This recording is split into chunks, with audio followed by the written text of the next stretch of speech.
The other thing, the other flavor thing we need to decide is, what is the name of your ship's cat? Is it illegal just to say Jonesy? No. Is it illegal?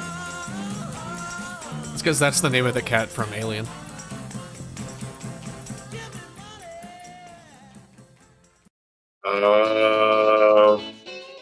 Hmm. Jonesy's not bad. Wait, is it a female or male cat? It could be either. Oh shit, yeah, I didn't think about that. I did make it 7 years old, so it's in the middle of its age, you know. Okay. What'd you say? What if we wanted the dog and don't like the cat? Cat's in its prime.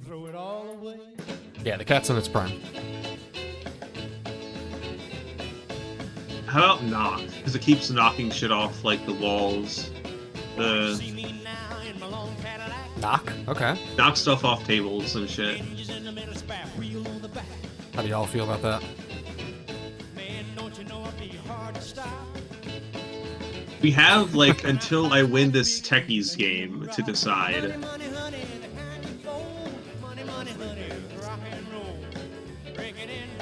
Wait, what was it again? Knock was my, like, bad suggestion. Knock. Oh. I don't think it's a bad name. What about Super Galaxy Destroyer? XXX Super Galaxy Destroyer. I was just gonna say cheese. That's a really good one. What about George? George the cat.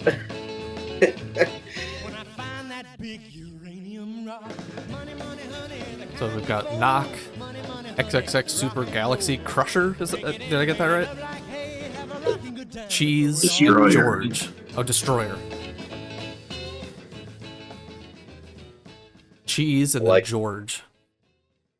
If you stack the tokens on facing each other, it's like you just get flash blind. So much flashlight.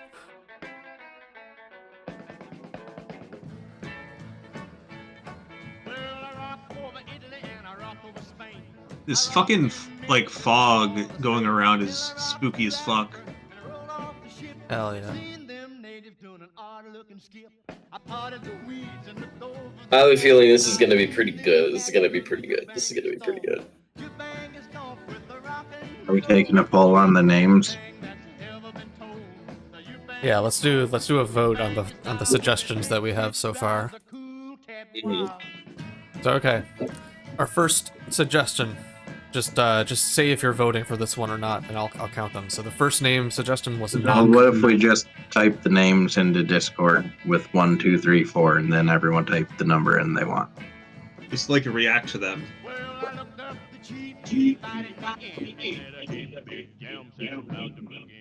He handed me a car from, I picked up that beat. That crazy thing sent shivers to my feet. I rocked and I rolled and I skipped with a smile. I done the you bang your storm, you bang your style.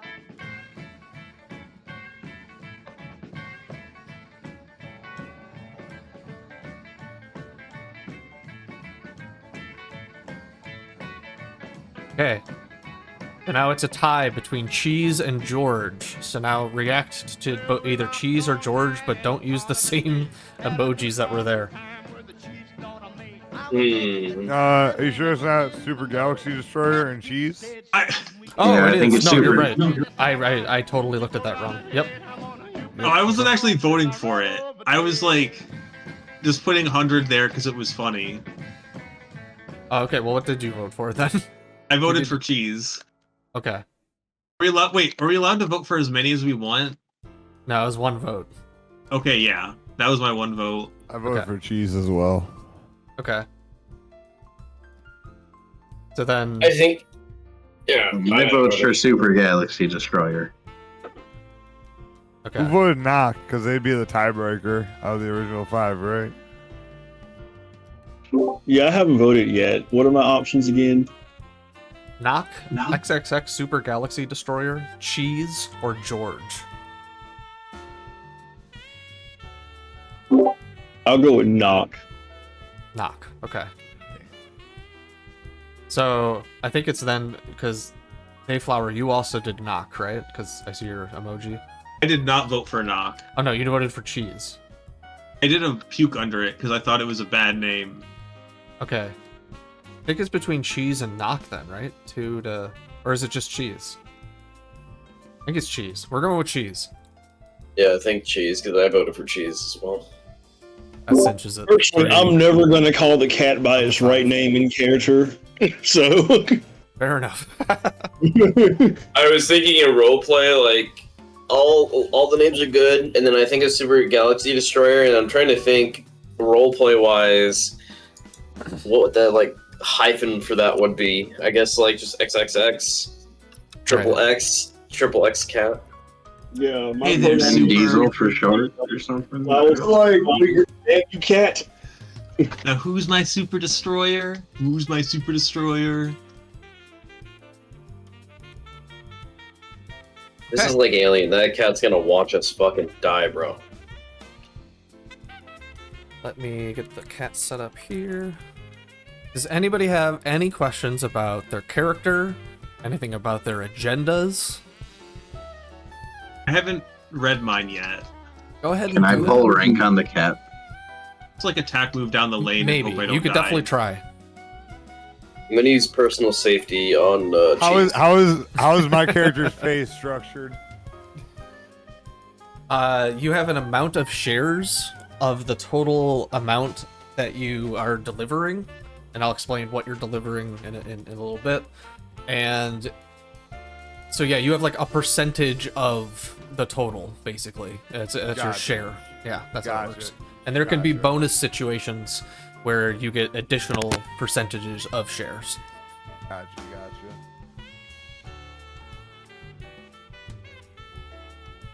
Okay. Everybody go ahead and roll me a 1d6.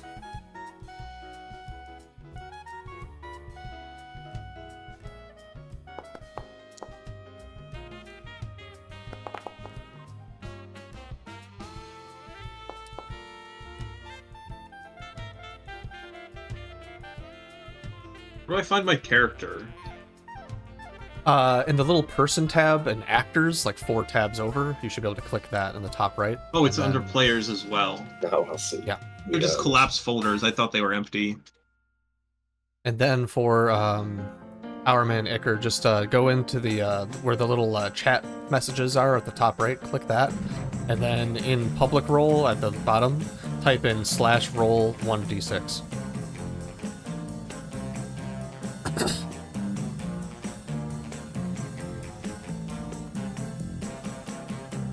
And now I see your game's still going, so I'll slow down. Yeah, I mean, it might not be for very long.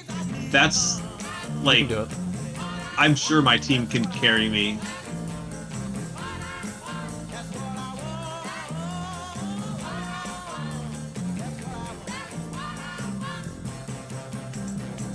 Your love give me such a thrill, but your love don't pay my bills. I need I understand my agenda. Awesome. Where do I see my agenda? Well, is it just in my description? It's under skills That's in in your skills. character sheet. Yeah. You can get to your character sheet in the actors tab in the top right, little person icon, 4 from the left. Everything in Foundry that you're going to look for is basically up in the top right, if you want to find it like in the game. And then you can see like once you have your token selected that you can do some stuff in the top left as well. Little quick menu up there. But for like character sheet and agendas and stuff like that, it's all in the character sheet. And then when you guys get a second, go to the messages, the chat messages tab on the all the way to the left, and roll me 1d6.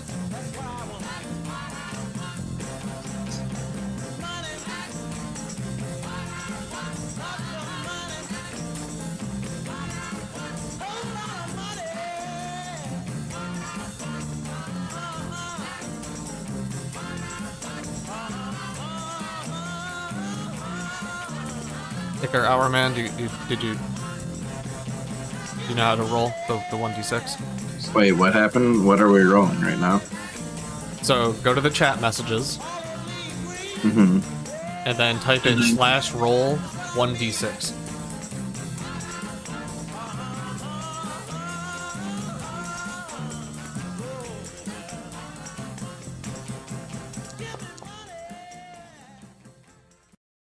Okay, we're just waiting on Hourman.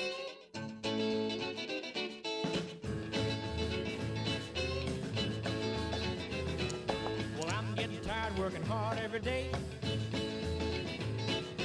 Working every day. Oh, you all rolled different numbers. That's cool. Okay. That tells me... Awesome. Okay. Money, money, honey, the kind you fold. Money, money, honey, rock and roll. Drink it in, paint it up like hay. Have a rocking good time and throw it all away. So in this new, like, looking thing, kind of don't see walls. They're just, like, completely dark. Is that just how you did the waiting room? Yep. You'll see walls when it actually comes time to explore stuff. Okay. So just like last time, there's gonna be opportunities for you guys to do like sneaky stuff, and if you want to do stuff that is not,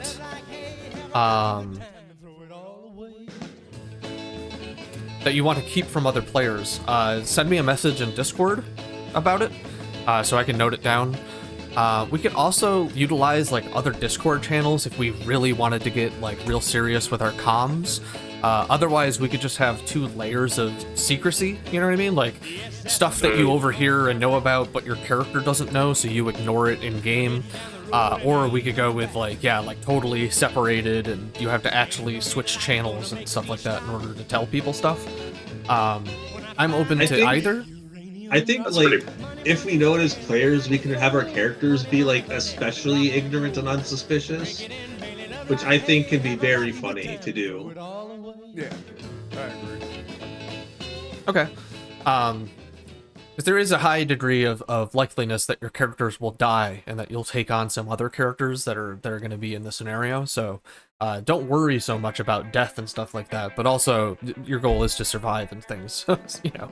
See, if my character's personality is bitter, I kind of thought that I was gonna die. Usually in stories, bitter people do not last. That's like a main villain.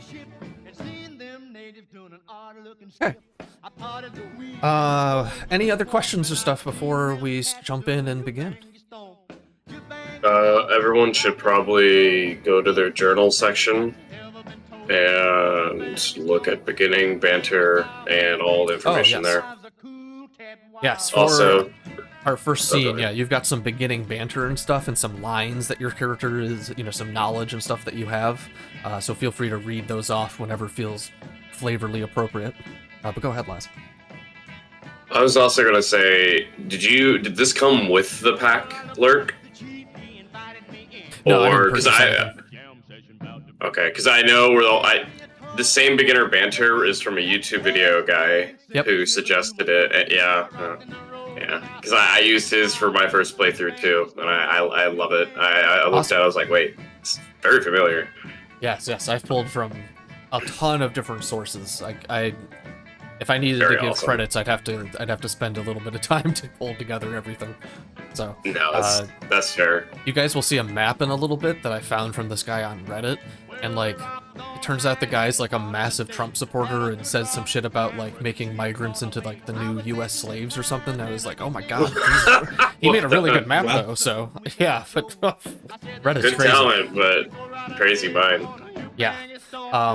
But yeah, so beginning banter is definitely good. Double check your agendas again.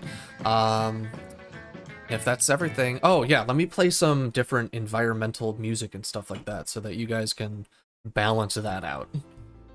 I have most things kind of maxed out, and then like personally my music is set around like 25%, so just to give you an idea of how I've got it. I'm also wearing headphones, so but let me play some environmental stuff.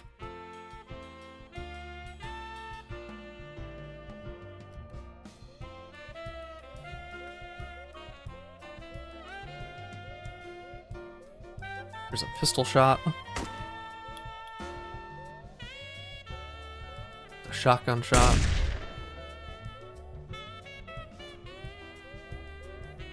Here we've got a cutting torch.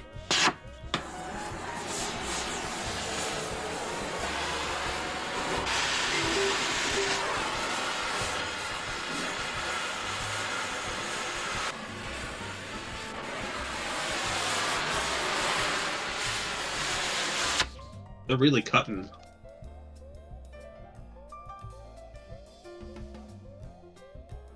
I don't hear Siren 2. It's really faint. You have to... Really quiet, damn. Oh, and it's on it's music. good. That's why, too. Okay, hold on. That makes sense, yeah.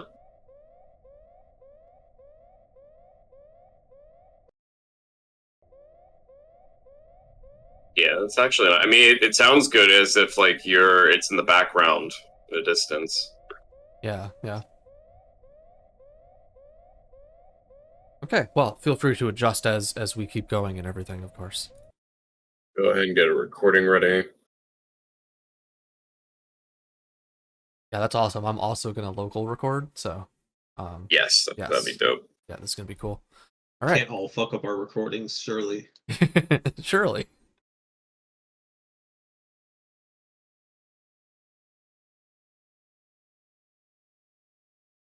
I just gotta think about what accent I want for my character.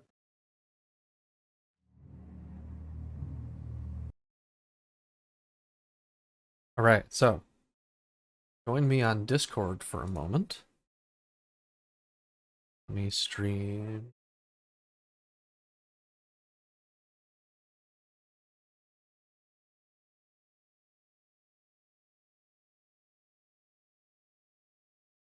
Let me know when everybody's there.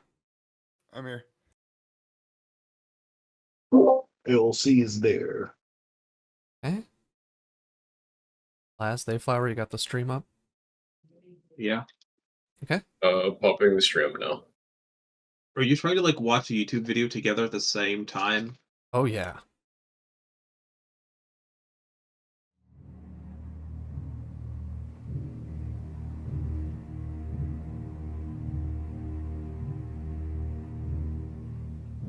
No, man. It's dope. It's dope. It's dope.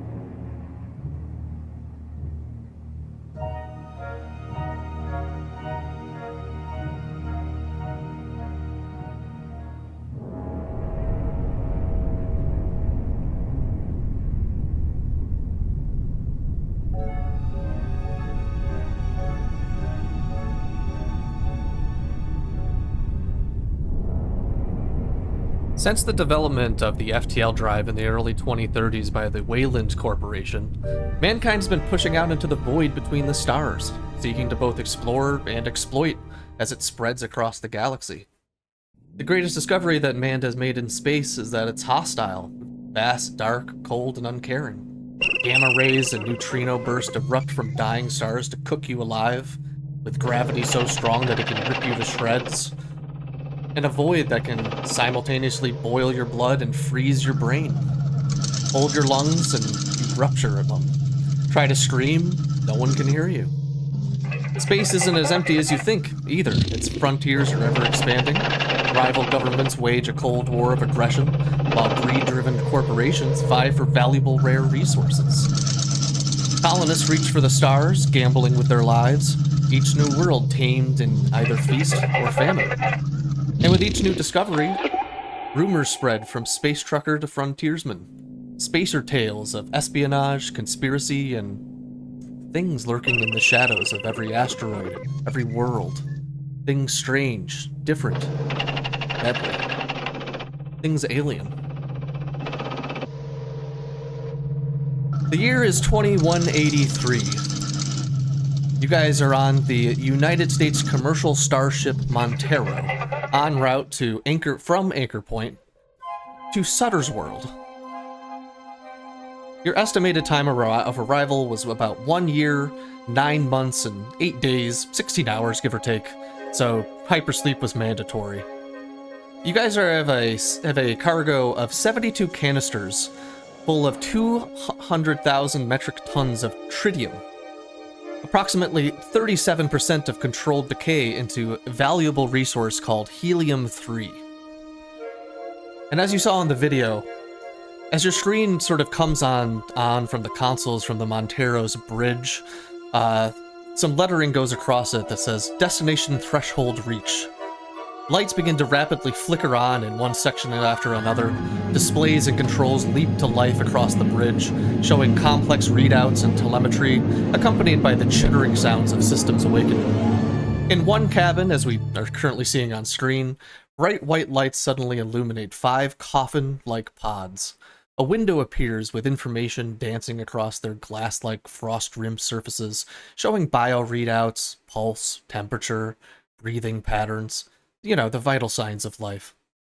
Besides each readout appears the names of each of our inhabitants: Wilson, Rye, Miller, Davis, Cham, Cheese.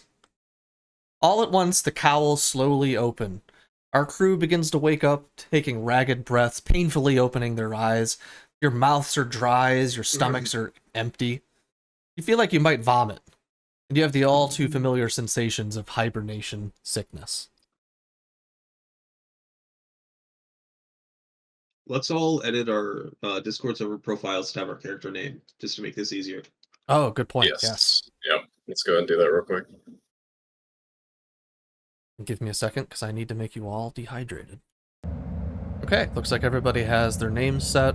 But yeah, you guys have just awoken out of cryo sleep. You guys are just getting out of your pods. Feel free to move around.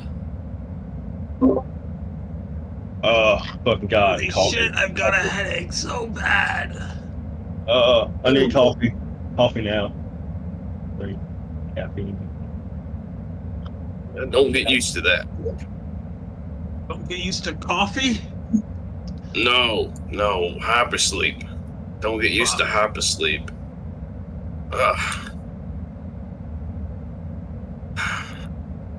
Yeah, Where's you guys Chow? make your way. Chow is over in That was in character. this direction, right in the middle.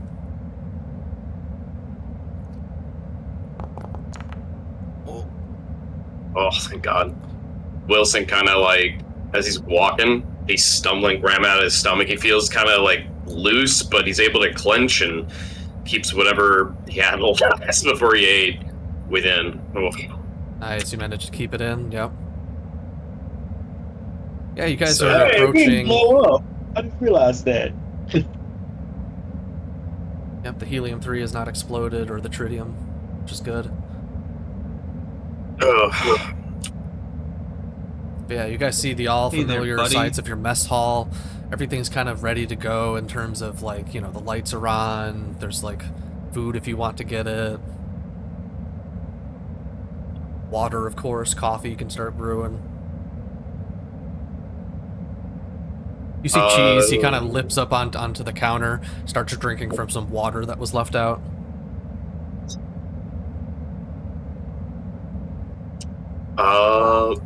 I'd say Wilson at this time is kind of getting a Wayland-Yutani like provided water bottle, but since he's kind of got, he kind of saved up, he didn't have to spend his Wayland-Yutani bucks, and he's kind of taken this water bottle, unscrews it, and just furiously drinks it as if he's like super dehydrated to the point of like near death.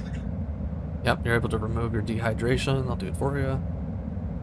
Oh, You just now guzzle that that down, cold water down your throat. Feels amazing. now that is Wayland-Yutani fresh, I must say. Lurk, is the coffee machine working? Yes, luckily it is.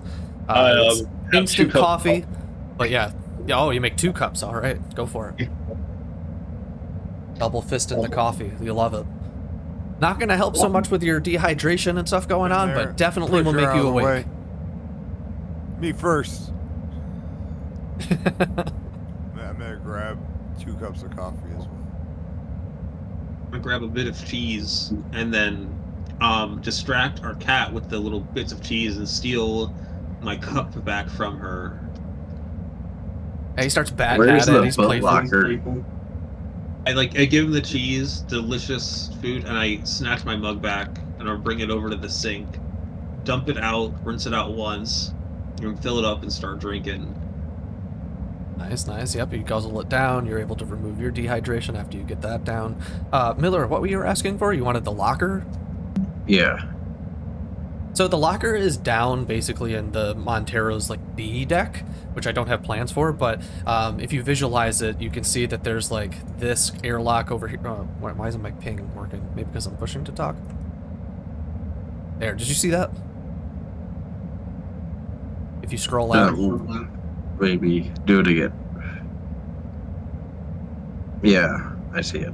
Yeah, so there's that airlock, and then there's one to the south as well. Okay, so when things are in the footlocker, how do we access that? You can get them kind of at any time. You just gotta go down there. You might want to take care of your dehydration first, though, or at least get something in you. Well, there's like water in there, but it also says there's water in my inventory. Can't I just drink that or no?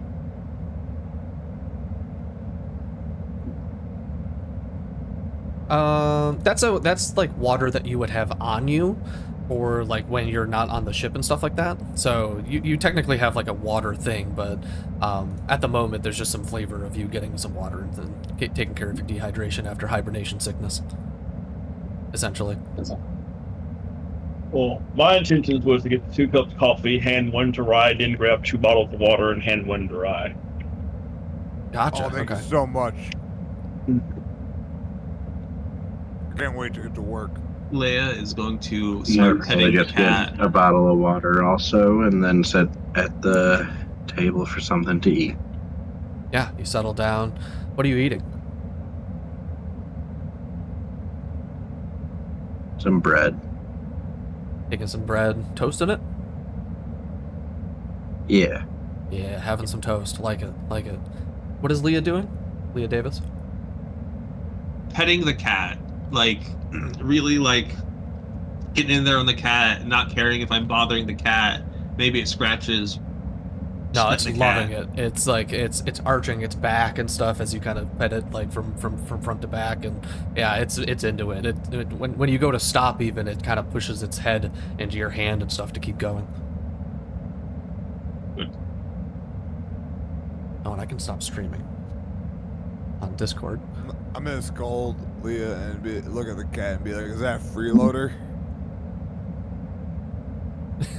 It meows at you. Here, let me remove your guys' dehydration. Now that you guys are getting all hydrated up. And you're getting some food.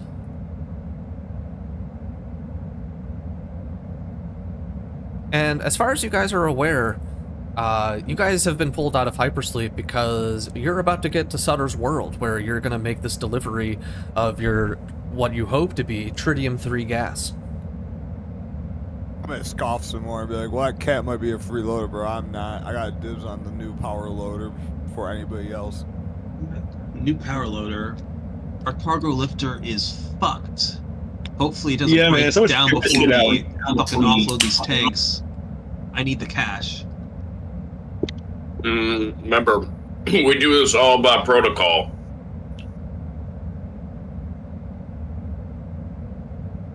That being said, Yeah, here's the daisy that you guys are talking about. This is down in your cargo hole. You can see there's a little like pod on the left side of it. That's where you would go inside to pilot this thing, and you can load up all of the large, like big freaking truck trailer size containers of this huge Tritium-3 gas. And you can use this to make the transportation between your ship and Sutter's world where you're going. now keep in mind, protocol dictates that we need to double check to make sure we've reached our destination to Sutter's world. Now, it's a miracle none of the helium-3 is decayed, but assuming that our gracious captain, as Wilson kind of looks and eyes Miller, and I kind of, like, not in a respectful way, but like kind of in a questioning way, and says, I would assume Captain Miller, that you have an understanding of where we're at?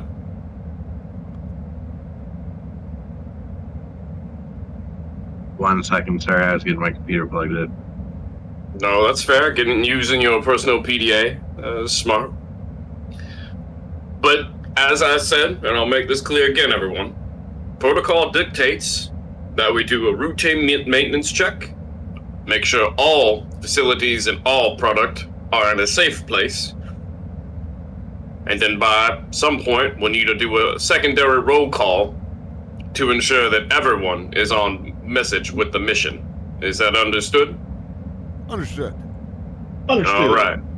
Now, I like you. I love you people. You've been great to me. I know I'm not very common, and I know you've all been together for years, maybe more. But I feel as if I'm family with you, you know? Yeah, JJ, you're pretty you're different than all the other company men I've come across in all these years. It's like you actually care. Yeah, no, I can relate. Because I get it. All the pencil pushers and Wayland Core, they don't get it. You know, you gotta get your feet on the ground, do some field work. You gotta really be with the common people. I mean, who would go into hypersleep as a company agent? You know, not a lot. That's what makes me different, though. That being you're not said, scared to get your hands dirty, and we appreciate that. of course, you gotta be with the common folk. Not every day that space truckers, impress me. Joke aside, though, keep in mind with protocol. Captain Miller, this is your show, of course. Please make the calls that you see fit. I'm only making sure that everything is within Wayland-Yutani protocols. During that long-ass boring speech, Leia is gonna just wander off. Okay, yeah, taking it as a little stroll. Had enough. Yeah. Running her hands along the electrical and hydraulic conduits in the walls and shit. You bring a drink with you or anything? I'll bring my, mug. Yeah, of still water. sipping as you walk. Nice. Yeah, really taking it in. The captain is just gonna continue eating. No acknowledgement, really. No. I'm gonna scooch over and stare at this fucking cat.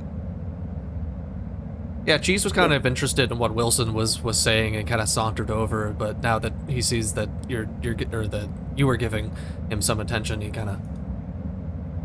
I'm gonna jokingly, but not so jokingly, just go freeloader. He kind of meows at you and kind of plumps down onto the table a little bit. You want to give him one of your shares so that his load ain't free?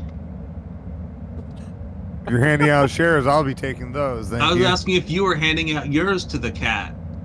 Sure, Cheese would like a little cheese of his own. I say, before, filling up my now empty mug with some coffee. I can see by Miller across from Mr. Company. Wilson takes a moment real quick after finishing another water bottle. He grabs some standard prefab Wayland-Yutani meal, heats it up for a moment, sits back down and eats, and then he doesn't say anything. He just kind of takes his time to enjoy his meal. He looks for a pen that might be nearby and starts to jot some notes down as he's eating. But he's kind of just enjoying himself and indulging. He hasn't ate solids in quite a minute. Yeah. The captain's gonna finish up eating and then see what you're eating and just say, can't wait to get one of those burgers once we land. Oh my god, you think they have burgers at a backwater piece of shit colony like this? They have to have burgers. There's no way they have anything better than this fucking mush at Sutter's. I need a burger when we land there.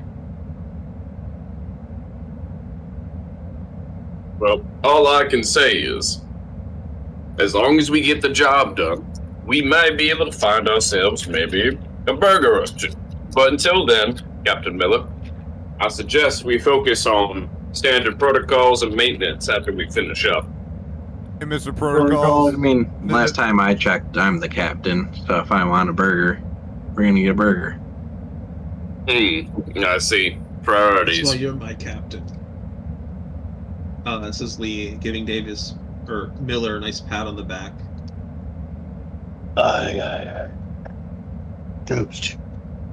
Mr. and Captain, which one of y'all is actually paying? Are we getting bonuses? What's this looking like here? Bonuses? Shit, we'll be lucky if the price of helium-3 hasn't dropped by a fuckload. No. Even in those pods. Okay, now relax, everyone. Let's clarify a couple things. One, helium has not lost its stock market price. We'd know, otherwise this would be a very useless mission. Otherwise, and as for pay, listen, I may be company man, but I don't dictate the paychecks. Nor does your captain. As far as I'm aware, the prices of helium-3 did drop right before we went on this mission. Now, what did you hear that here say? Just what I heard. Okay. Why you gotta tell me shit like that? Come on. I wouldn't believe everything you hear. Yeah, Captain Miller, this is a pretty important mission for you. Don't worry, company man, I don't. Go ahead. Oh, that was it. Don't believe everything you hear. Don't worry, company man, I don't. Gotcha. Yeah, so Captain Miller, this is a pretty important mission for you. The Montero, it doesn't have the engines really to make what would be considered a more profitable shipment right now, and you're doing this kind of special shipment for Weyland-Yutani. So you're able to fit in the 72 canisters, but really, right now, you're kind of losing thousands of dollars a day because you don't have the upgrades that your ship needs.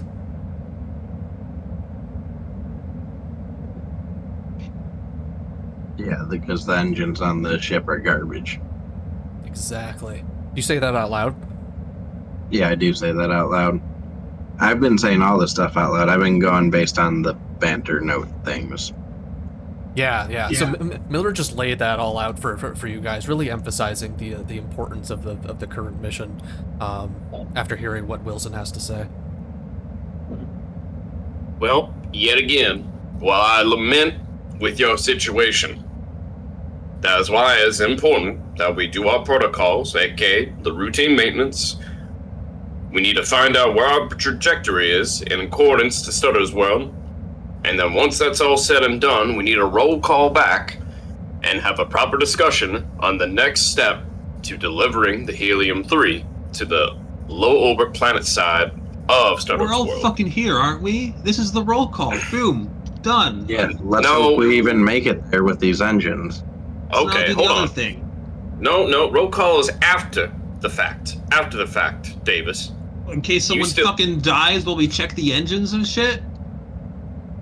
What? No. I'm... Okay. Listen, I know you are a free and motley crew of misfits. I've been with you a bit now. But what I'm just saying, since this mission is important for all of us, we need to make sure we get it right. Do you understand what I'm saying? Our first mission's making sure that we get to the mission. Well, that's exactly why we need to do a maintenance check to make sure we didn't get hit by anything, and also to ensure we are on the right path to where we're going.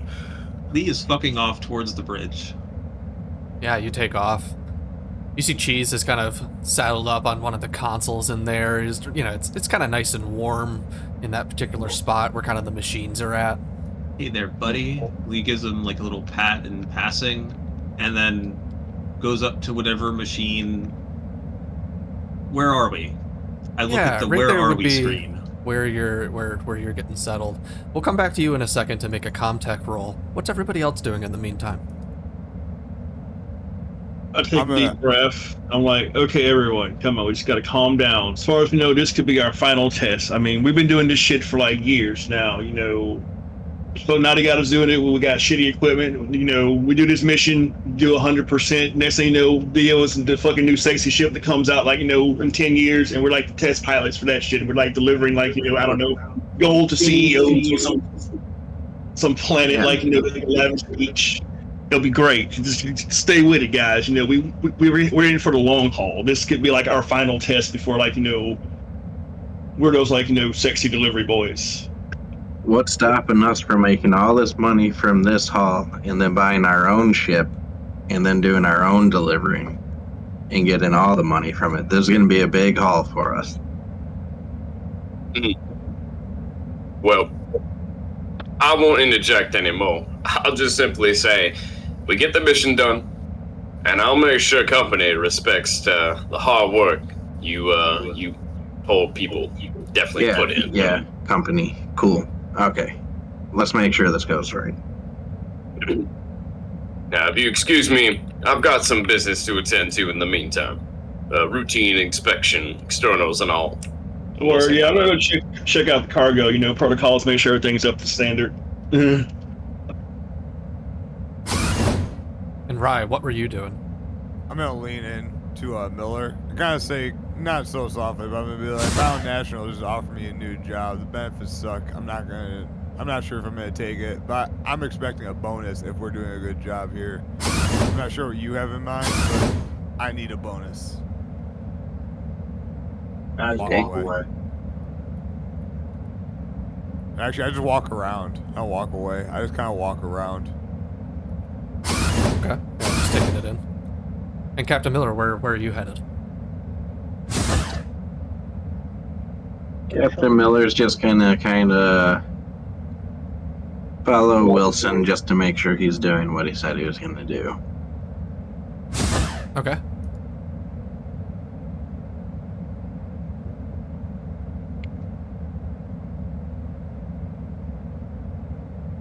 Where did Wilson go?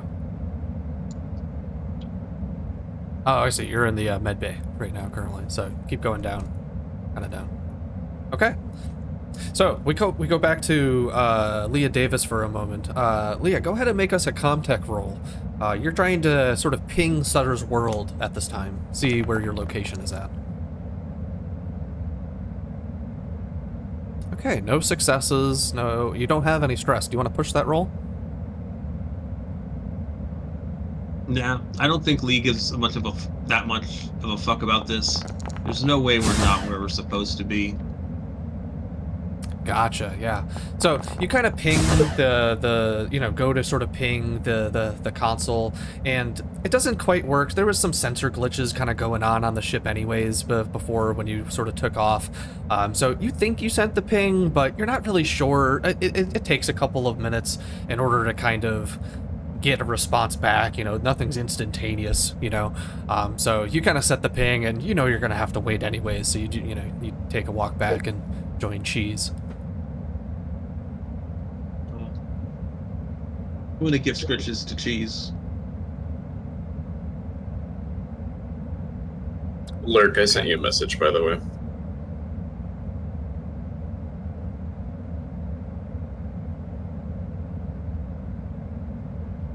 Okay.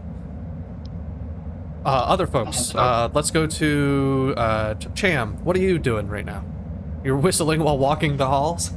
Yeah, I'm just like, making sure everything's where it's supposed to be. I'm headed down to the cargo, make sure everything's like, good 100. We ain't got anything to worry about, because I'd hate to go boom this close to payday. Yeah. So you're gonna make your way over to one of the airlock-looking doors that leads downwards, and then you're gonna head down basically to the storage area. There's no map for that, but you can kind of think of yourself in like a giant hangar. There's the power loader kind of loaded up and strapped in for the journey, kind of off to the side, and you can see all these other canisters kind of bolted down. And if you walk up to them, you can kind of click some buttons to kind of tell like what's in there, how much is it degraded at this point, and other things like that. Are there comms? There are comms down there, yes. I go to the comms and say, hey, Rye, you'll never guess what I'm like standing next to. It's big, yellow, and sexy, and it's powerful. I think I might hop in, and move some stuff.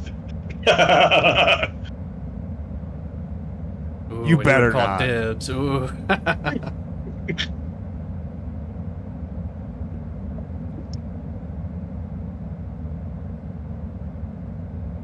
But yeah, I'm like, caressing the power loader, seeing how long it takes Rye to get down here. Yeah, I'm gonna scramble and try to find my way down there. Nope.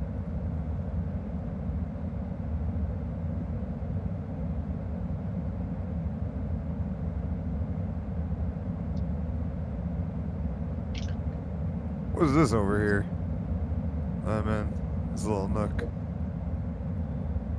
Just what it is. Just a little nook in the ship, kind of an area. There's some lights over there. Nothing particularly interesting. It's a hiding place. I'm from the looking for monster. objects. Is there any objects I can grab? Not really at this moment. If you head down into the storage area, kind of where Cham is at, you might be able to find some things that are kind of on the ship. But typically you would need the captain's permission to kind of to take it out. So, are you heading down there? Then? I can do it. I just get in trouble. You would, yeah, but you could in theory just kind of take some stuff if you wanted. Yeah, I'm gonna look in there for something to throw. Something that's mildly heavy, but not too heavy. Okay, yeah, you go rummaging around, and you don't need to make a roll for this. You know your ship. You've been on the ship for quite some time, and if you check your inventory in just a moment, you find, where is it? Oh, right, it's in here. You find a maintenance jack. All right. In the meantime, what's Captain Miller doing?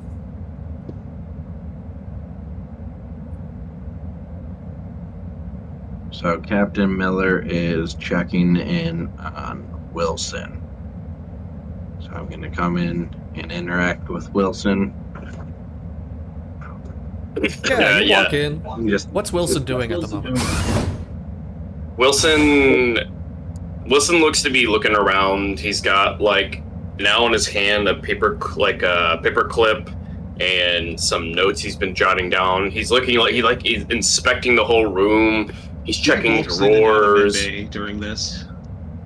No words. Just a quick Wilson- turn around. Wilson hearing the door opening, he sees Captain walk in, then sees Leah kind of peer in and out for a moment, and then he looks at the captain, says, Captain Miller, how can I help you? Yeah, Wilson. So I know you're a good corporate boy and all. I just want to make sure when we're on this mission, we're clear that the mission and the safety of all this crew is the most important thing. So I don't need you getting in the way of any calls or the safety of any of the team members. Well, Miller, while I admire your idea of protection of your crew, and I can relate, keep in mind, company interest will always be important, and while I'm not saying it will be the priority, what I am going to say is you'll do your job, and I'll do mine. Okay? Now, I've let you have free reign of the ship, and I haven't said much. You know, I usually do the standard with explaining protocol, and as long as we follow within protocol, paychecks will be coming, and jobs will be swimming.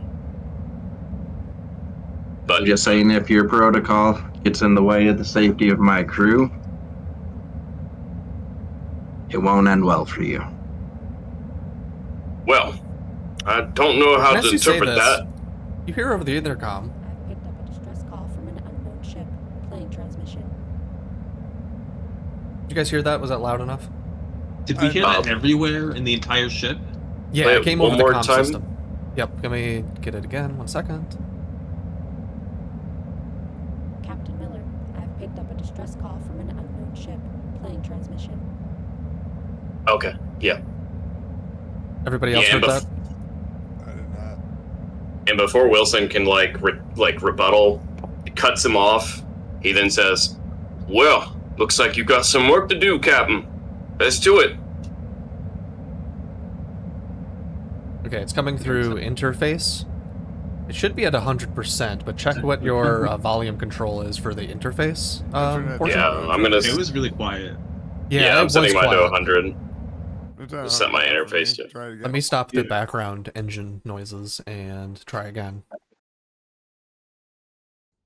Captain Miller, I've picked up a distress call from an unknown ship. Playing transmission. Nice. Yep. Sound good there. Awesome. Okay. And then, yeah, so as you hear that, you can hear Wilson, you guys are having your back and forth. Everybody else, of course, also hears this. And then over the signal, you start to hear the distress call come in.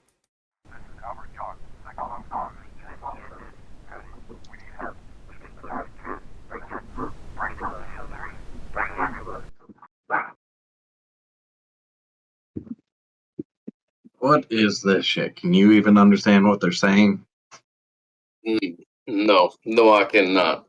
It's best that we confer with Mother and figure out what's going on. But, as I said, best to it, Captain Miller. I'll be there soon. I'll meet you there. Right, let's get to it. I got time to gear up. Okay. So in order to get to Mother, you guys have to go over to the bridge. Is that where you're planning on heading at the moment? Yeah. Okay. Wilson will head that way. It's just he's going to lag behind a little bit and finish his inspection of the medical. Okay. Yep. So you'll join them in a minute. Leah, you're already on the bridge, so you kind of hear everything there. Any reaction from you? Yeah, I want to. Do I have like something to like make like a really like pinprick cut on my thumb, and then I want to like press it into my palm, and just like hide that for a second and stand like at the top of these stairs. Yeah, I could say you could do that. All right, and then I'm gonna wait for them. Okay. Eventually you'll see Captain Miller come through the door. She kind of walks in. You can see that she's kind of moving with a purpose. Yeah. So when like people come and appear and pass through, and they can see me, and what I'm gonna do is I'm gonna like say hi, and I'm gonna try to walk down the stairs, but I'm actually gonna fall down the stairs in a very convincing way, so that it looks like, oh, I fell. Then I pull the thumb out from my hand, and there's blood. And say, oh, I gotta go to. Oh, Captain, I'm gonna go to medbay real quick. Sorry about the fall. Right, get yourself checked out. And Then then bring you leave. down there just so you It's can just a little witness bit of that. bleeding. I can handle it. I can handle it myself. It's okay. Yeah, your mobility roll is totally successful. You could even do a stunt, so you're kind of impressed that how bad the fall was, and you're totally convinced. Yeah. They're like, oh, my hand like totally got caught on something and like smeared blood. I was like grabbed for the railing. Okay, so you're heading over to the med bay. Rye, Sham, any reaction from you? I'm gonna wave the maintenance jack in his face, and I'm gonna be like, "I was gonna hit you with this because this is obviously your fault, but it looks like we gotta go. All right, keep your hands off stuff." And they'll walk away. Yeah, Cham, there are 3 pieces of equipment I'm going to grab here because I'm just like no maintenance guy. I want to try to actually find my maintenance jack, my cutting torch, and like a bolt gun. And then once I got my gear, I want to go head to medical because I'm assuming we're just going to be helping survivors or people might become on the ship. And I want to look like professional, be well geared, ready to help do my part. No surprises. And then I'll like follow Rye up. Yeah, so in medical, you and go- I'm looking for stimulants. Okay, we'll get to you in just a minute, and then we'll transition back to Miller going over to the bridge and then to Mother. So Cham, you take a look around, same thing as Rye. You know the ship, you kind of know where stuff is at. You do find your cutting torch. You don't find your maintenance jack, but you do find the bolt gun. So I'm going to put both of those into your inventory since you're taking those.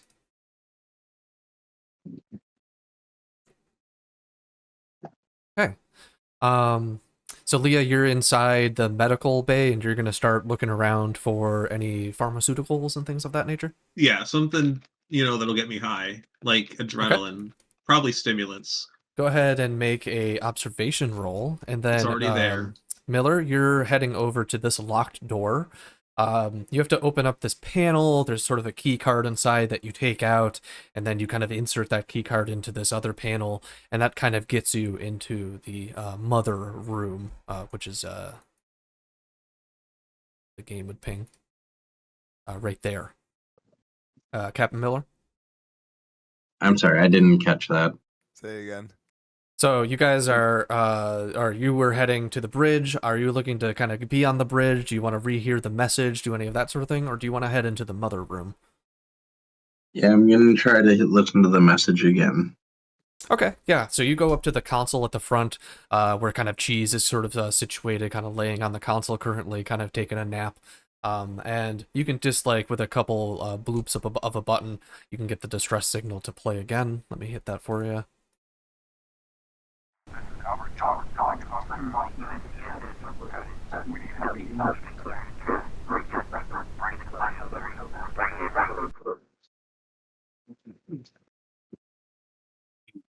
Interesting.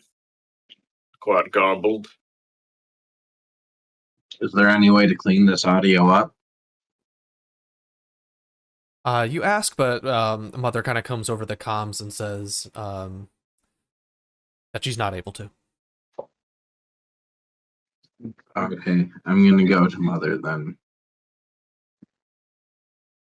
I'm gonna slightly interrupt her on the way and be like, Captain, do I have any gear on this ship that I can take? You can take whatever you think you need for the mission. No, is there any gear specifically for me? Is what I'm trying to figure out.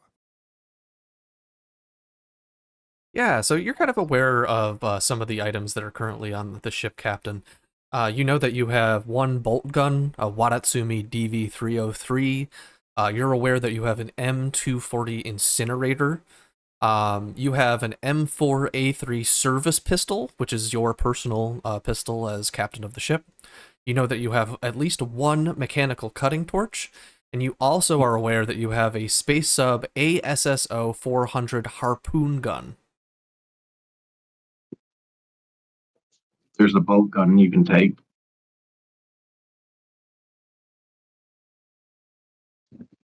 Excellent. I just walk away.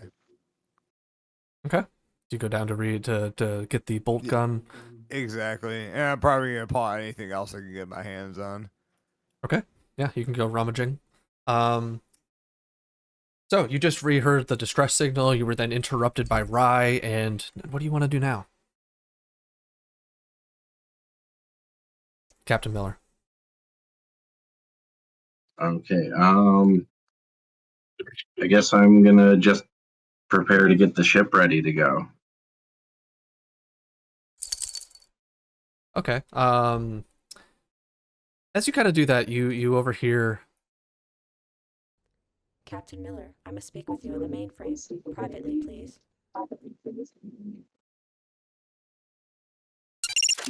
You I'll see the be right door there. You unlock. all hear that? Yeah, you all hear that as it comes over the comms. So I'm gonna take you into the mother room. It's right over here. You have to put in a little key card after you take it out of this sort of thing that's inside. The door kind of closes behind you. It's like this anti-static room that's full of this like yellow light. And as you go to sit down, on the left side of your screen, you should see an icon at the bottom. It's like second from the bottom. It says Journal Notes. You want to click that, and then another row of icons will kind of show up. And at the very bottom, you should see an icon with a little robot face, and it says Mother 6000. Go ahead and click that.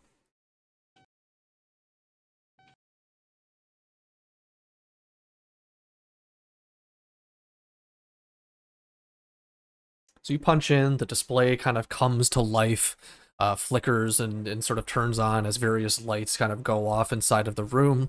And inside you can see that you have various amounts of data as sort of Mother is waiting for you to sort of input a command on the keyboard. That's really the only way that you can like really ask this thing questions and like interface with it beyond it like telling you things over the comms and you being able to prompt it to do kind of simple tasks and stuff like that. So if you want to communicate with Mother, you go into this thing, you type /M, and then whatever you want to ask Mother. You can also type in status if you want to see the system status.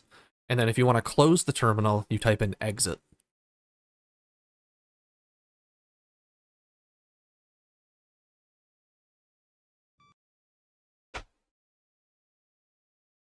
Okay, so you type in, are we ready to launch?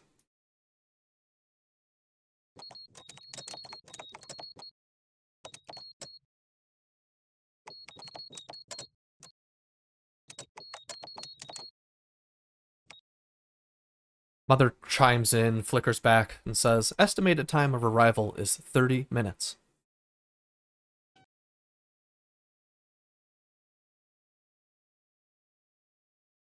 Oh, you missed a T if you want to get the status there.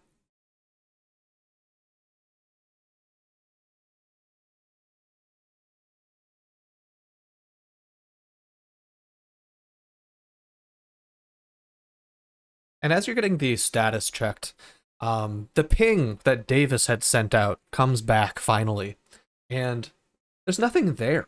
There's no return ping. There's nothing from the beacon tower coming from Sutter's world. You should have gotten the hail by now.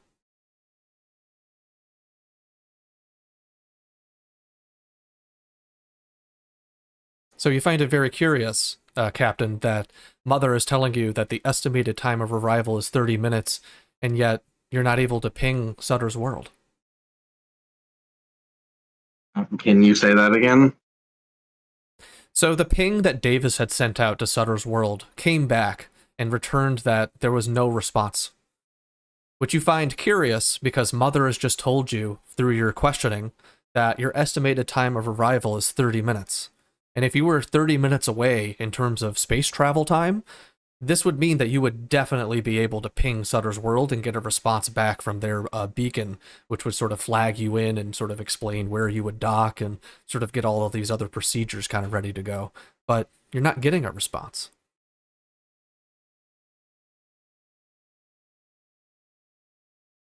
Okay, so then I go to check the status. Or do I type that without the M? Oh, you typed that without the M. Yeah. Sorry.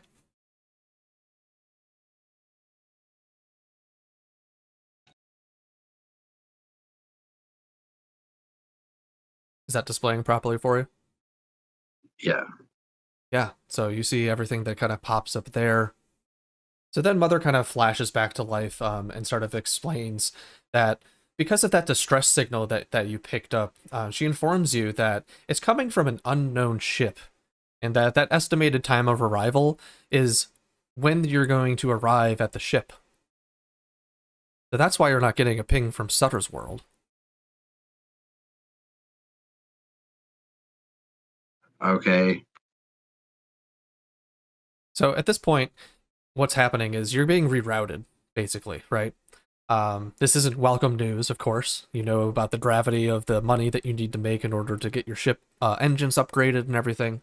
And Mother has decided that due to this distress signal and due to Wayland-Yutani company policy, that you need to investigate this ship. You're under an obligation to investigate whatever this is. And Mother has already triangulated you to head over to wherever this ship might be.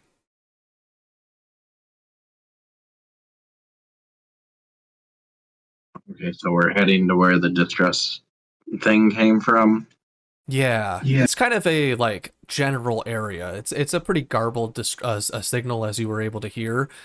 So it's you know, Mother's kind of taking you in the area of where that ship seems to be sending out its distress signal. Okay, and what if we just want to skip that and go to where the mission is? You mean back to Sutter's world? Is that where we're making our delivery to? Yeah, that's where you're supposed to be delivering all of this helium-3. Yeah, so what if we just wanted to skip the distress signal and stay on mission? Yeah, so you ask Mother this, and Mother flashes over and says, due to company policy, if you fail to investigate the distress signal, you forfeit all shares of your journey. So your mission would net you $0. Well, this is bullshit. So I guess we're all going to this distress signal. Let's fucking get ready. Yep. So you realize the mother has only told you this, as far as you're aware. So you're gonna have to tell the rest of your crew. You're gonna have to break That this to was them. me telling the rest of the crew on the comms. Okay, there's no comm in the mother's room, so you're gonna have to go out and you're gonna have to go back to the bridge in order to make that happen. So go ahead and type exit if you're done asking mother any questions, and then you can begin to do that.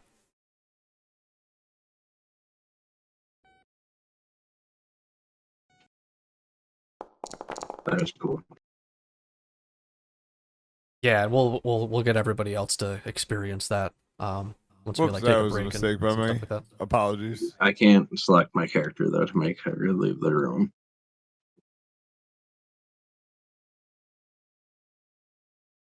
There you go. Okay, so now that I've left the room and I'm on comms, I exclaim angrily that we have to go to the stupid fucking distress signal before we can do our mission.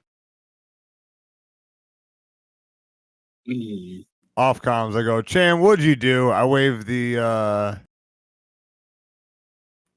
maintenance jack in his face, like, is this yours?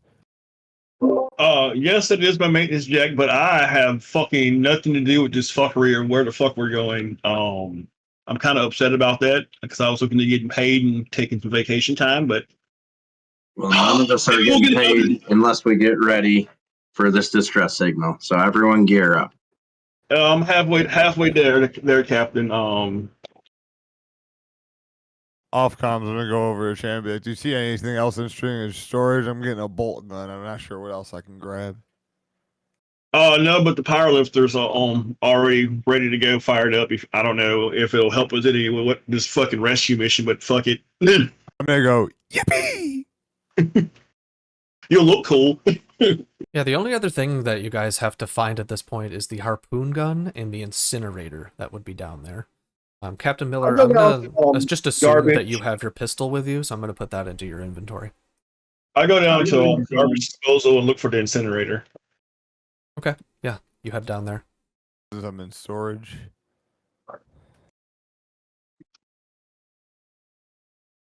But is there any sort of equipment like bulletproof vest or whatever? I don't know if you'd wear those.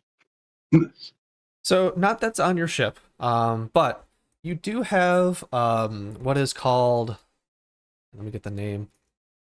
You do have there are 5 for one for each of you of IRC MK50 compression suits, which you can use for spacewalking and going out into the vacuum of space and stuff. They're the kind of like bulky, space, astronaut suits with like the domed visor over the head and all this sort of thing. You're probably going to need those. Yeah, they're in your what is it called? The airlock junction. So here I can show this to you. Kind of looks like that. It's sort of in that sort of room, sort of up against the walls. They're kind of hooked up to these like umbilical things, and when you get inside of them, you're gonna have to kind of like let the suits kind of pressurize for a minute. It takes about a turn or so of time for you guys to sort of sit in there, and you have to breathe in this sort of like special oxygen concoction that sort of gets rid of all the nitrogen in your blood and stuff like that, and kind of gets you ready to go out into space and make sure that your blood doesn't like boil or develop bubbles inside of it, or any other deadly sort of thing. It does have a power supply, or an air supply rather, of 5, which you roll every so often in terms to see of how much like air you've kind of intaked through each of those. And it also has an armor rating, I believe, of, was it 3? Hold on. No, it has an armor rating of 2. But okay, so Cham, you're going to go look for the incinerator. Rye, you're currently looking for the harpoon gun. Did I get that right?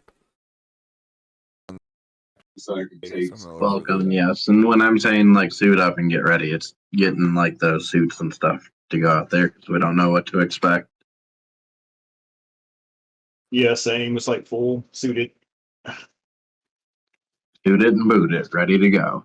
Okay, yeah, so each of you, I've put the harpoon gun and the incinerator in your inventories, so you can see that. And then You guys just have to make your way down to the junction where kind of those suits are. And Mother kind of chimes back in and says, your estimated time of arrival is 10 minutes. That means Lee has had 20 minutes unattended in the med bay to steal drugs. This is awesome. That's right. Let's go back to Leah. You had made your observation roll. And you kind of look around. Any drugs in particular that you're kind of looking for? Uppers. Any sort of uppers, yeah. Stimulants. So you look around, but you find some personal med kits. You find like some never sleep pills. That's kind of interesting. Kind of the stimulant you're looking for, but not exactly. It doesn't look like you find anything else though. You want to take the never sleep pills? Yeah, I'm gonna like grab. How many of them are there? There's What kind are of they, a like, pill in? bottle. You kind of open it up and you see that there's like maybe 2 or 3 left. All right. I'm gonna leave one and put the others into my almost empty pill bottle. Okay. So I'm going to represent that by putting some never sleep pills in your inventory. Sure. And you said you're taking 2 of them? All of them except the last one. Except the last one. Okay, yeah. So that would give you a total of 2. So you do that. There, that's reflected right Mutter there. myself. Definitely And worn out then before. you hear everything can't be over the out now. comms. You hear the stuff from Captain Miller telling people to suit up. Any reactions from you? Yeah, I'll head out and start doing that. Now that I've got something to keep me occupied. Okay.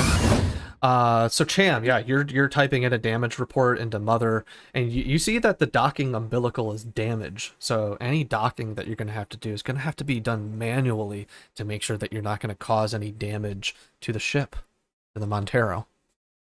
I can operate that. That shouldn't be a problem. I do get on the comms and say, hey, can somebody swing by medical and get us some med packs or whatnot for the group? Because this is a distress call. Who knows what the hell we're getting into? People might be hurt. Am I able to reply? And some definitely people are probably stressed the fuck out. This sounds like a stressful fucking situation. Yeah, there's a comms unit kind of inside of the med bay, kind of like together with like some of these like machines that are kind of in there. So yeah, you're able to respond. Just cleaned up my hand, Captain. I'm on it. Yeah, and so then, you're also going to grab the personal med kit. Yeah, and then I'll mutter myself, fuck, definitely, that's a good idea. And I'll take one and inject it right now. Okay, yeah.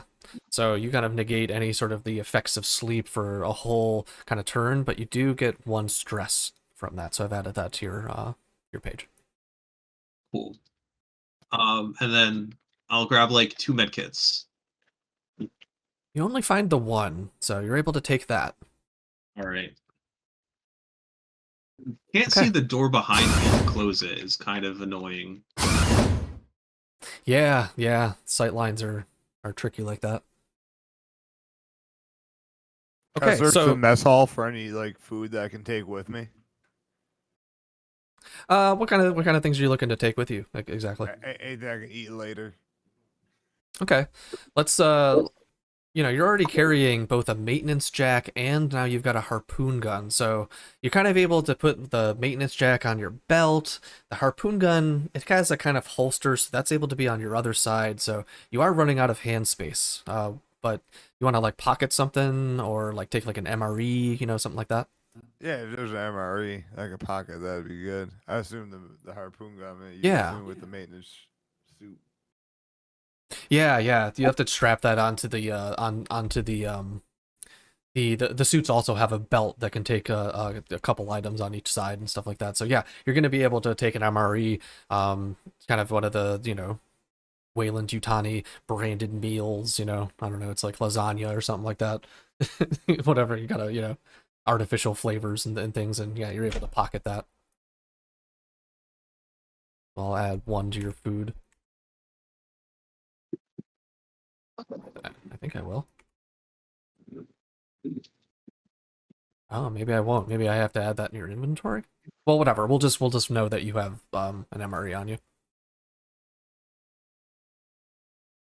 Okay. Wilson, Miller, are you guys doing anything? Are you guys also suiting up, or how's this happening? Yeah, I'm suiting up, getting ready to go. I have my gun, getting my suit. Wilson is kind of just sitting down at by the like, little comm and like information area where Cheese is at.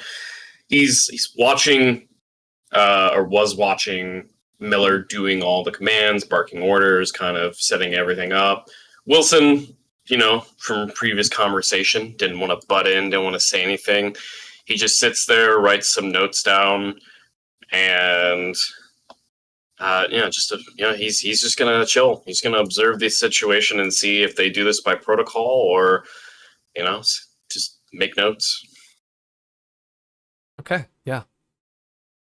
And also, I'm gonna show you. Make sure you have. There we go. Yes. Okay. Awesome.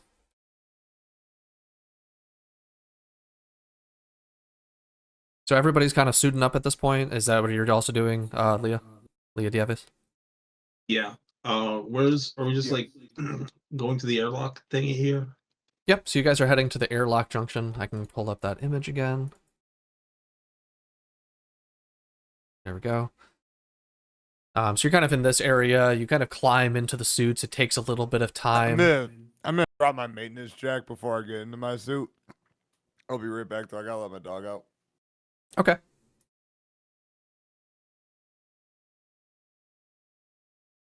Okay.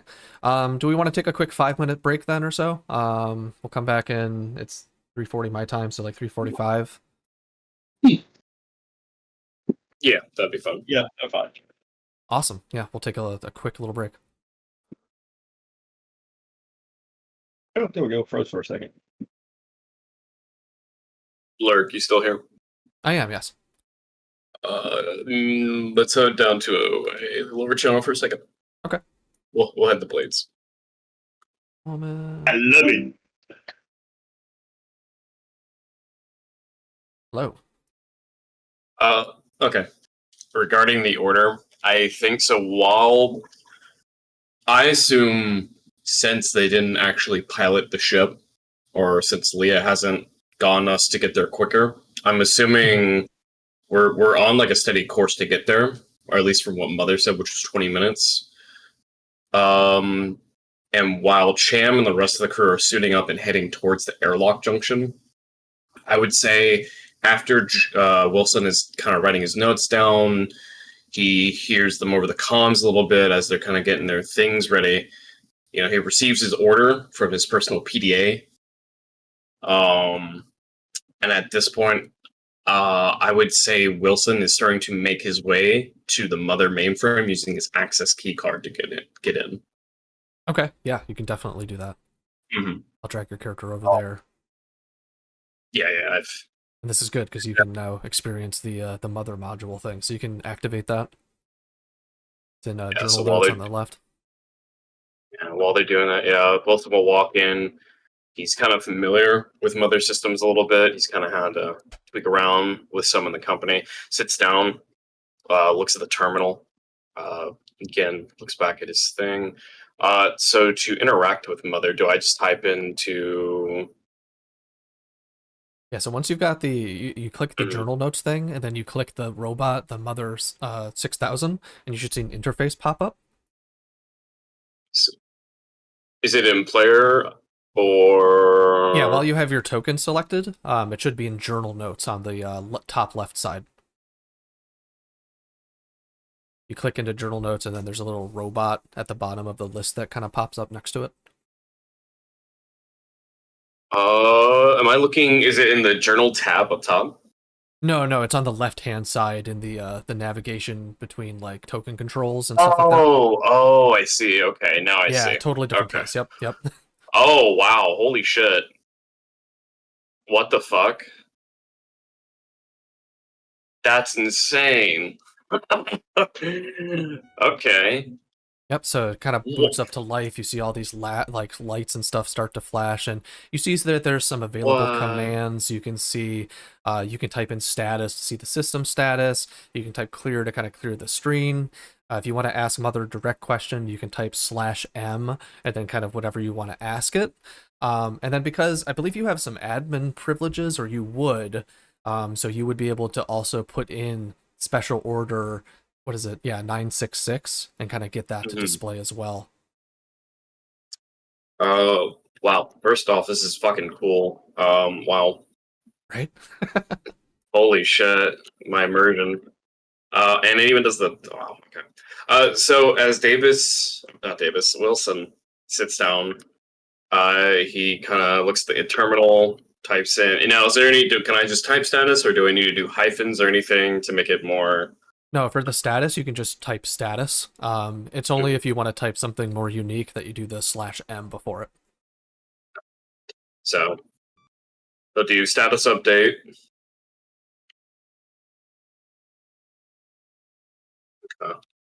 Then,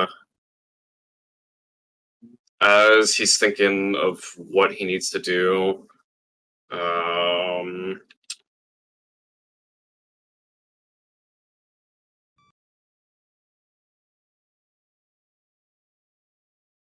it's an actual list. Can you see this as well? Yeah, I can see it. Yep. The module There it lets is. me respond back as mother, basically. I see. Okay. Clear screen, exit, help, status. Okay, I see. I see.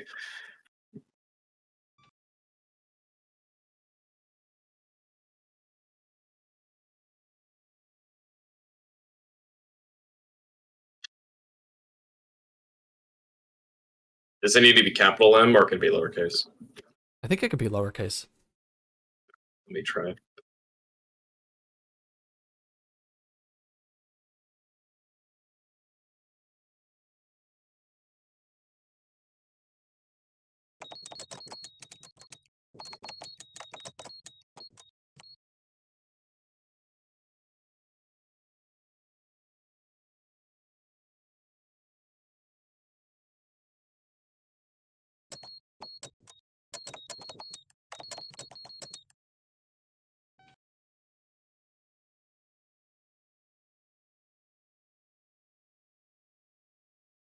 So,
Anything else you'd like to ask, mother?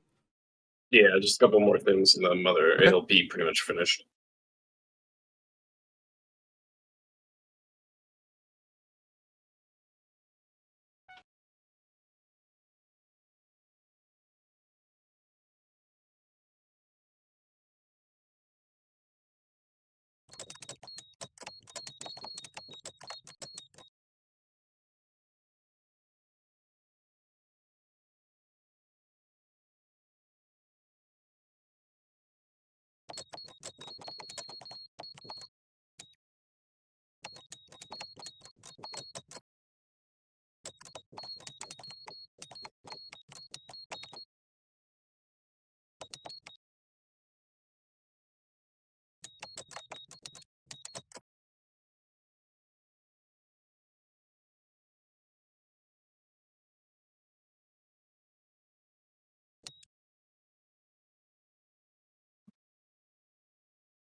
Right. Anything else, Wilson? No, I think after Wilson's got he's typed in a couple more things, and he'll do this as well real quick. Or I actually will need to type it. Pretty much after he's typed this all out, and he's put the final message in, he just waits for one more response from Mother, and as he waits, he kind of looks at the clock, because he's been here a little bit longer than he wants to be, but he has a good understanding of what the situation is now, and what he needs to do.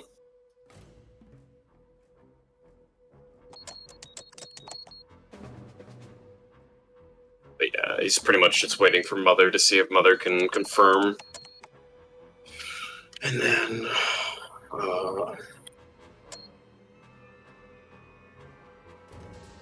beautiful.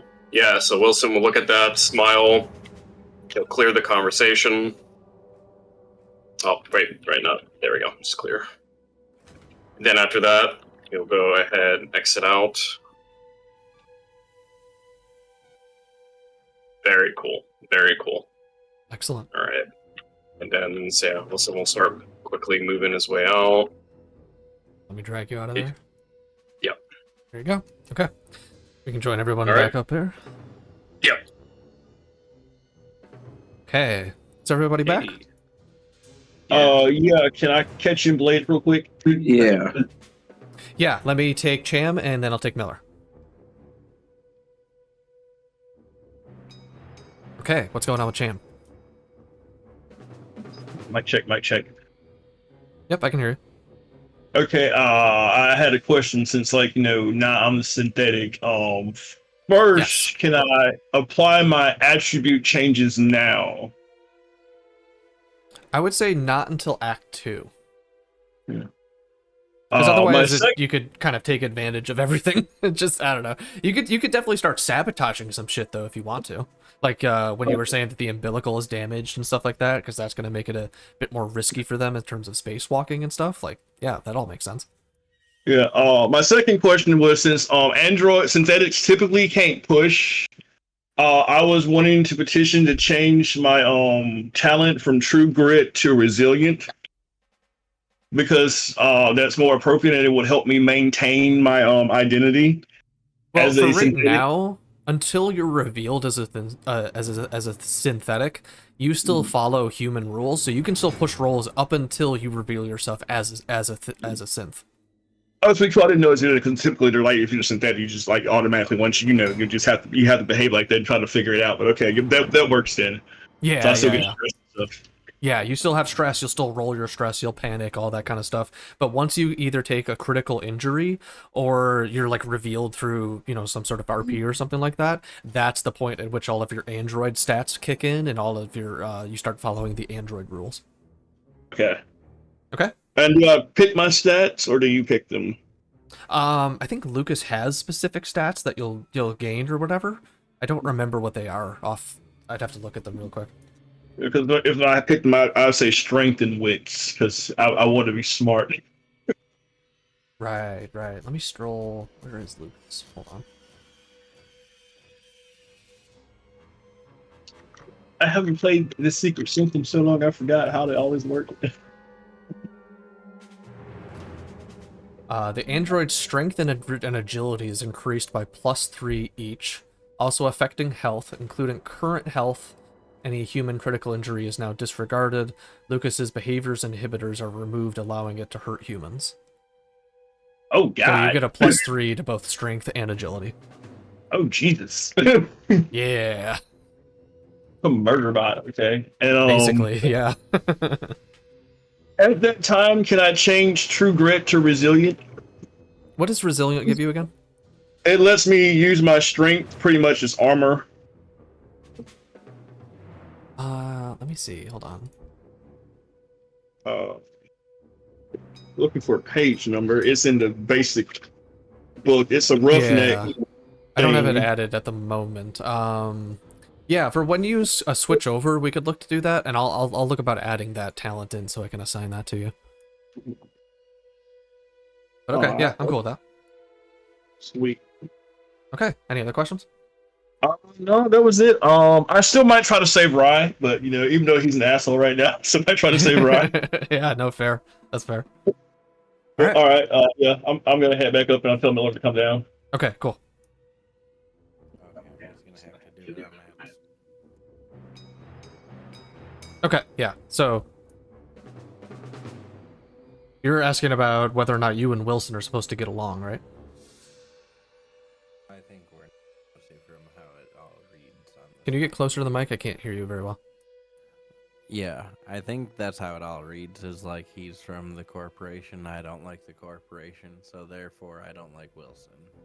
Yeah, correct. Yeah, you have an antagonistic relationship with him, but it's kind of like it's like he's like your boss or like represents your boss in a way because he worked for Wayland Yutani.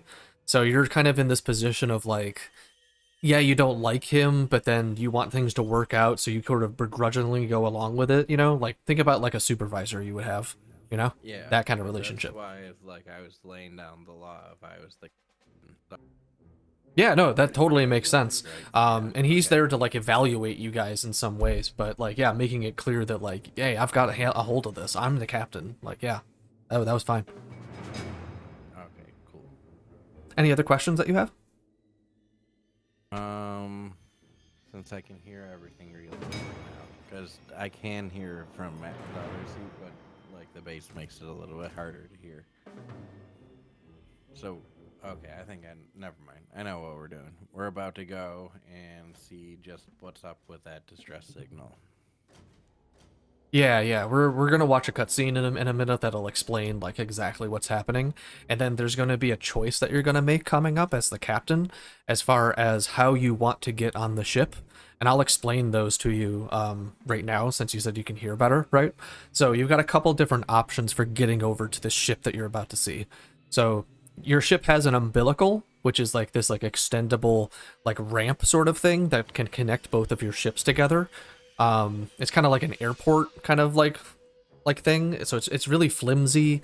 There's no gravity in there. You have like a railing that you can use to like pull yourself along, and that's why you're going to need the compression suits and stuff, right?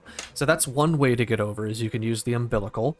You could also spacewalk over there, so that means just like going out of your airlock and then just jumping in between your two ships. The pilot's going to have to make a roll to kind of get you guys in line with the ship in the first place, so it's not going to be that far of a jump, so it's a feasible thing to do. And you could also use the harpoon gun to make that easier. You could harpoon over, then you have a line to kind of, you know, drag, or you could have someone take like the other line of the harpoon and then jump over there. So there's a couple different options to sort of spacewalk over there. And then your third option is that you have the Daisy down below in your vehicle bay. So you could take the Daisy out and use that as a platform to sort of transport everybody over in their compression suits to the airlock of this other ship. Does that make sense? Yeah, so the Daisy's like the fastest or safest one? Not necessarily, no. The Daisy is not in very good repair and stuff like that, and people will have to make some mobility rolls probably to like figure out how they stay on the ship, because it's only got this like one person, like think of it as kind of like a crane, you know how like a crane just has like the one pilot seat inside of it, and that's the only like enclosed kind of like area for them to kind of sit at, so you can't like pile people in there safely. Okay, so it sounds like we're just gonna tentacle our way over there is the safe, good way. Yeah, because you did hear Cham say that the umbilical was like damaged in some way, so yeah, you'll have to figure that out. But yeah, whatever choice you make, you know. And you can get input from your crew and everything like that, but you are the captain, so. We'll talk about it. Okay. Okay. Fair enough. Yep. All right. You can call Matt back and we'll head back up to the channel. Okay.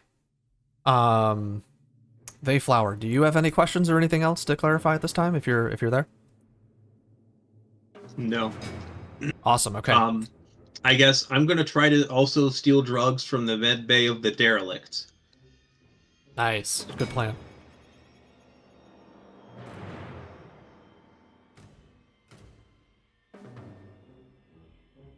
We'll just wait for those two to get back in here. Okay, is everybody back? Yeah. Yep.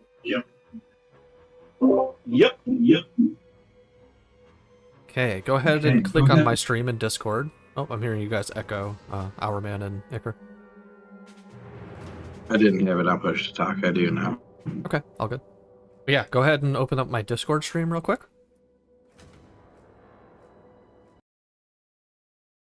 Everybody have it open. Let me know when you're ready to go. Open. Opening it now. Yep. All set.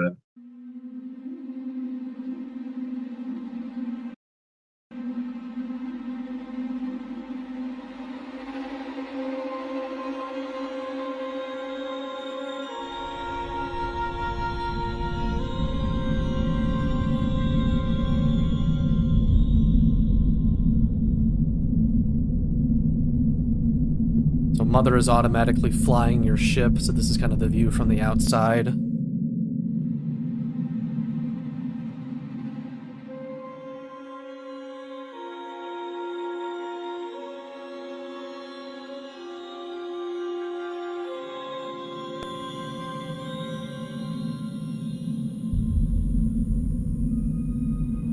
Lights kind of flash on as Mother tries to assess what's kind of going on, and you see USCSS Cronus illuminate if you guys were on the bridge. I know some of you aren't. Yeah, Wilson definitely sees this, and he gets up from his chair and he starts moving to see. Yeah, you've got the viewfinders totally open, and you're just watching as the floodlights cross over.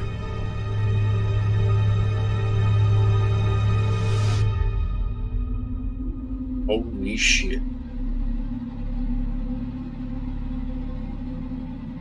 We just found a gold mine.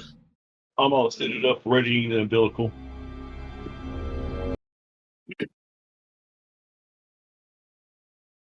Right. At this point, as you guys are now approaching, Mother kind of chimes in again. Vessel identified as USCSS Cronus. Vessel has been missing for 73 years.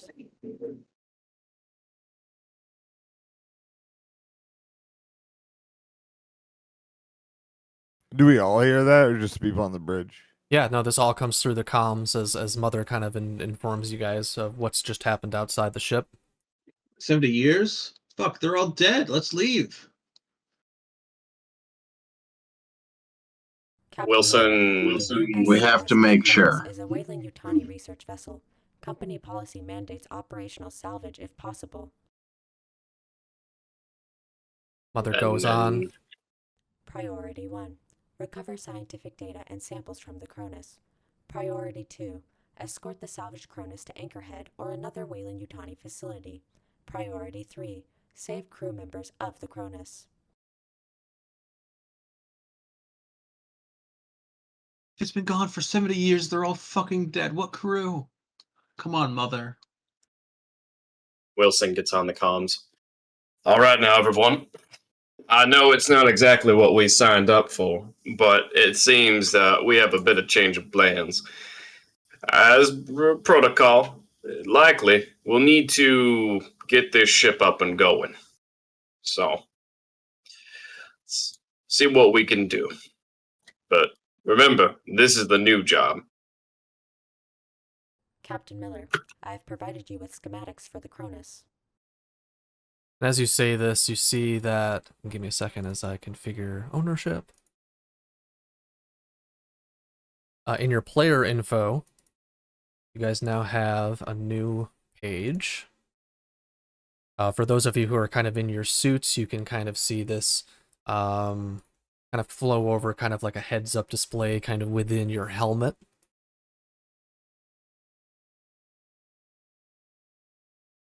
You may have to load the PDF there.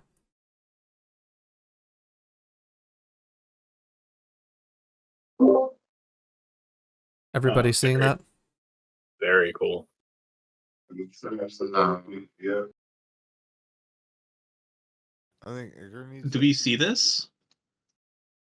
Do our characters Yeah. see this? Fabulous. Yes, this your is coming in email. through your heads-up displays and sort of your things. If you're on the bridge or somewhere else, is kind of popping up on a terminal. This is available to you. Oh, we have like... Wait, do we have like a HUD on like our suit? Yeah, on the suit inside the spacesuits, there's like a heads-up display kind of going on. We This is LC, letting you know the docking umbilicals. I got it ready, operational.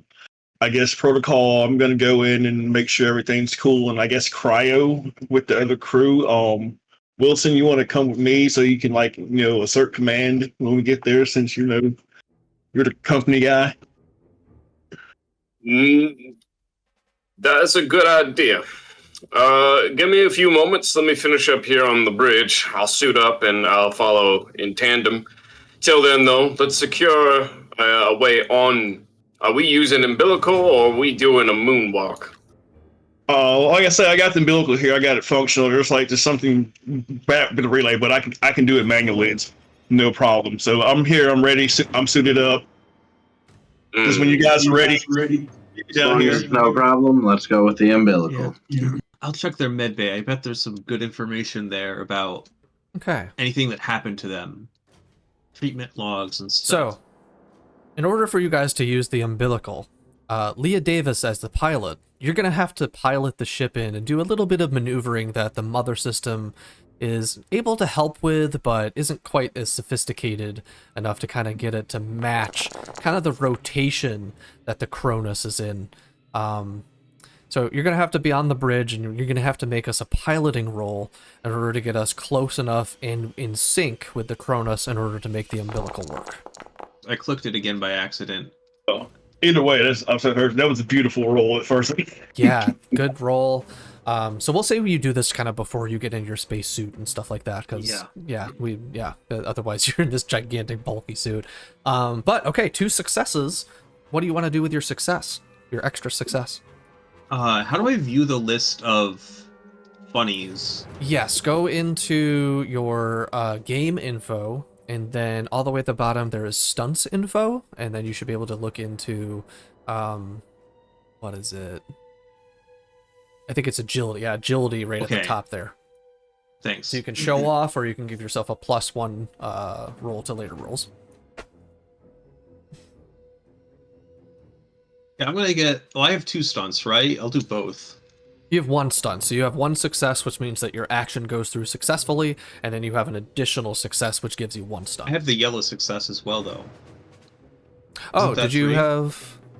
I have stress because I injected a naproline at 0 stress. I see. No, you're totally correct. Yeah, so you've got another success there, I suppose. The answer is both. Okay, yeah, so you get a +1 to any of your other piloting related rolls, and you're able to show off while you do it. So you do what do you do? How do you do to show off? I back in almost too close, say, oh, let's hold it off there, and then pull back into position. So I almost switch the umbilical a little bit, but it's fine. Nice. I also do it quickly. So Wilson, you see this still on the bridge, and it's quite impressive what Davis is pulling off here. Yeah, Wilson looks carefully at Davis and just actually says, very nice paladin. Very nice paladin. Yeah, all protocol and shit, right? And then I leave before he can respond. Oof. Let's just get up and walk. Wilson just, as, Davis walks away, just writes a couple notes down and smiles. As I'm hooking into the umbilical, I get a comms. I'm like, that was some pretty sweet maneuvering there, Davis. It was perfect timing. I just walked on over. Yeah, so I was all down here.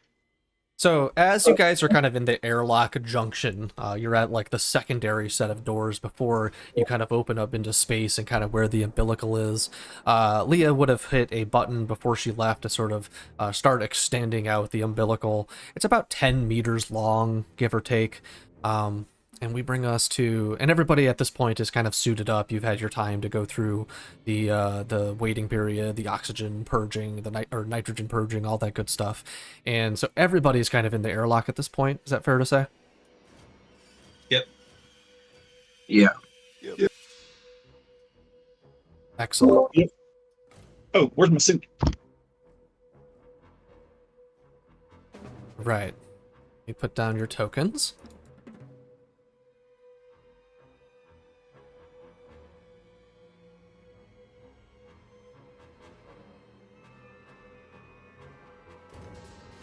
Okay. You guys are now inside the umbilical. You're now connected to the Cronus, and you're in zero gravity. You're in these really bulky spacesuits and stuff like that, and there's a railing on either side of the umbilical, which is kind of this, like, plasticky kind of, like, it looks pretty durable, but it also it's questionable as to how sealed it is exactly. It doesn't seem to be pressurizing per se. So as you guys make your way over there, can When I each of reach you the middle of it, I bounce. And I want to make it a nice bounce. I'm gonna like really roll some ability for that. Yeah, everybody roll me a mobility check here.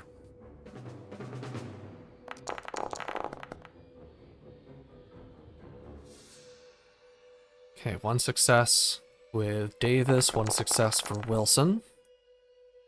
No successes for Rye. Feel free to push that if you would like.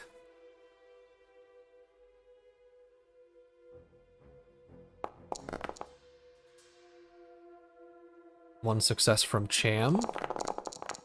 Damn, that's good. Destroyed. Nice. 1 success on the push from Rye. Just waiting on Miller. You had no successes. If you want to push that, go ahead. If not,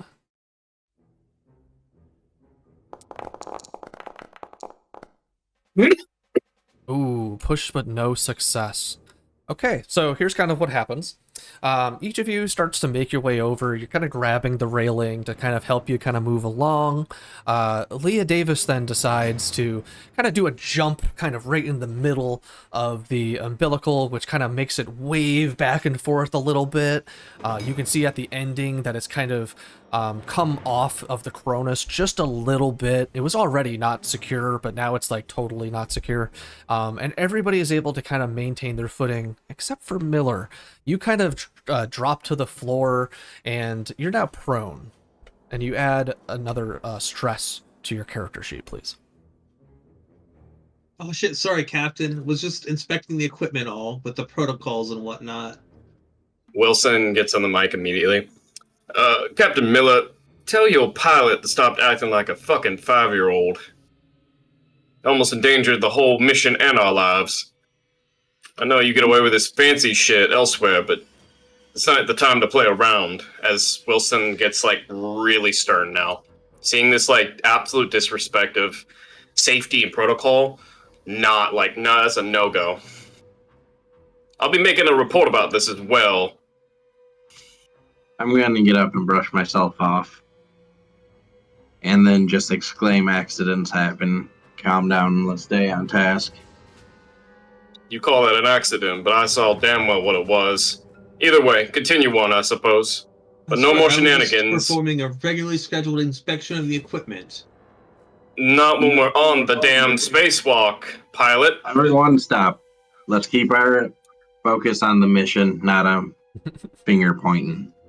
Yeah, she's right. We're gonna find out that they're all dead, and we'll leave and we'll cash out, selling all this juicy H3.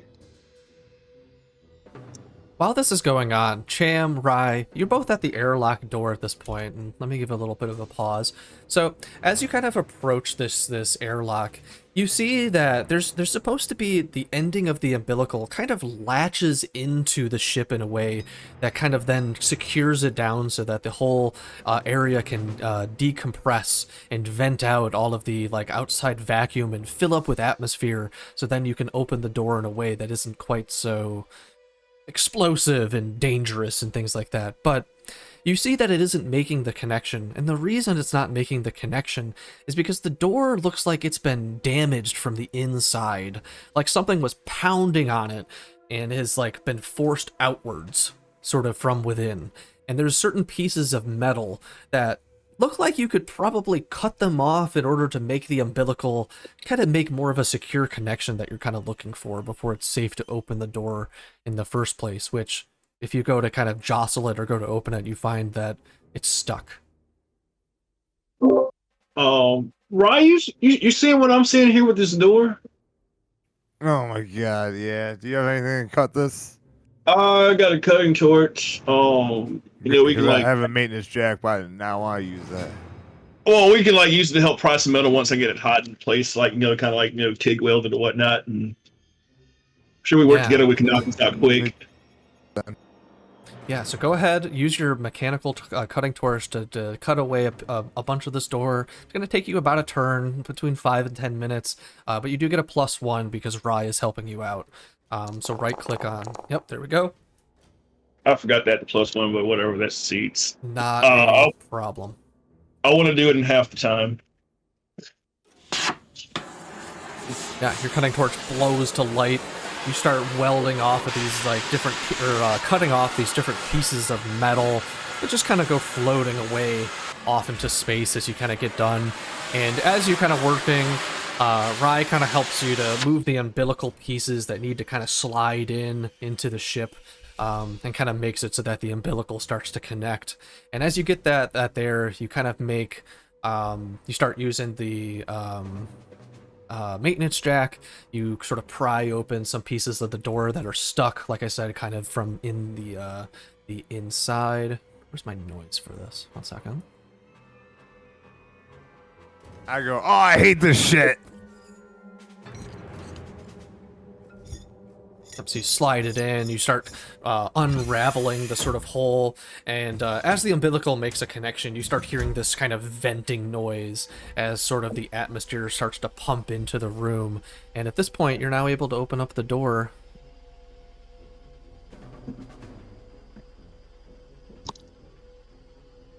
Fabulous. They're going to have to give us a bonus for this, emergency like welding and whatnot. That better be in the report. Yeah, I think that should be part of protocol for sure. I agree. This should definitely be in the report. All right. So as you guys are kind of Duly saying noted. these things, so you guys enter into the Cronus, and what you're kind of entering into is there's kind of this top shaft area that now has a door that doesn't quite close now that you've had to cut away some of the pieces, but at least it's open. So now at this point, the umbilical kind of counts as this part of the airlock, if that makes sense, because you can't really close the other door. But as you do, you kind of enter in, and on the bottom is kind of this other hatch that you have to use a wheel to sort of unclick, and sort of as you kind of do, you hear this really nice hissing noise as sort of the ship meets the atmosphere that's kind of in the umbilical. The door opens up, and there's a ladder that you guys have to climb down. And as you guys climb down, place your tokens.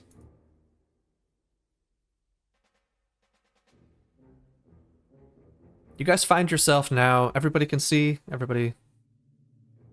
I have the game paused at the moment, but... Everyone see where their tokens are? Yeah. Okay, Yep. so yeah, you guys are now kind of down in here, and you can see that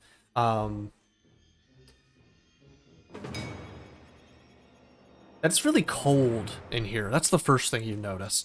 You're already in these space suits that are kind of shielding you from this, but it's pretty dang cold in here. You also notice that it's really dusty and old and looking, which, I mean, the ship's been adrift for 73 years, so that kind of makes sense, but dust in a spaceship, that doesn't make so much sense. Kind of indicates that maybe the life support system's not really on at the moment. Is my spacesuit fully on? Do I have one? There's gotta be something malfunctioning here. Everyone make sure to stay in your suit. Clearly, things aren't as we see are working. Understood. Well, I You guess saying we're not working right now? Not saying that, just simply making an observation and statement that this ship is clearly not operational. Most likely need to get to work and see what we can do. Most likely also fixing the power system, and air scrubbers would be the best course of action. Captain, would you agree with Right. his assessment that this ship is not operational? Lee will sass to Miller. Well, he seems to know a lot about it. Why don't you lead us the way to these systems? Well, I don't need to. That's the best part. If you all look at your HUD system, as he kind of brings up his hand that's gloved, he taps on his helmet. It should be on your HUD. You should be able to find everything you need and where to go. That being said, trying to access anything might be a bit difficult. And as you guys are checking out your HUDs, you can also see that Mother's kind of feeding you some additional information about kind of your surroundings, and in addition to the temperature being really cold and things like that, and obviously it's like kind of dark in here. You only see the emergency red lighting and your own flashlights from each of your spacesuits. You also find that there's a higher carbon dioxide level within the air. The engines are currently offline, the communications array is offline, the reactor relay is offline, and some of the other parts of the ship are also offline. Okay. Based on that information, I'm just gonna like load up the HUD and trust that it's accurate. I'm gonna like make a beeline to Cryo to make sure everyone's alive and everything's functioning there at least. And then after I confirm that, I'm gonna head to the engines. The reactor. We have to try to get the engines and the electronics working as soon as possible, so we can get whatever information's left behind that we needed for this mission. Okay, so Cham, you're gonna head over to the cryo chambers. Miller, you're talking about getting on the engines and the lights and everything again. What are other folks doing? I'm just gonna follow Cham. Okay, Rye's gonna follow Cham. Wilson looks to Davis and says, Pilot, Mrs. Davis, could you tag along with Captain Miller to near the engine room, as well as make your way to the bridge? I'll see what I can do, if I can see if there's an auxiliary within Mother Systems on this ship. As it is Weyland-Yutani, well, minus the Yutani, because this ship was procured before the merger happened within the company. So, that being said, Miller, have the captain go with you. I'm sorry, have the pilot go with you, not the captain. Okay, traveling in teams is probably smarter anyways. Let's all try to stick with someone. Except for Wilson, I guess. How about saying, who's Wilson sticking with? As I said, I will be checking out the Mother System terminal to see if it is operational. It is unlikely, but you never know. Okay, so Miller, Davis, you guys are going to head down to the bridge, from my understanding, and then go check out the reactor. Is that correct? Yeah. Okay. Wait, so you what guys are level's gonna... the reactor on? So the reactor's on deck C, and the bridge is on deck B. So from where you guys are at, you're going to take the ladder that's right in front of you, and you guys are going to be heading down into deck B.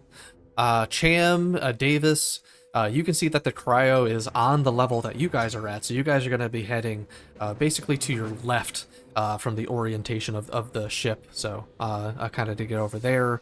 And then Wilson, you were going to check out the mother, or try and get into the mother room of the Kronos, which is basically to your right. Okay. Well, on pause, we'll have you guys start to move around.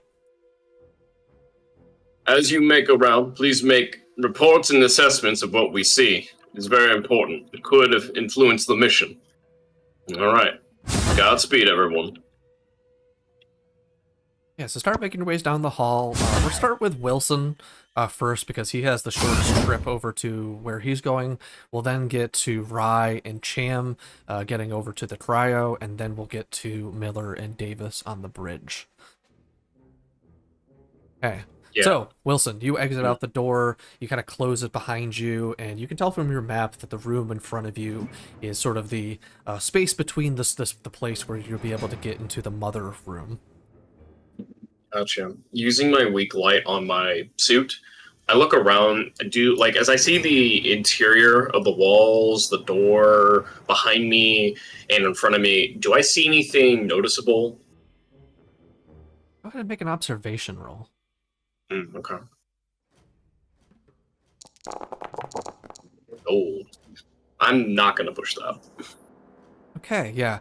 So you look around and, I mean, it's really, really dusty in here from what you can tell. Like, there's like a visible kind of dust shining through your flashlight in some areas of the ship, which really seems weird because it really shouldn't be like that, especially with the gravity still on and other systems like that. But other than that, it's just dust. Wilson takes his right hand, flicks off the radio comms for a moment, and raises up his left hand where he has like a recording system. He hits a couple buttons and then says to himself, "This is Agent Wilson J. of the Montero Contingency. I am currently on the Wayland Kronos research vessel.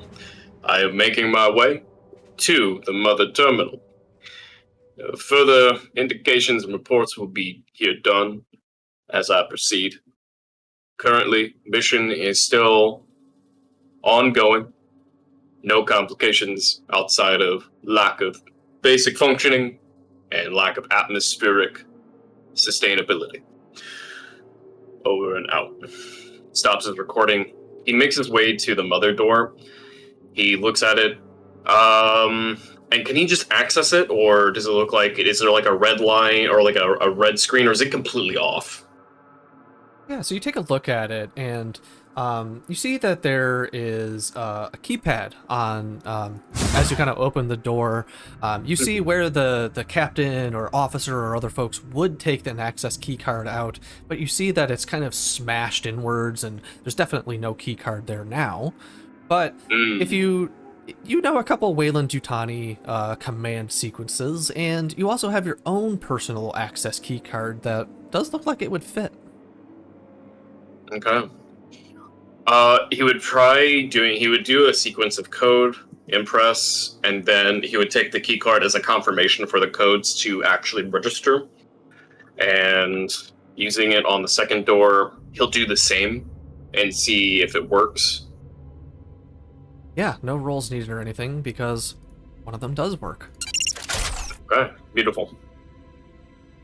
Door closes behind you as kind of some anti-static sort of procedures kind of take place before you're able to kind of go inside, and it kind of enters on its own. You're greeted by the familiar yellow-white lights everywhere. And you see kind of displayed on the screen is Mother in kind of, this is a Mother 2000 unit, so definitely a lot older of a Mother system than what you're experiencing, so it looks real kind of basic, you know, as far as you can tell, and not as many bells and whistles and everything, but still the same familiar keyboard in front of the screen, able to take commands, and kind of flickering on the screen is sort of, you can see that Mother is in kind of like a standby mode. I see. Wilson takes a seat, looks around the room for a moment, takes it in, flicks his radio comm back on, and says to the crew, "All right, I've already made my short journey to the Mother Terminal. Unfortunately, she seems to be in a standby stasis mode, which this indicates we can't really access or gain any knowledge of what could have happened until power functions are likely turned back on. That being said, continue on what you were doing, listen to Captain Miller, and I'll be on standby if need be." So I want to try a quick check real quick. For everybody else, I gave you shared vision of Wilson's token. Are you able to see what he sees right now? If you scroll over to where he would be on deck A. I don't see... Yes. Oh, there he is. Yeah. Awesome, it's Yeah. working then. Okay, so that's how I can give you guys some spectator vision once we're between decks and things like that, so that's awesome. Okay, cool. So yeah, so you guys overhear that from Wilson over your comms. Anyone want to respond back? I'm going to say locally to Miller, "Captain, what are your real orders right now for me, then?" We just need to try to get things running. We need to check on the operating systems for the engines, the electronics. Well, they'll talk about this. I'm gonna hop on radio and be like, "Wilson, don't sit on your ass too long in there. I'm gonna hop off radio and be like, Cham, do you believe these fuckers? Okay, yeah, let's head over to Cham and to Rye. So you guys are kind of making your way through the halls and things like that. You're seeing some of the same things as Wilson's, super dusty and everything like that. How are you guys going about this? Are you just kind of walking through the halls? Are you taking your time? You being cautious? Are you running? Or what are you guys doing? Moving at a steady but cautious pace. I'm like looking. I'm like, hey, Rye, if you see anything small and valuable, like pocket it. I look at Cham and be like, this is the reason why we're together. That and those other people know the fuck out of me. I got this maintenance jack if anything goes wrong. Hey, be on the lookout for an armory because one, I think some fuck shit's going down here, and two, if it's not, the fucking weapons sell, right? That's correct. You guys are making your way. I'm dragging you. Excellent. Oh wait, let me give you guys vision. Hold on.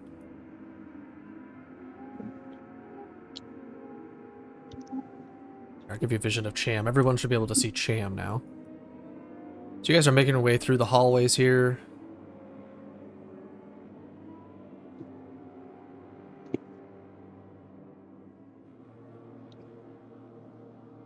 You guys want to make it down, and then this door on your left, first left, is kind of the cryo door. And as you guys are approaching that, can both of you make me an observation roll?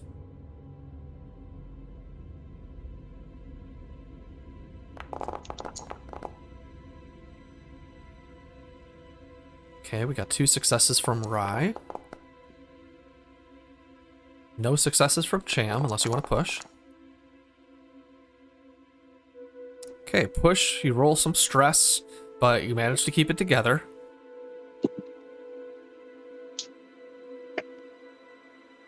Where did Rye's character token go?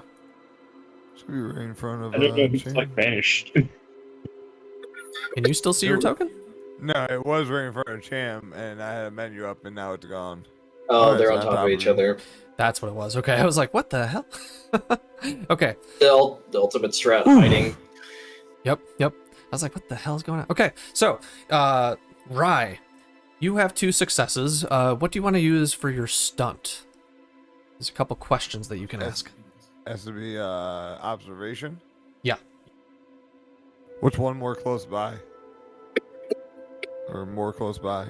Are there more of them close by? Okay. Yeah, so here's what you see. The first thing that you notice is that as you guys come upon the door,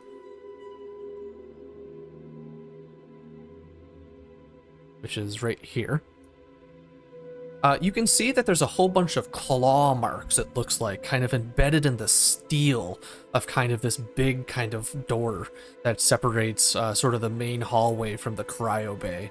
It looks like something attacked the door at some point.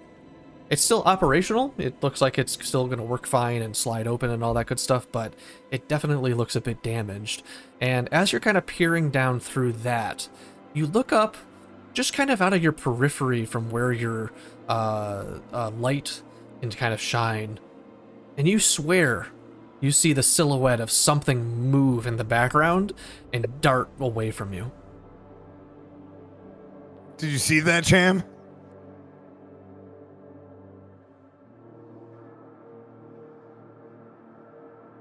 Cham, any response? Oh, you might. I forgot I was muted. I was like, this is why I hate missions like this. There's always some like unknown bullshit. Are you armed, Cham?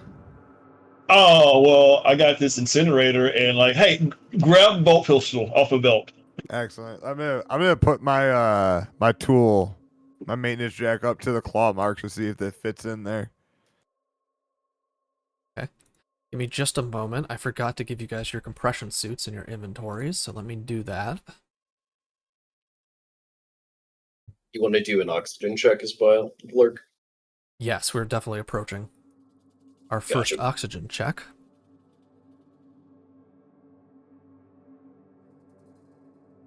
As a side note, out of character, this is incredibly immersive. Well done, Lurk. Awesome. Glad you're enjoying yourself. Hell yeah. All right, everybody should have their compression suits in their armor. You can click that into active. I'll do it for you, Cham, because I'm already on your screen. And once we transition and get through Davis's and Miller's scene, we'll roll for our first oxygen check. And we'll do that. But yeah, so you go to open up the door, Kayla Rye. No maintenance jack needed. Opens up. This may be a little bit of a twinge as it kind of goes over some of where it's been damaged and stuff like that, but it does open. But my maintenance jack doesn't line up like the claw marks. They aren't maintenance jack marks. No, it doesn't look like maintenance jack's marks. It doesn't look like anything like pounded into it necessarily. It looks like something scratched it off. Excellent. You lead the way, Chan. Yeah, I slowly creep into the room. Yeah, and as you guys go inside, you can see on each of the door panels leading to each of these different cryo chamber rooms, each of them is flashing red, sort of faintly, indicating that they are currently locked.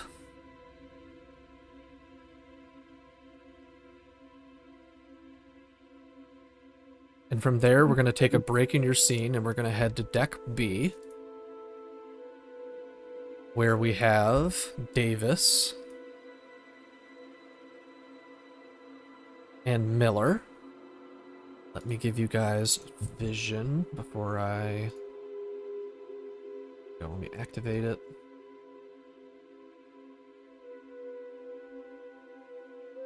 Vision.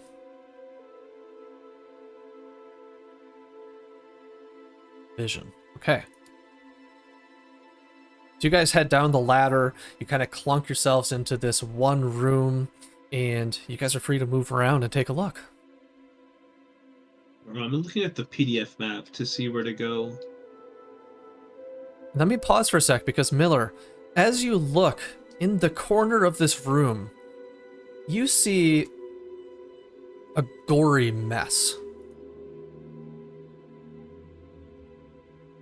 Okay, I'm going to just ready my weapon and say we have to, on the comms, just everyone be on the lookout for something possibly here.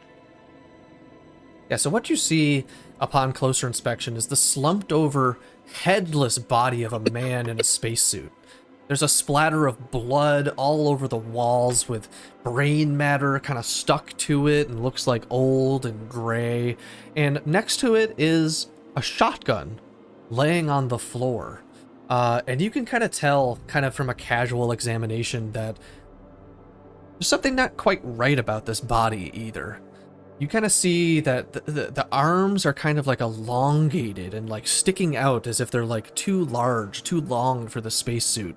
And sort of the head, like where the head would be, the neck looks like it's been like it's larger than it should be. It's sort of like this bigger hole than you would expect. And you can also tell based on like how the body is laying and how it's sort of slumped that this person almost certainly shot themselves in the face.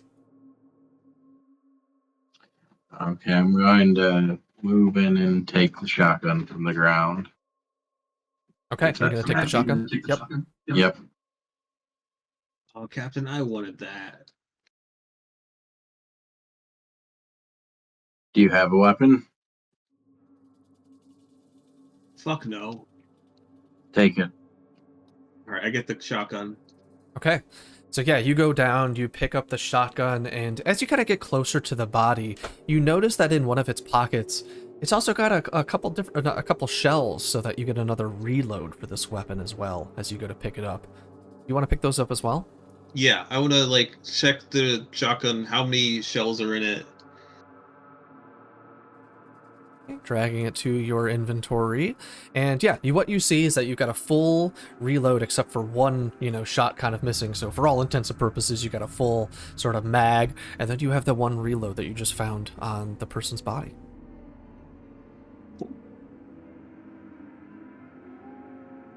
Any reactions from what Miller was saying over the comms from anyone? Yeah, I'm going to kind of describe what we're seeing as far as the body and how it looks like he shot himself. So everyone keep an eye out in case there is anything left on this ship. I just say, Wilson, get to a buddy. Wilson, hearing all this, naturally that would be a stress because that's, a bad omen. So Wilson kind of hearing this, kind of stressing out a little bit, says, you said a blown body with unproportional sized things sticking out of its arms and neck, and its head's blown off. Shot himself in the head. That's correct. It looks like he shot himself. I think we should all maybe regroup. Does anyone not find this a bit strange? If not, a little bit perturbing? Yeah, I'm It's with definitely you. strange. Everyone group on our position. Yeah, that's a good idea. Yeah, Wilson, get to a buddy quickly. I think I'll be fine. The mother room is quite secure. I'm gonna try and act like an unserious jackass and be like, Wilson, I don't want you to blow your head off too. Please just listen. No, I think I'll be fine. Don't worry. Wilson, Yeah, the safety of everything. Go ahead and take Go ahead. one stress, add a bit of stress as this conversation is dawning on you all. And are we all going to start moving, I guess, to Deck B to join Miller and Davis? Yes. Can I roll a command on comms to get Wilson to go meet with us? Oh, you want to try and convince Wilson to go with you? Yeah. I'm gonna pull rank is what I'm gonna do. I'm gonna pull rank on Wilson to meet up with us. I don't think you'll be able to do that. I'm Yeah, company man. is the current situation. I'm the Yeah, I captain, take. though, so I'm like in charge of everyone, right? So I'm in charge of him too, technically. He's part of the crew. Well, okay, let's run it this way. So Wilson, you're kind of saying that you're secure in the mother room and that you're looking kind of to stay put at the moment. Miller, you're trying to kind of corral everyone together. So go ahead and make a manipulation roll. So who's initiating the manipulation? Me or Miller? It looks like Miller would be. Okay. So then we need because this does have a lot of conditions. Yeah. So especially because it's just over comms. Yeah. I would say that would give you a -2 at least to your roll. And then I would say that would because it's an opposed manipulation roll, correct? Yes. So I would say that would give Wilson that would give you a +1 at least. Okay. Okay, perfect. And I'll roll command after we resolve this one. Let's see what happens with the manipulation rolls, and we'll go from there. Wait a second. So am I doing a +1 or a -1? You're doing a -2 manipulation roll. Okay.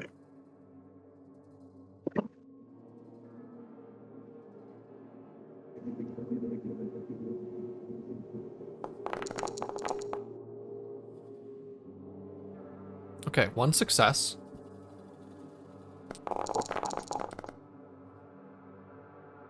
Two successes. Okay.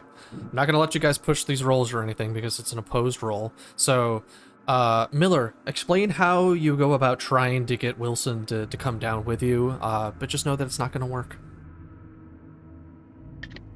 It's safer if we all just together for everyone's sake. So we're going to need you down here, Wilson.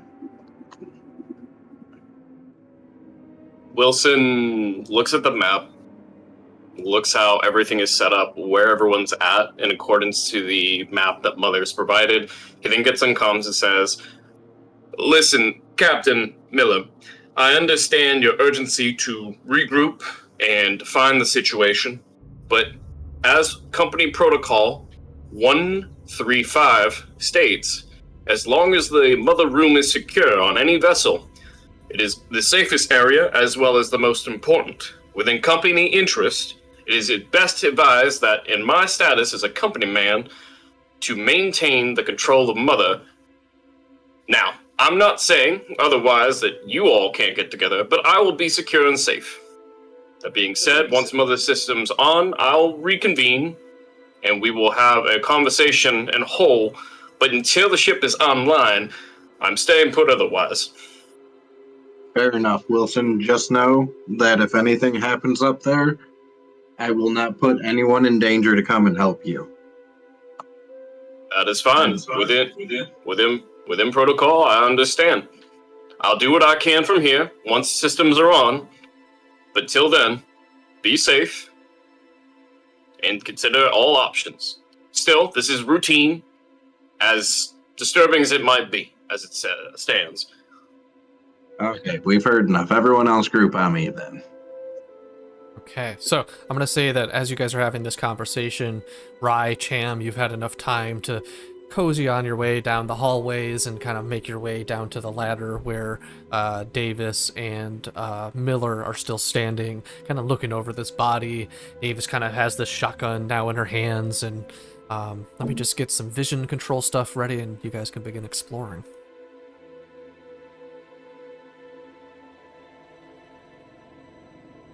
Yeah, make sure Laz still has vision.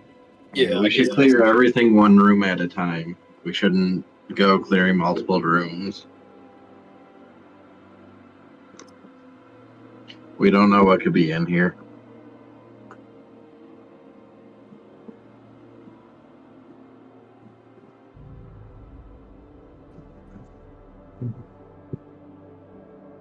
I'm like, we got this overlay, right? Tell us where to go. We know what we need to do. We can't get to the crew right now because all their doors are locked.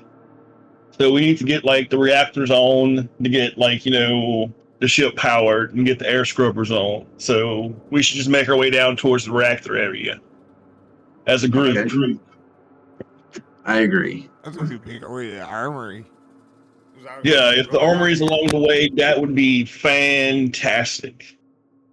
What level are we on right now? So you guys are on deck B currently, and from where you can see yourselves, you know that the armory is going to be like above, basically north of where you are currently. The bridge is currently to your east, but then some other stuff is west and south.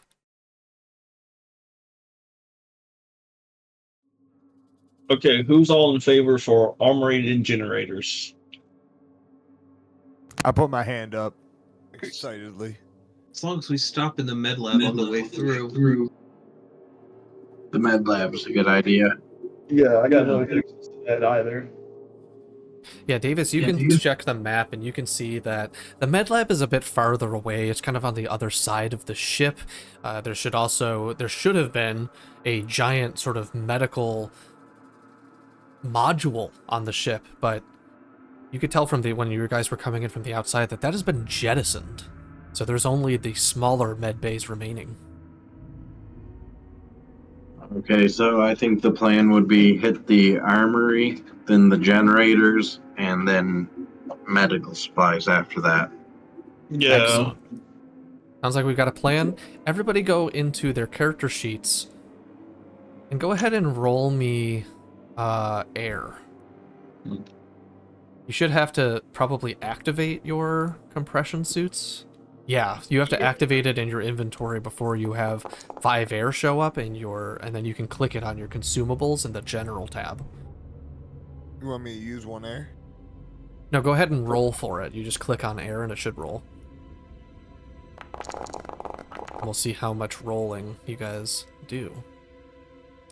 Why are they all yellow? I roll. I'd roll on. Because how consumables work, they're all... Yeah. So if you're getting the 2 black dice, you're rolling armor. If you're getting the 5 yellow, that means you're doing the consumable roll. And how it works is each one is a consumable loss. So if you get no 1s, you keep the 5 air. But if you get a stress 1, you means you lose that much air. Well, so go to your character sheet. Go to your character sheets, and then in general, down in the left-hand corner under consumables, you'll see air, and you want to click on air. Yeah, it should be by the supply roll. Yeah, there's a little supply roll to the right. So for example, I just lost 2 oxygen for mine, and it does it automatically for you. Yep, it'll automatically subtract. So, okay, so we've got Wilson has wait, where's got 3 air left? No, you're good. My roll is at the very bottom. I've got 3 oxygen left. Okay. Miller has rolled, Davis has rolled. I think we're just waiting on Cham then. Is that how much I minus? I rolled one, so I minus one. I rolled the one. I rolled No, one. no. Lower mine. No, so Iker, what you do, do you click on your character in the actors, click on your character, and do you see your general screen? Yeah, I made the roll already. I rolled one dice. As a The success.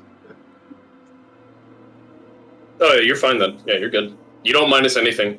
You only minus, so if you look at the rolls, you notice how Wilson rolled 1 success and 2 failures? The successes don't mean anything. Yeah, It's only if you get the face huggers, the 1, you lose. So everyone, Davis, your oxygen stays up. Miller, your oxygen stays the same. Everyone's oxygen stays the same. Getting a success means nothing. It just keeps it the same. That's all. Yeah. So, Wilson, what's going on with you then? Kind of losing some more air supply than everybody else. Wilson looks down. He's getting the HUD that's like telling him with like its own interpersonal voice saying, "Low air detected. Low air detected." Wilson looks down to his side where the tank information would be. He looks at it and he realizes that he's got like a small leak coming out from his air tank, and he thinks what it could have been, and it might have been possibly from when Davis was jumping on the umbilical that could have cut it. Maybe he shifted it one way or another. Wilson gets on the comms and says, "Well, due to the actions of our amazing pilot and their antics, it looks like I've been compromised in my air suit.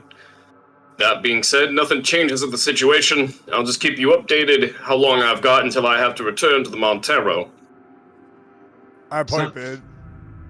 Sounds like a bunch of horseshit to me.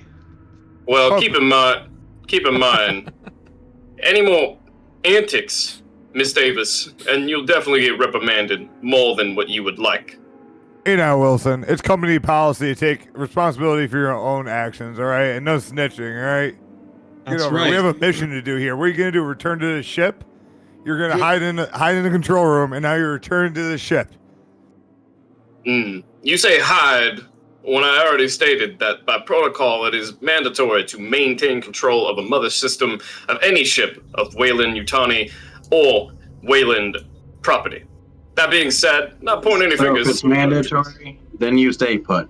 Let's stay Pointing on any mission fingers? and get to this armory. You just blamed your equipment malfunction on me.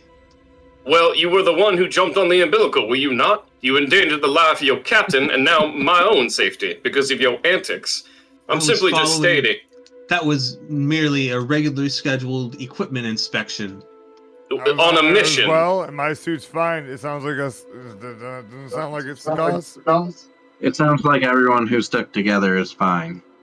It sounds like incompetency, also a lack of understanding of what things mean. But it's okay. I'm not That is mad. definitely true. I think you have all of that going on, Wilson.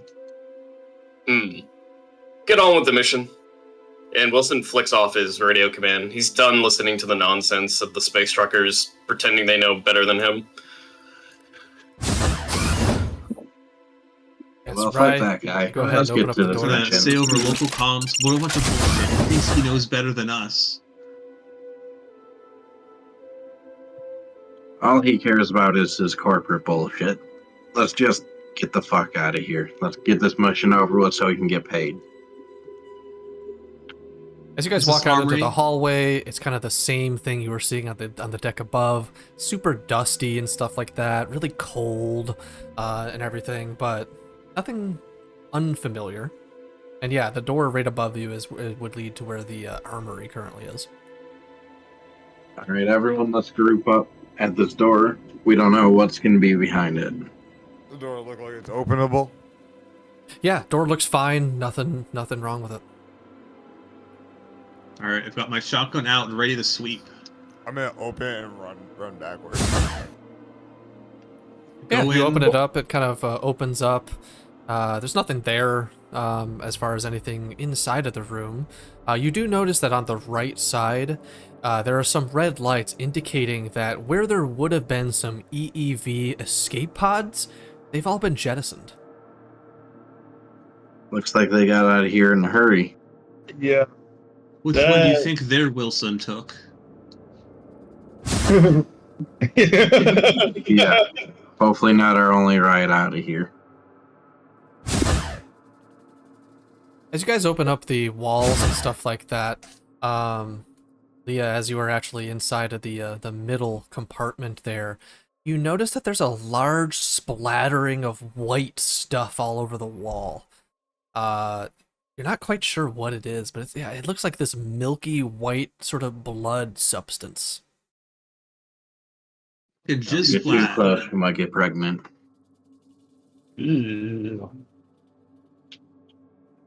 Okay. Well, Poke it with a this isn't looking shotgun. good. So Try to- Miller Davis, looks like you're both kind of looking at it. Are you looking to investigate it all? Yeah, I'm gonna take out my weapon for this. There's got to be something behind this door, probably. Is it stuck?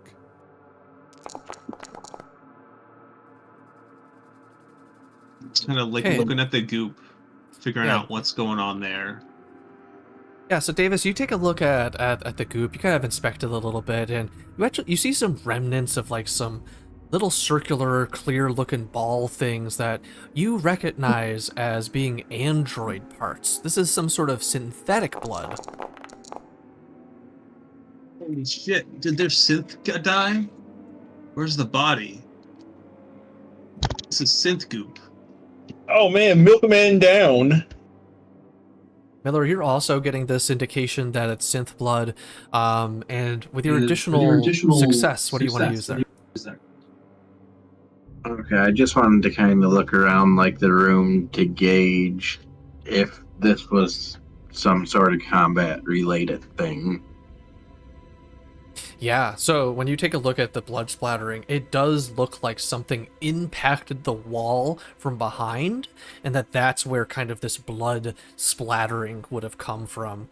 As you look closer, you can also see that it kind of smears towards the door in front of you that's kind of closed, and it looks like the whatever synthetic was kind of damaged over here, it did eventually move and get away based on kind of how the blood is smearing. Okay, whatever did this was strong. Yeah, you're familiar that synthetics are Tough. really strong beings and usually have strength way over that of a normal human. So for something to have slammed this thing against the wall, it was either caught completely unaware or it was just really strong.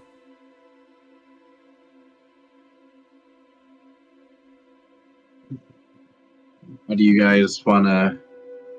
Are we seeing what's behind this door? What do you want to do here? I mean, I'm kind of curious.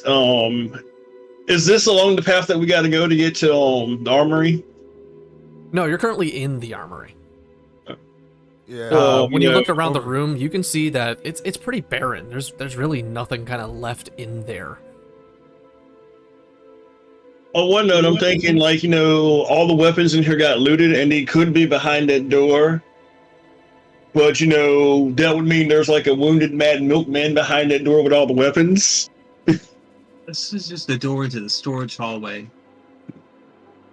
We're in one of the storage pods right now. Well, looking here, we got some med labs and a science place, or we got the bridge up top, which is where they'd probably take the weapons pulled out if they're not here. Well, guess the door is. Let's check the other pods. There could be something good. Be careful opening any doors. I have a shot. Yeah, you look inside, there's just some metal racks and stuff, all of them barren, there's nothing there. As you continue to look, it looks like some of them have just been like completely torn up, just stuff thrashed around the rooms and everything, but nothing that looks like it's useful in any sort of way. Is there a trail of synth blood? Yeah, you can see it kind of leading down the hallway, kind of in the I found direction that some you're red facing. blood.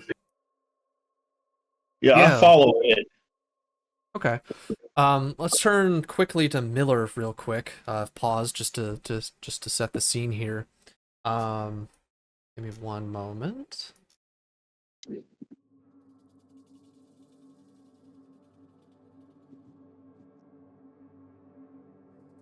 Yeah, so as you kind of walk into this space, you're in this really, what looked like it used to be a pretty extravagant looking kind of spacious area that was at one point pretty luxurious. You see that there's like a really nice, or what used to be a really nice couch kind of in the corner. There was like a really nice oaken wooden kind of coffee table that has been smashed into in the corner. There's like a queen-sized plush looking bed that just has all of this dried looking blood all over it, just caked in blood.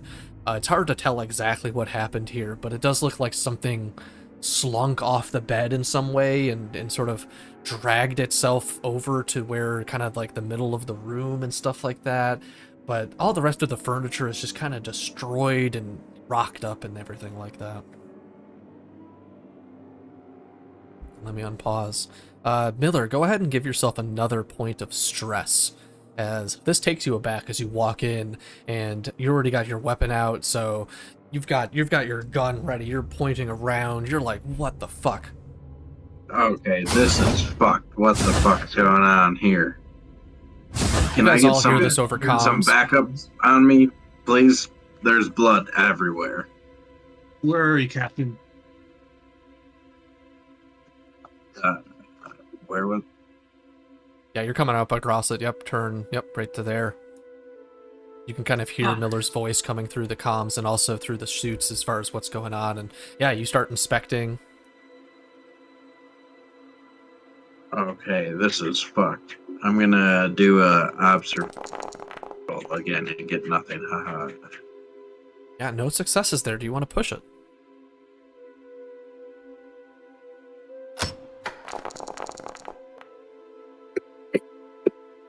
One success. Awesome. Okay. Are you looking in it for anything particular? Are you trying to figure out what happened? What are you trying to observe exactly? Yeah, I'm looking for signs of struggle or combat again. Okay. Judging from what you can tell based on like the blood and kind of what's going on there, it doesn't look like there was necessarily a struggle, but it does look like blood sort of erupted from the bed. Like it looks like it originated on the bed, like it's splattered kind of like, but in like all directions. It doesn't look like anything like impacted it such that it like hit the walls in a certain way that you can tell or anything like that. So whatever happened to this person in bed seemed to come directly from them, or like point and blank from where they would be on the bed. And then, like I was saying earlier, it does look like they kind of slunk off the bed at one point and maybe like dragged themselves over to the middle of the room. If you see where I'm pinging right here. And right there, where maybe they were trying to like cover up the blood or the bleeding or something like that. Is there anything on the ceiling? Ceiling look normal? Besides some blood that seems to have reached the ceiling from where the bed is, no, there's nothing really interesting going on. What is up like there. this stuff that's like below the sink or something? Is that like a puddle of water? No, it looks like to be like some sort of sheet, like a white sheet that's kind of just on the floor, just kind of like dirty and dusty and just kind of laying there. So Cham, getting to your role, as you look kind of at the door, you can kind of peer inside to this room, which you initially thought was maybe some sort of closet. There was some sort of like clothes kind of hung up in there and stuff. But as you look over to the left, you can see that there is some sort of EEV in there. There's another escape pod that you can barely kind of look at and make through there. And as you kind of look at the door, there's a kind of a panel kind of on it, and it's glowing red. There's no way to kind of access it. If you tried to put it into any codes, it doesn't really seem to work. And looking at this thing, looking at this like reinforced door, your mechanical cutting torch ain't gonna do shit to this thing. And if it did, it would take you maybe 2 to 3 shifts, like almost all day to cut through this thing. So although you've made a success on your roll, it looks futile.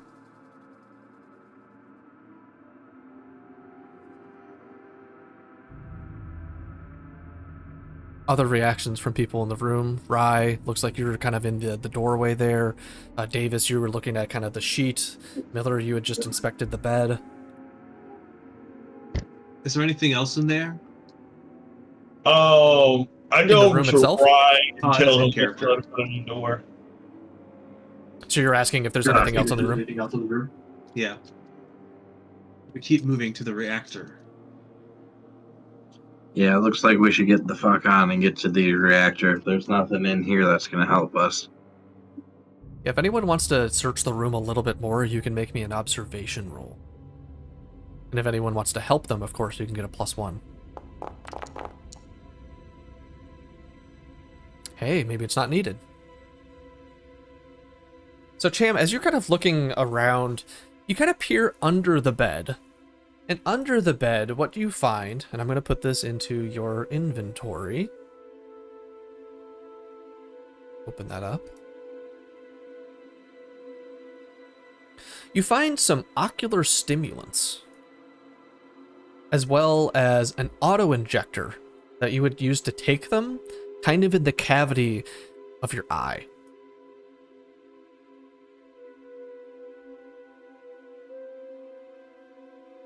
These are some illegal-ass drugs, by the way. Something that you haven't maybe seen before or aren't super familiar with, but yeah.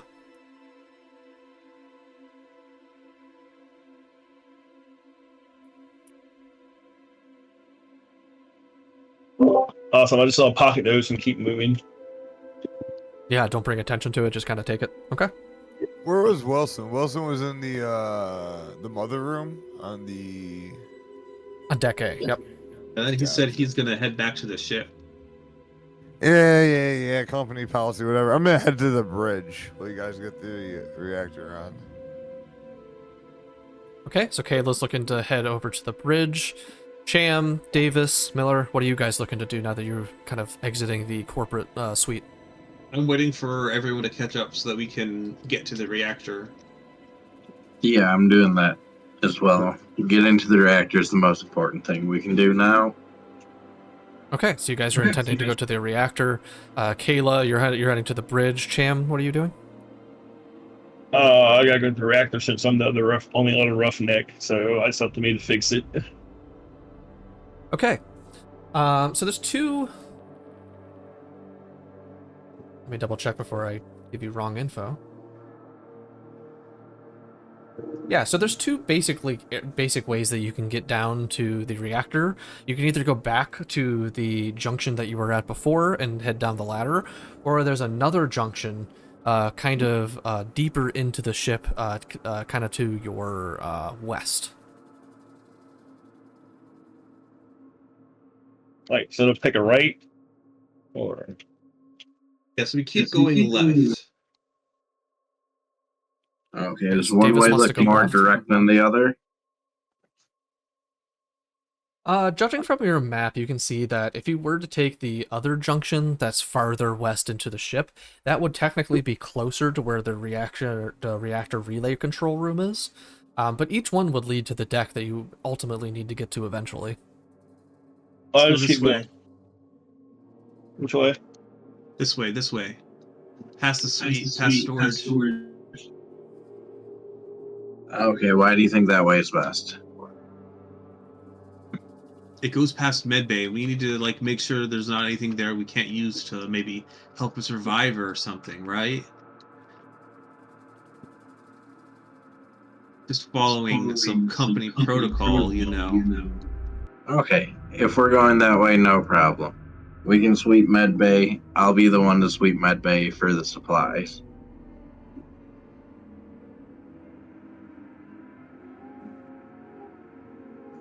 So let's all group and go the same way.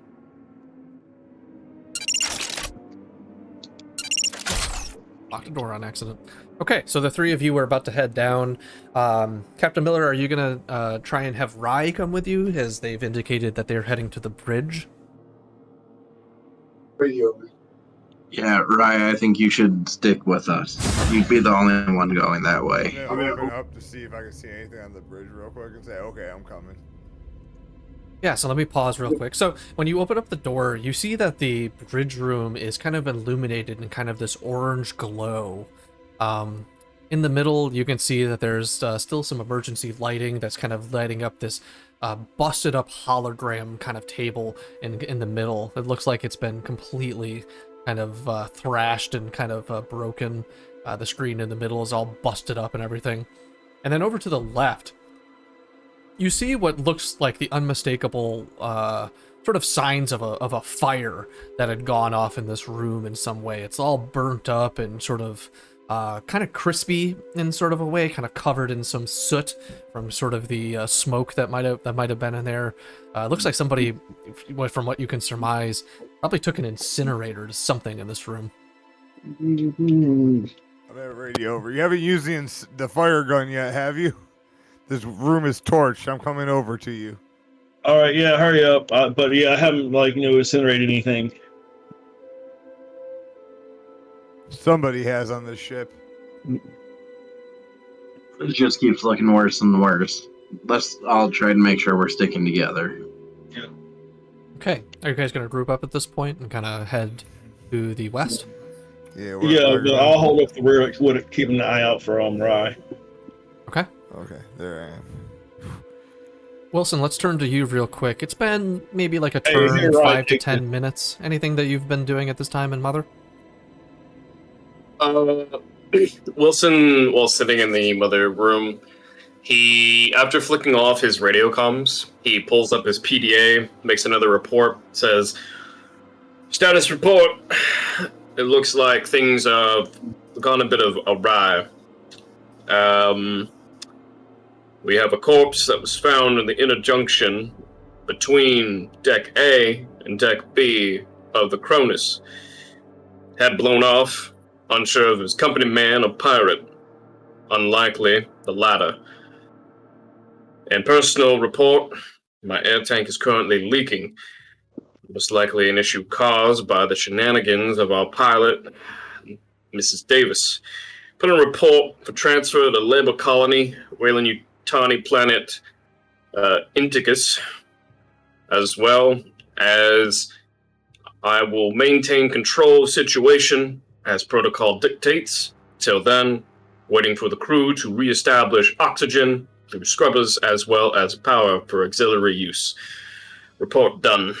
And Wilson takes a moment, he pulls out his key card, he looks at it, and he thinks of what this mission's going to do for him. He gets excited at the idea that this could be the big payday he's always wanted to. He's tired of doing field work. He's tired of having to do all this shit. He just wants a nice, cushy, office job where he's got his own company and branch for him to deal with. And I'm going to use my signature item to reduce my stress. Excellent. Yeah, take that stress down. And yeah, Wilson is he's kind of getting concerned. He's still looking at the air tank, but he knows that right now going back to the Montero is kind of not really going to achieve anything. So he's just going to stay put. He then flicks his comms on, but doesn't say anything. He just wants to listen to make sure the crew's doing their job. And he's kind of just staying radio silent in the meantime. And as you flip on your comms, all of a sudden, the Montero's mother seems to light up. Everything on the ship, in fact, seems to suddenly start to come to life as you suddenly hear some venting noises start to churn up, some lights begin to kind of turn on.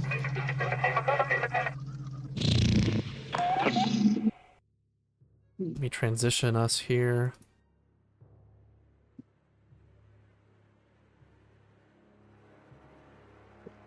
Give me a second, I have like a billion lights to turn on and off. Oh man. Oops, I didn't mean to do that. No worries.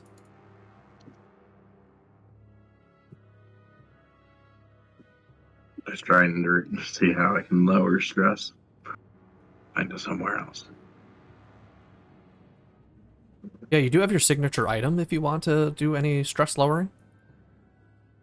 But what's the signature item do? How do I use that? It's just something that you can choose to use. I think for Miller, it's like a patch on your jacket or something like that. And it's just a moment for you to kind of RP and it just puts you at ease. It's something that's sort of important to you in a way. Okay, I'm gonna reflect with that item to lower my stress. Okay, yeah, you go ahead, you do that. And yeah, now How there's a much whole does bunch it of lower lights it? suddenly on.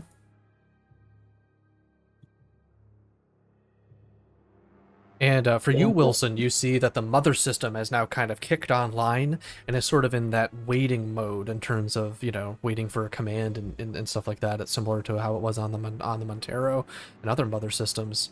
And for you guys all, this suddenly, you know, it takes you aback. It doesn't stress you out at all, but it is very sudden that these lights just suddenly turn on.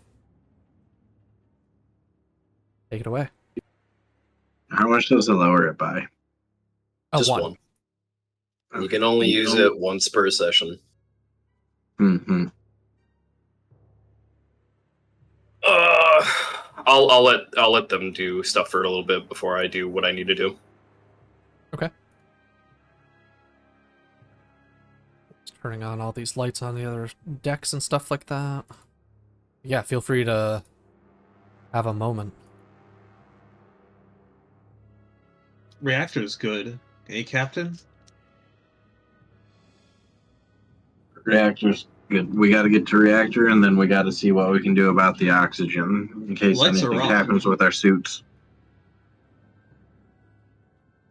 I Oh, think the the lights are reactor on. just turned itself on, Captain. Okay. Wilson chimes in. Let's.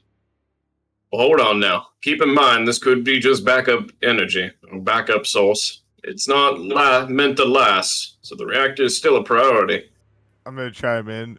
Company protocol states that backup energy is only good for 70 years, not 75 years. That's true. Keep in mind, We might not like him, but we should still make sure whatever caused the power to go off doesn't keep causing the power to go off. Well said, Captain. Yeah. Anyway, when we cut the comms, I say, "Hey guys, wait a second. I just thought about something. What if Wilson's not like us? What if he's one of these like milkmen?" I was thinking the same thing, Cham. I'm thinking a minor injury, maybe on the hand. Yeah, because he's like his suit's not working. Maybe he miscalculated how the air worked and thought like by now that we all be out of air, but we're not. And like all of a sudden now Mother's coming online, even though we haven't gotten to the reactor yet. That's kind of sus. I'm just saying. I don't trust him either. We need to make sure the electric and oxygen are good, though, for us. What's that crate?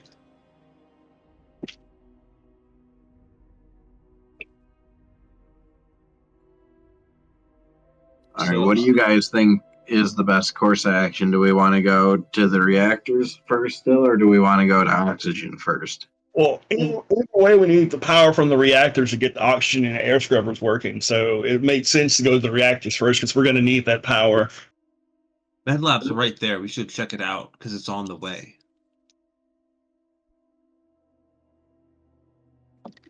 Our first priority is making sure that these reactors are up and running. We'll wander over to Med Lab while they catch up. No, you're going to stick with us. I'm like speaking, I'm narrating my actions out of character. Oh, okay. I see. Lee tries the door, but nothing works. It comes back like to the junction. Says, come on, let's go.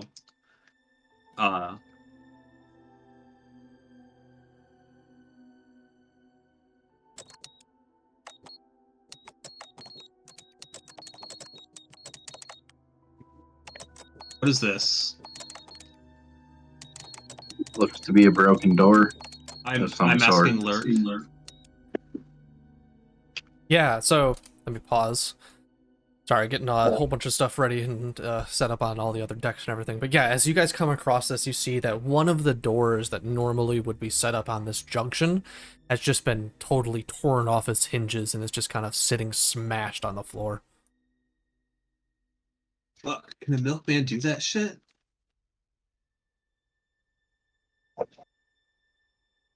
They're strong. I don't know if they're that strong. Gee, I don't know. And as you guys are kind of making your way through the ship, You hear the mother system come on.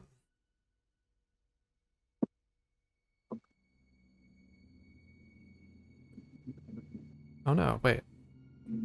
No, my mother's thing. Ah, okay, hold on.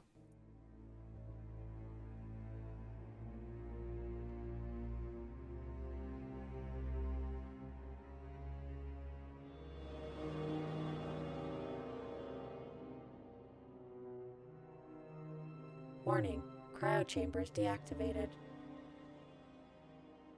Is everyone able to hear that? Yes. Yeah.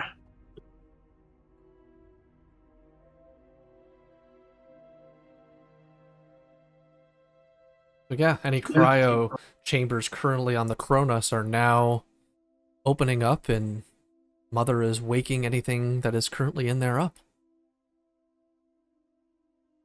I don't know if this is a good or a bad thing. Jeez, you got what you're doing? Wilson chimes in. All right, crew. No worries. Currently, I am retaining information regarding the cryo chambers. Contain and see what I can do. In the meantime, proceed to reactor as per protocol, unless things are changed. Fuck. Yeah, no worries for you. What the fuck is this shit? How many? Yeah, as you guys walk into this corner, you see what looks like to be a massacre. Just stuff that is just like bodies that are just been blown away. You notice that quite a few of them are missing their heads, similar to the guy that you saw with the shotgun in the other chamber. And looking down the hallway, you can see that the room directly to your left, it looks like a bomb went off in there. Fucking psycho milkman. Cut off their heads and shit. You don't find any weapons or anything that you can use. Everything looks damaged and blown apart. Is everybody coming into that hallway? Yeah, we're all gonna. I'm gonna stick together. Okay. Yeah, I'm gonna follow. We're all gonna stick together. Yeah, this is a pretty stressful scene. Everybody add 1 stress except for Wilson. But yeah, as you guys go through, you can see sort of the damaged door and sort of this like where it looks like there was like an explosion and a fire and stuff like that. The ladder looks to still be perfectly intact though and leads down just as normal.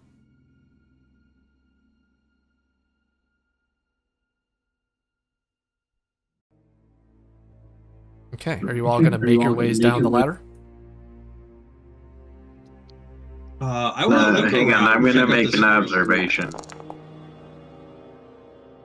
Okay. What are you looking for currently? To see what caused the explosion. So from looking at sort of the burn marks and stuff like that, what it looks like to you is that somebody from above dropped some sort of grenade down here that sort of erupted into this sort of almost napalm-like substance maybe that would have burned away anything else in the room after it exploded. What do you think made someone want to kill these people so bad down here?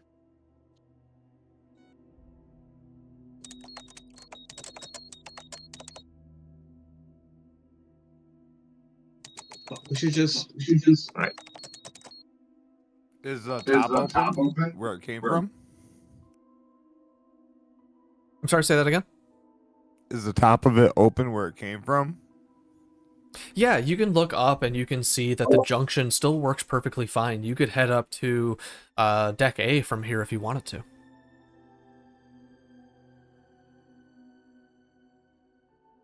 Shit, let's just go. Let's get up there. You mean down for under the reactor? Yeah, let's get up to the reactor. All right. All right, let's go. Okay, so everybody's now going to head down.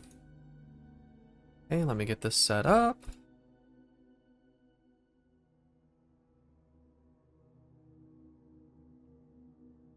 Cham. Got Davis. We got Kayla. We got Miller. Wilson, you still have sights and stuff when I drag these tokens over for... oh, wait, let me activate the scene. That would help. Yeah, I can still see him. Awesome. Okay. Yeah, you guys are now down into this junction. And immediately upon getting down here, you kind of notice that there's like less dust in this room than in some of the hallways and other areas that you were initially in. It's very palpable to you all as you kind of get down there. Can we check oxygen, or does that take something? You mean the oxygen levels currently in the space? Yes. Yeah, you go, you check your HUD readout that kind of has sort of the oxygen level gauge kind of in the corner, and you see that there's still high levels of carbon dioxide similar to other areas of the ship, so it still wouldn't be the best stuff to breathe in terms of like oxygen and breathability and stuff, but it just looks visibly less dusty. Okay. I guess I'll beeline towards like the reactor area I need to go to and avoid opening any unnecessary doors based on what the HUD tells me. Let's double check everybody's character sheet who's currently on Deck C, and who has the lowest mobility roll among you, including your stress.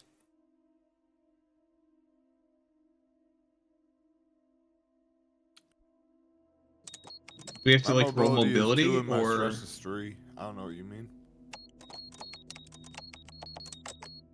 I have like 7 plus 2, 9. Or do you want us to make a roll? How do I see it? What my I got mobility 6. score is?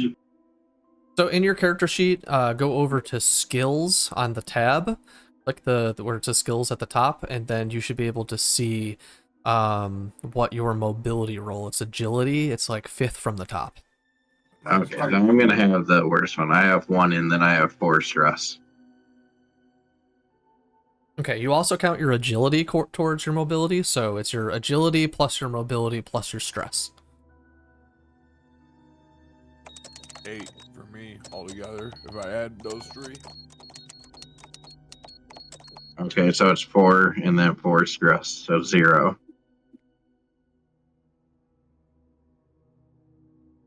Okay. So whoever has the least amount of mobility, give me a mobility roll. Again, Yeah, mobility plus Agility plus your stress. Plus your stress. Oh, plus stress, or not minus stress? No, not minus, plus. Oh, so I have 8. So I have 8 as well. Okay, so it looks like Cham rolled, and he only had 6, so he's got the lowest among you, so that's good. So yeah, so as you guys kind of make your way down the corridor towards the reactor, I'm gonna say that you guys are kind of being a little bit cautious. You've seen a lot of things. Your stress levels are high. You're on notice and stuff like that. And I'm gonna drag you guys over to where that is. You guys are in space. Hold on. There we go. And you guys open up the door, and you see that it has been torn up in here a bit.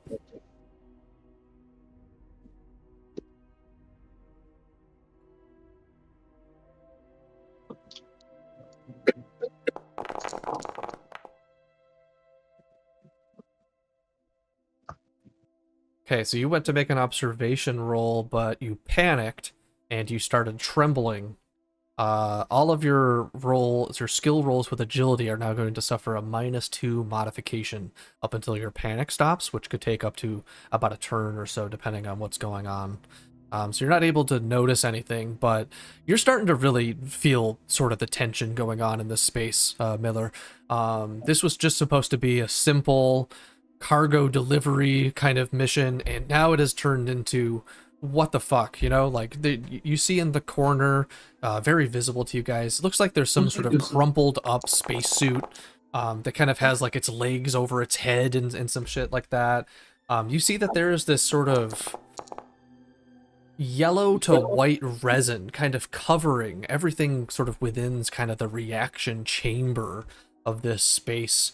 And it looks like there's some sort of like weird almost like nest looking thing kind of in front of the door to where the reactor is. And you can also see that the reactor door has been just completely messed up. And on your HUD heads-up displays, you see that there is radiation leaks currently in this room. The longer you guys stay in here, eventually you'll start to have to make radiation rolls against sort of your spacesuit. But for the time being, you're okay for being in here for now. What is this on the floor? Is that like a little crater, or is that a hole going down? No, so that is the door that would normally be on the reactor. No, but I'm it has talking about been- like this like round thing that the body's kind of laying in. And the same thing I'm talking about. That is Oh, the that's a door. to the reactor chamber. And it has been completely crushed and like broken outwards. And you can see from where you're is standing this- the exposed reactor relay coils inside. Yep. And that's where you see this like yellow kind of white liquid and stuff. And inside you can see that the reactor is kind of glowing this kind of red pulsing sort of light on you. Does that mean it's on? No, it's not Do I know? on. It looks like it's working. It doesn't look like it to be damaged in some sort of way, but it looks like in order to kind of get stuff kind of ready to go in here in terms of the engines and stuff, you're gonna have to clean up in here a bit in order to bring the engines online. But I guess- Kayla, from where you're standing, kind of over this sort of table in the middle, this sort of command-looking table, you can see where part of the door is sort of like hunched over it. But from where you're standing, you can see that there's like buttons that indicate that like the power is ready to come online. It just needs to be engaged. Can I do that with a contact roll or some other roll? I am a technician person, right? Yeah, no roll needed for this one. You're able to just kind of click the button and sort of get some of the power to a bunch of the systems kind of back online. You see that there's some other controls that indicate there's some issues kind of going on. The biggest one that stands out to you is the air scrubbers. It looks like they're working, but they're not working optimally. Gotcha. I'm gonna radio the Wilson and let him know of the progress.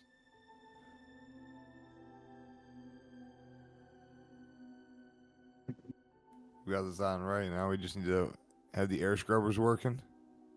So you don't have the engines repaired yet. Like I said, you're going to have to clean up this sort of white residue that's kind of within the reactor room. It looks like all sticky, and it looks like where there would be some moving mechanical parts that it needs to be like sopped up and stuff like that. I guess I'll immediately begin doing that, like get out my tools, whatnot, and I guess if I need anything from Ryan, I'll tell him like what we need to get done, because we've done worse shit than this before. Would that be like a heavy machinery roll, or? Yeah, it would be a heavy machinery roll. Is anybody going to start helping Cham out as you start to clean up this stuff? Yeah, I'll help him out. Okay. Pull out my maintenance jack to do it. Awesome. Pull his bolt. That's help plus the maintenance check. Plus I got. That +1. Gotcha. And I +1 from that too. So it'd be a +2. Okay. Okay, so you got the heavy machinery roll. Go ahead and make me an additional mobility roll. That sounds scary.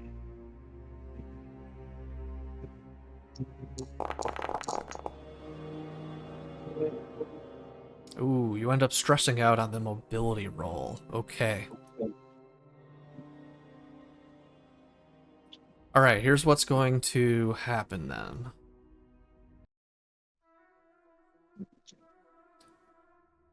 Cham, in order to clean up the residue, you're going to have to walk past the body in there and get into the reactor room itself in order to start using... I'm not really sure what you would clean up with. Let's say that there's some sort of like... I have the incinerator to burn it and my cutting torch to burn away any goo. Yeah, you definitely don't want to cause any fires in the reactor. That would probably blow up the ship and not be good. You don't want to do that. You definitely don't want to fire any weapons in here, anything like that. So let's say instead what happens is, as you're kind of walking in, you begin to tremble, and in sort of getting over that, you end up tripping a bit over this guy, and you don't fall prone, but you do end up dropping one of your items. And let's see, what did you have on you? Yeah, you drop the incinerator as sort of the bulkiest thing. The mechanical cutting torch, that can be strapped onto your belt and stuff like that, so that you don't end up losing, but you do end up dropping the mechanical cutting torch. And as you drop the mechanical cutting torch, it clangs to the ground, and you notice that the body that you thought was a spacesuit in the corner begins to move. We got movement. Everybody go ahead and activate combat. Wilson gets on comms. Movement, you say? Is it a survivor? There's no combat encounter in your currently viewed scene. So right-click on your token, and then go to the top. It's paused. We can't do it right now. Oh, sorry. Yep. Bottom right should toggle combat. Still says state. no combat encounter. Yeah, You- When you're clicking on that icon, it's giving us There we go. I had to start the encounter. There we go. There you go. Now you should be able to trigger that. Yep. I You repeat. get... Is there any... You said movement. Is there a survivor down there? We don't know yet. We're looking into it. Proceed with caution. Make sure they're okay. Okay, what the fuck is that thing? All right, so we are now in combat. We're going to draw initiation. Let me get some more combat music in here. Make sure to identify them as protocol. It is not a survivor. I don't know what the fuck this thing is. We're taking it out. Well, hold on. Protocol No dictates you holding shut on. the fuck Everyone up. get your weapons ready. Back away from it. All right. We've drawn initiative. Looks like the abomination is going to go first. No, Cham, no! And let's see what happens here. Let me make a roll as it attacks you.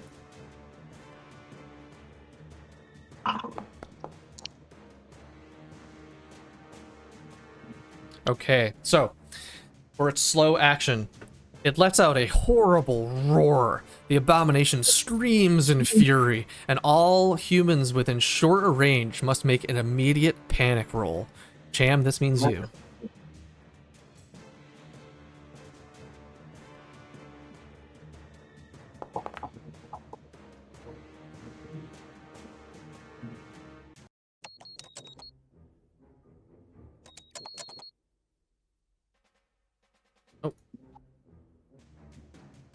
My music stopped. Yeah, that switch up was crazy. Yeah, hold on.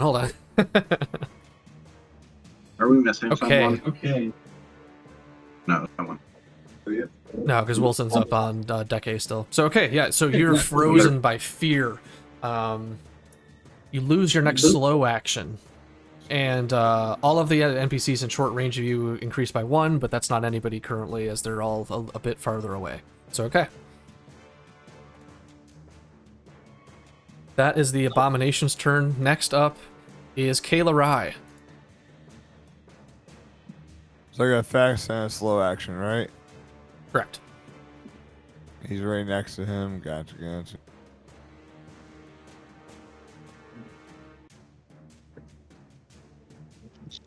I'm gonna draw. I'm gonna draw my weapon and shoot that thing. Unless you still have token visibility, you can see everything in here. Yeah. Do we have a weapon, did. so? So I'm gonna draw Yeah. the bolt gun, and I'm gonna drop the maintenance jack. Not only like, can I drop it on the ground, or should I just leave it there? I have too much.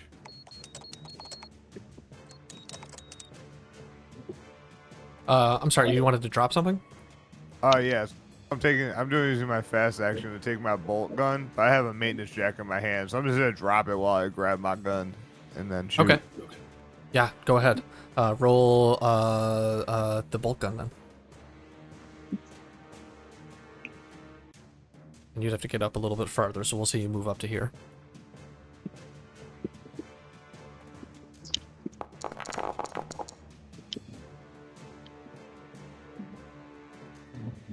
Okay, 1 success.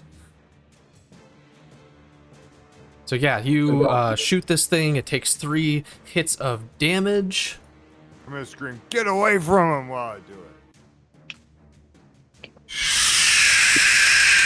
And makes out a loud, piercing scream as it takes this bolt right to the side, let's say, of like kind of like its neck. Anything else you'd like to do? That was your, or was that both of your actions? Those are both my actions. Okay, that's both of That's Kayla out. Rye's actions. Leah Davis is now your turn. Your actions. Right, so for fast action, I'm gonna like run in there, get in shotgun range, and then I'm going to shoot at it until it dies with my shotgun.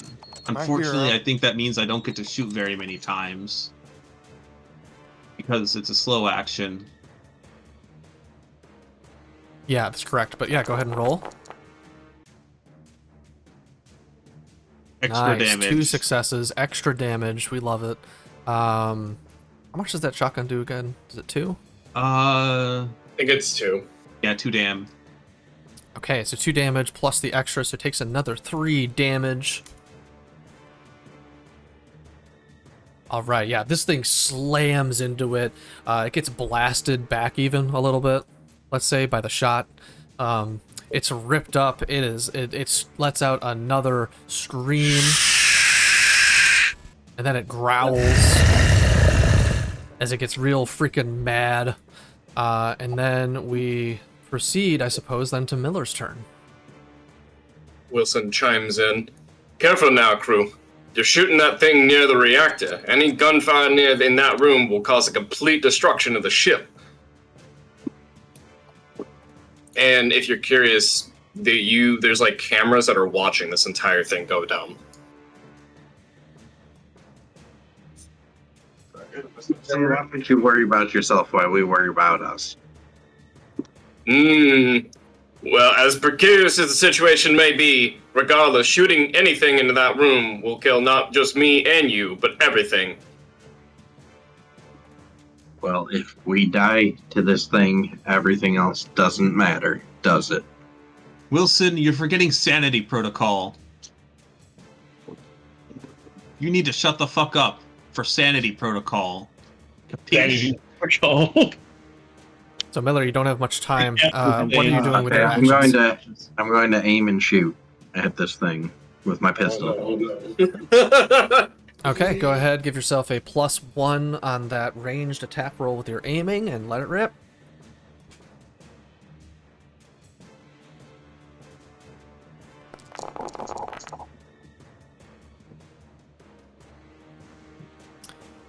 Ooh, okay, so you end up dropping your item by stress or confusion or the realization that you're gonna die anyways. So let's see. I don't think you really have much on your person to drop other than your pistol. Damn it, Wilson, that's why you should shut the fuck up. Yeah, I told you not to shoot into the damn thing. Why don't you just shut the fuck up and let us focus? Wilson, you are going to be formally reprimanded for violation of sanity protocol if you do not shut the fuck up right now. As you guys are sort of hearing this, you're trying to aim, but it just doesn't quite work out. Wilson's in your ears blaring about how you shouldn't be shooting in here, and instead of going to make the shot, you end up tripping over some debris kind of in the room, and as you stumble, your gun clatters to the floor and kind of drops away. All right, that is Miller's turn, I believe. Both of your actions. So now, the Abomination has some really crazy mobility, and it gets to go again. Behold the powers of speed 2. So now the Abomination, it's still close to Cham, so it's going to take another attack at Cham. Let's see what it does.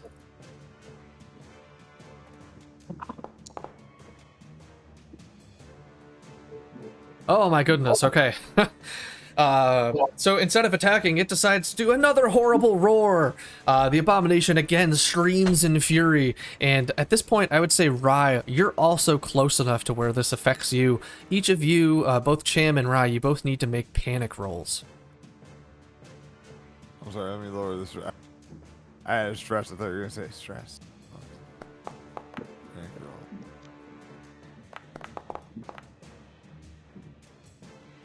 Okay. So Cham, as this thing lets out this roar, you get freaked out. You've already had this thing roar at you once. You're surprised that it didn't attack you, but you're not sticking around for it to get a third chance. So you need to retreat. And I'm going to say that you retreat back behind here. Okay? Rye. You, seeing this thing roar even more up close than you were before really freaks you out, so you end up dropping an item, and let's see, you're currently holding the bolt gun, and you've also got the harpoon gun on you, correct? Yeah. I'm gonna say you drop the harpoon gun. Yep. So the harpoon gun clatters to the floor as you kind of back up a little bit, and maybe you also slip on a piece of debris, just as Captain Miller did earlier, and you kind of take a quick step back as this thing roars. All right, that's its turn. Cham, it is now your turn. Can I act normally, or do I have to wait around? You'd still have to wait around, unfortunately, so you're gonna have to stick into the cover for now, but you still get actions. Well, I only have a fast action, so I guess I go into Overwatch. Okay, yeah, that's fine. Okay, so with that, we now start the second round. Oh, I can click through these. Oh my god. Okay, so round 2. The Abomination now gets to go again. It's going to walk up to Rye as its first fast action, and then it's going to attack. Let's roll the attack.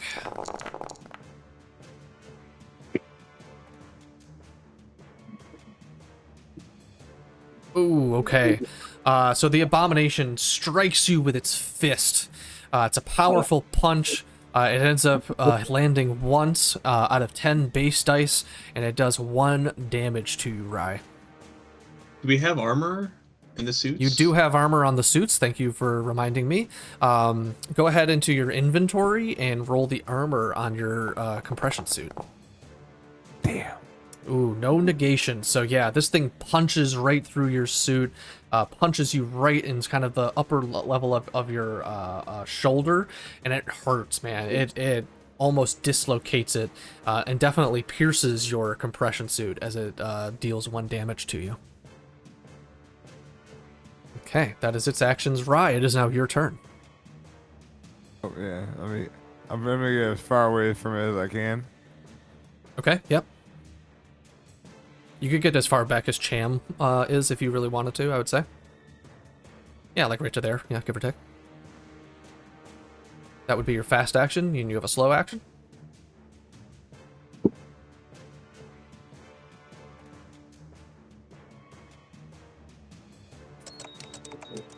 Can I first aid myself? Yeah, you could make a medical roll right now, I think. Is that... Wait, is that an action? Let me double check Slow that. action. First aid. Then yes, definitely.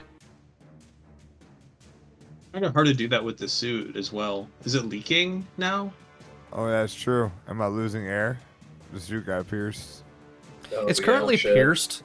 You can tell that the air is kind of escaping out through where you were punctured and stuff like that, but we'll have to make another supply roll to see just how much. Guys, 1 second. But yeah, you're still able to make the medical roll if you want. Damn. No successes, no stress. Do you want to push? What does it cost me? Another stress, and you could panic. I'm already panicked.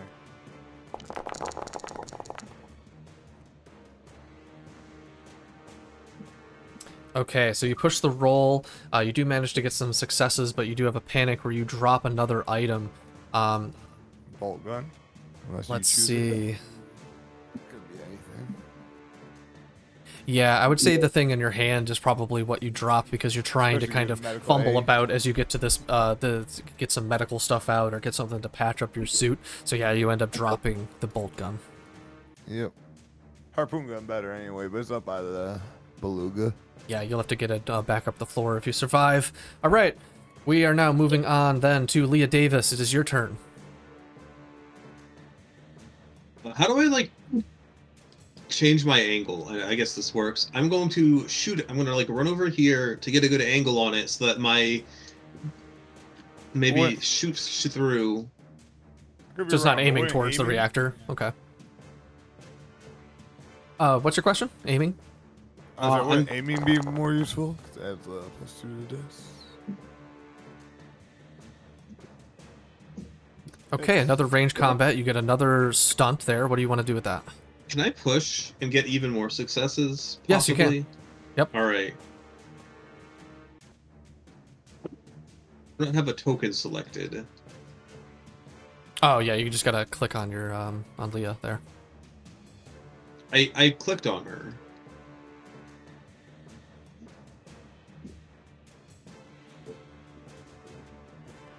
Oh wait, what?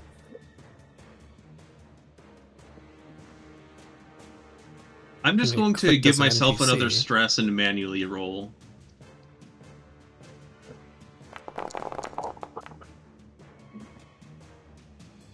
All right. Cool. Okay, So, yeah, you managed to keep it together. Yeah, what I'm happens? spending every single success on extra damage. Awesome. Okay.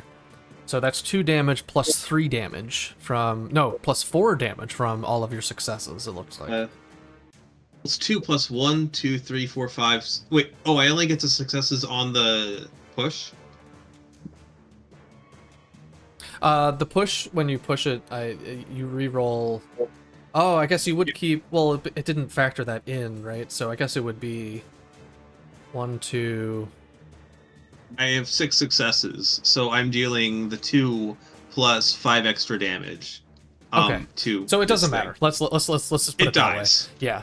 So you you let this thing have it. You reorient yourself away from the reactor. You fire upon this abomination, and yeah, you clip it real hard with a blast that just shatters this thing.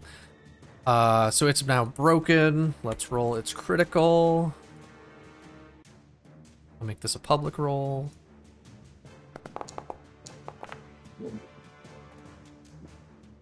Okay, it makes a desperate action. The alien severely wounded cries out in an alien fury and immediately gets to perform a fast and a slow action outside of normal turn order. It rolls a 1d6. On a 1 to 3, it tries to escape. On a 4 to 6, it instantly attacks, and it rolled a 6. So it's going to attack. If it fails to inflict any damage, the creature dies. If it's successful, it gains 1 health. Okay, so I'm going to roll an attack. Oh, Jesus Christ. Ooh! Wow, okay. So, the nearest person being Leah Davis. The abomination grabs the victim's head and tries to crush it with its bare hands. It inflicts 1 damage. Oh my goodness. Okay. Oh my god, I just died? You're dead. Yeah, so Fucking thing- hero death. this thing picks you up with both of its hands. It starts crushing in the glass of your suit as it sort of crushes and crushes and crushes, and it ends up crushing your skull. And Leah Davis, you slump to the ground, dead. Holy shit. Wow. All right, the abomination has regained 1 health. And let's see, it is now Miller's turn. Captain Miller. Okay, I'm gonna pick my gun up and shoot it. Okay, let's see. That's the fast and the slow. I checked to make Fast sure. and a slow. Awesome. Yep, go ahead and make that roll. You gotta put my gun back in my inventory. Oh, you're totally right.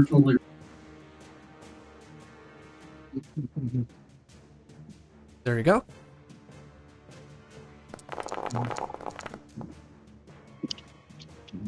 Oh my goodness, this is just not happening. Just dropped.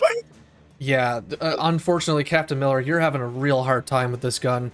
You go and you pick it up, and then you go to aim it, and just, unfortunately, you slip once again, let's say, and you end up dropping the pistol once again. It's kind of like that scene in Prometheus where they slip over the blood twice. I don't know if you see that. That might not be. But yeah, that's unfortunate. You don't end up doing any damage to it. Okay. It is now... Oh my gosh, it's the Abomination's turn again. It's going to lumber over to Captain Miller. I'm the and it is Jar Jar going to make an Binks. attack.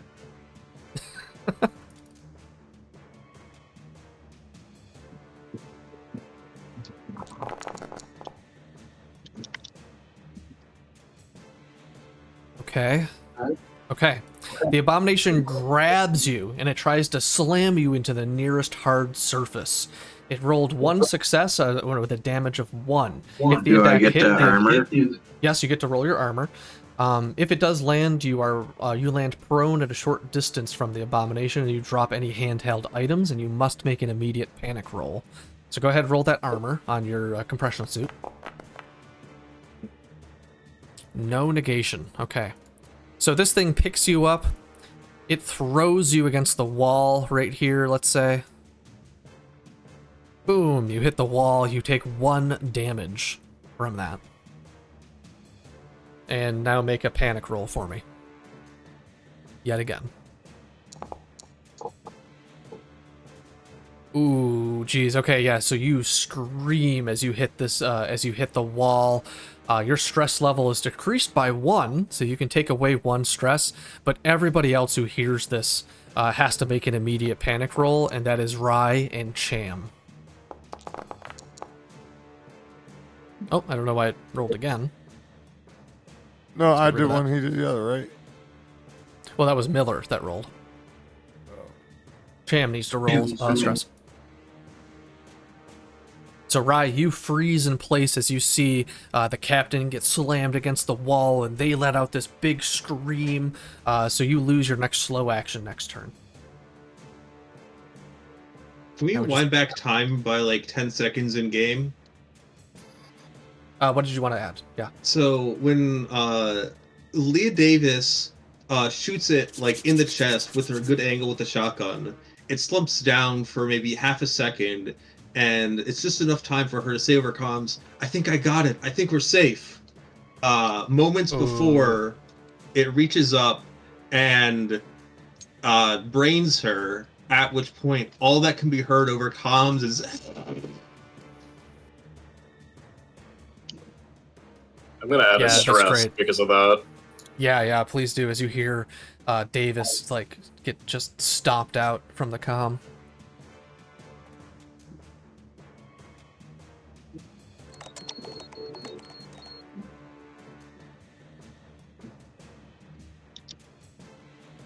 So Cham, we're just waiting on your panic roll.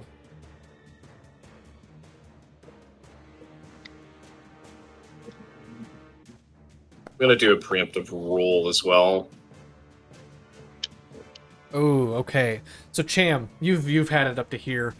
You saw Leah blow this thing away, and then it just seemed to get back up and just kill her, and you've had enough. You need to flee.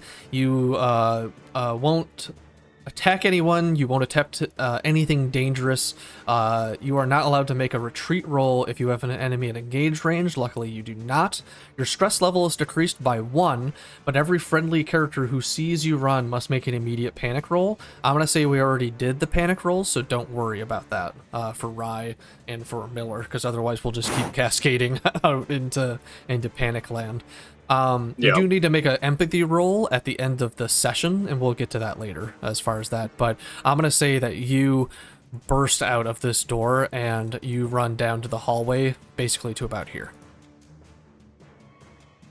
Get you facing the right way. There we go. Okay. So that's the Abomination's turn. Cham, it would have been your turn, but you are currently running away. So that is your turn. And, oh my god, the Abomination gets to go again. Okay. The Abomination is going to make another attack. It attacks the nearest thing it can, which is Miller.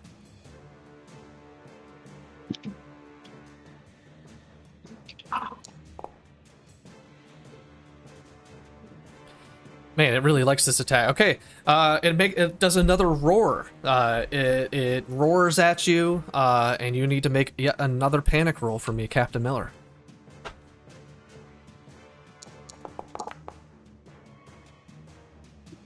Oh man, okay. You go berserk mode. You must make an immediate attack against the nearest person or creature, friendly or not, and you won't stop until the target is broken.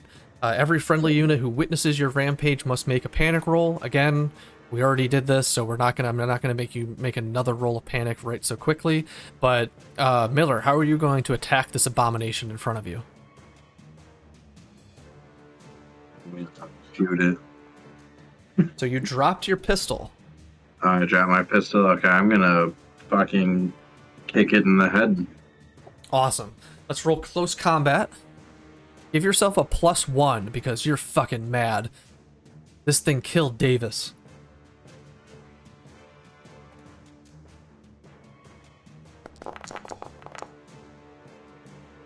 Awesome. You managed to kick this thing right in the head. It's already had some damage there from some of the shots that have rang out against it. This thing takes 1 damage. It is now broken. Let me roll publicly its crit.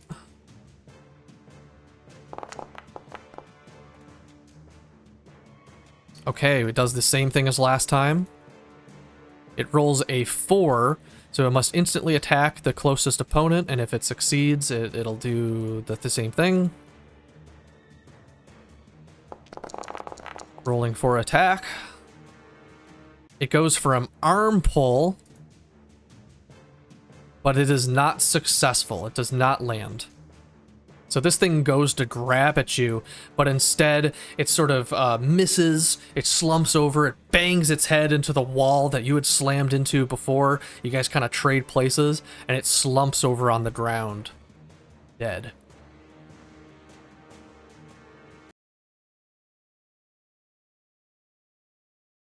Well, holy shit. Jesus Christ, I'm gonna pick up. I'm gonna pick up my gun. Yeah. Jesus Christ. Gather There's your a weapons. shotgun on the ground by Lee. Wilson's like, I'm gonna grab the shotgun and my. I turn to the creature. I like drag it off away from the reactor and I set it on fire. Okay, so lot going on here. Let's get to Captain Miller, your reaction, then we'll go to Rye, then we'll go to Cham. Well, holy shit. How's everyone doing? Is everyone okay?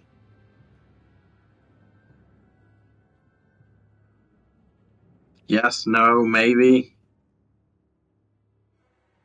I'm just gonna cower in fear for a while. Yeah. Just stay silent. Like, yeah, Cham did the same thing. He just like looks at Davis and then he just looks at the creature, just looks at Davis, looks at the creature, like grabs Incinerator and starts dragging the creature off. Check Wilson gets yourself for on. injuries. Make sure Wilson- you're okay. Wilson gets on set. It starts like stuttering because he's like trying to maintain composure as he sees all this happen through the camera. Okay. No need to panic. What's the status of our pilot? Your status updates, shut the fuck up for a minute and let us gather ourselves, please. Well, finish up what you're doing down there. Don't dilly-dally. There might be more of them. Okay. He's right. Cham, you're kind of dragging this thing. Let's say you put it in the corner here, let's say, and you're gonna burn it. Yeah. Yeah, And no then you roll hear, like- needed or anything. you This hear actually Cham feels say, like, quite... Go for it.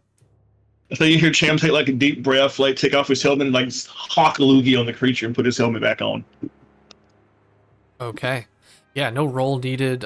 Did you pick up your incinerator for this? Yes. Okay, let me put that back in your inventory. But yeah, you let this thing have it. It's actually quite cathartic for you to do this. You're able to take away your panic, and you reduce one's stress kind of doing this. You just let it have it.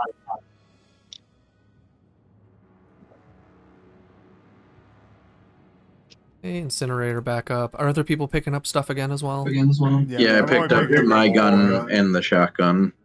Okay. And I also want to use a med pack if I have one. I don't know how to see if I have one. You do not have one. Mm-hmm. I just Let's want to see, pick up the though. bolt gun, the maintenance pry bar, and the harpoon gun can stay on the ground unless somebody else picks them up. Yeah, you're holding quite a bit there, but you're able to put some of the stuff again onto your onto the belt of the suit and everything. So yep, you've got all of that stuff. Oh no, you can drop out the maintenance jack and the harpoon gun. Okay. I'm just gonna pick up the bolt gun after Just that. the bolt gun. Okay, gotcha. Yep, and instantly equip it because my character is shook. But the harpoon gun and the maintenance jack is on the floor if other people want to grab that. Yes, Miller, what else did Leah have in her inventory? Anything useful? Yeah, when you go into her inventory, I mean, there's the shotgun. Oh, let me put that on your inventory. Second.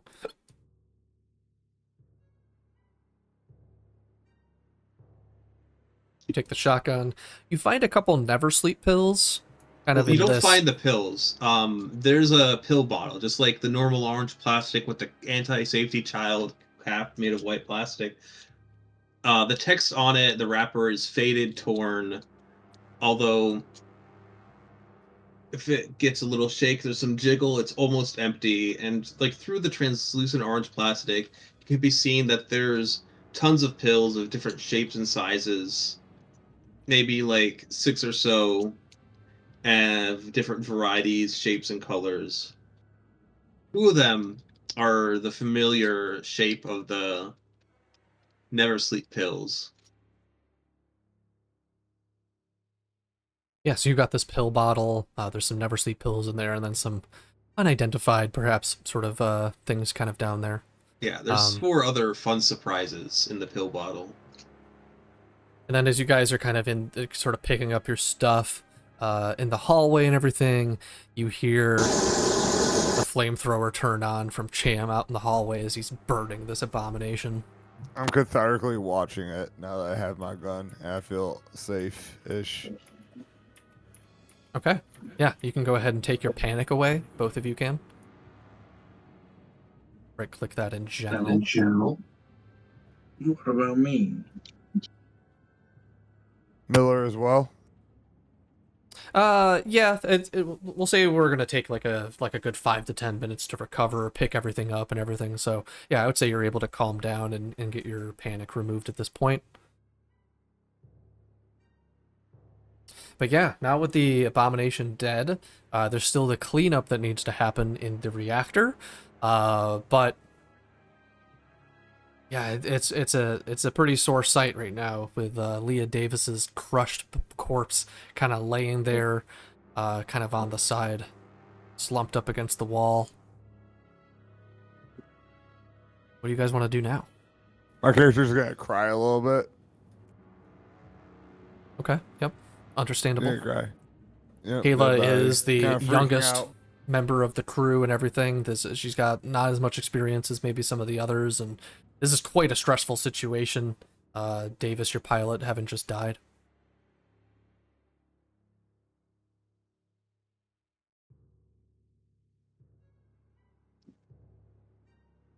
Okay, so what do you guys want to do next?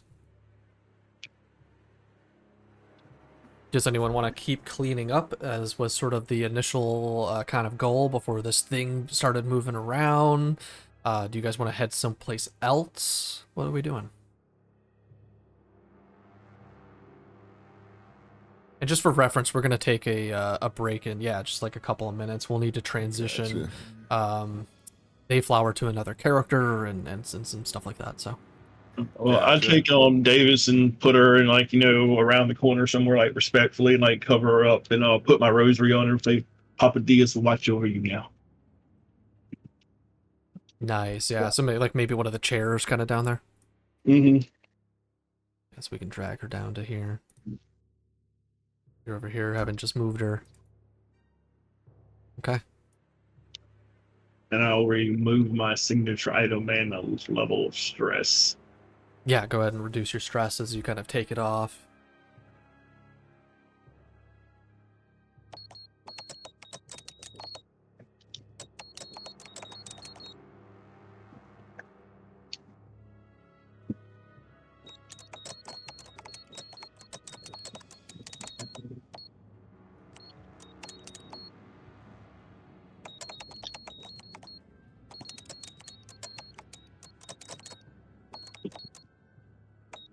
say during this time, Wilson, watching all this, turns the camera off for a moment, goes down to his PDA for recording, and says, "This is John J. Wilson, company. Oh, fuck it. We just lost one of our crew members, Leah Davis, the pilot of the Montero. It looks like there was an entity or a humanoid of some kind that proceeded to attack the crew as they descended to the lower reactor. Unsure of what exactly has occurred. One casualty so far. It seems the situation is dire, but I have full control of the mother system aboard the Cronus. I will aid the crew what I can, but as it stands, the situation is not secure. Nor safe, for that matter. I'll be on standby for the next report." I have spectator vision, please. Yes. So,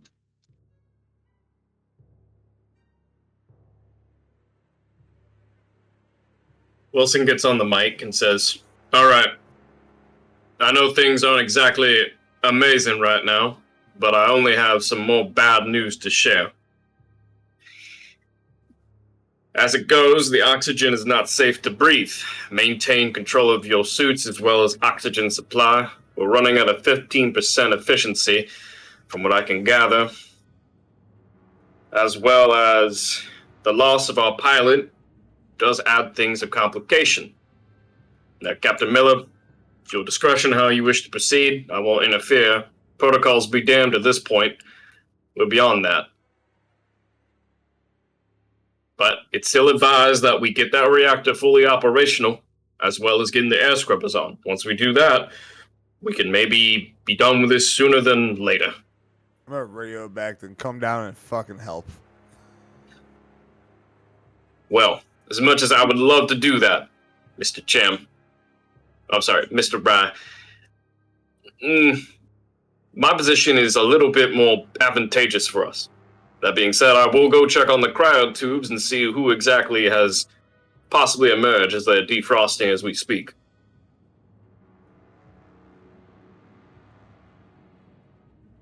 Yeah, as you guys are kind of hearing this over the comms and everything, you notice that it has become definitely warmer as the ship's sort of electricity and other things have started to come back online.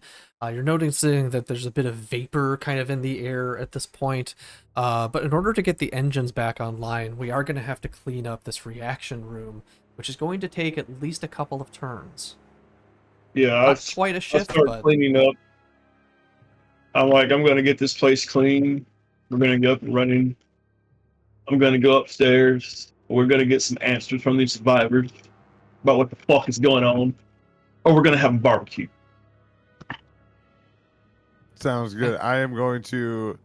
My suit's pierced in the lower side, right? And Leah got her head pierced, so I'm going to take her bottom part of the suit. So my suit's no longer pierced. Does that make sense? yeah, it's also going to take you a couple of turns in order to get that. You got to get her out of the body. You got to get yourself into the thing. I let Cham know I'm going to be a bit to help him clean up, taking care of this. But I'll help once I can. Yeah, take as much time as you need. Okay, and what is Captain Miller doing? I think it's really sad that Lee did not get to live long enough to hear Wilson say "protocol be damned." Worst timing. Also, we're all about to die there. That was crazy. Yeah, that was actually scary. Mm-hmm. Shit just kept getting another life. It was fucking awesome and heroic.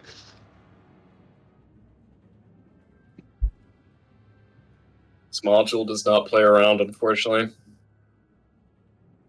Yeah, once we take a break, Flower, I will either assign or let you take a look at the available characters that you can take on from here. Captain Miller, anything from you as far as what you want to do next?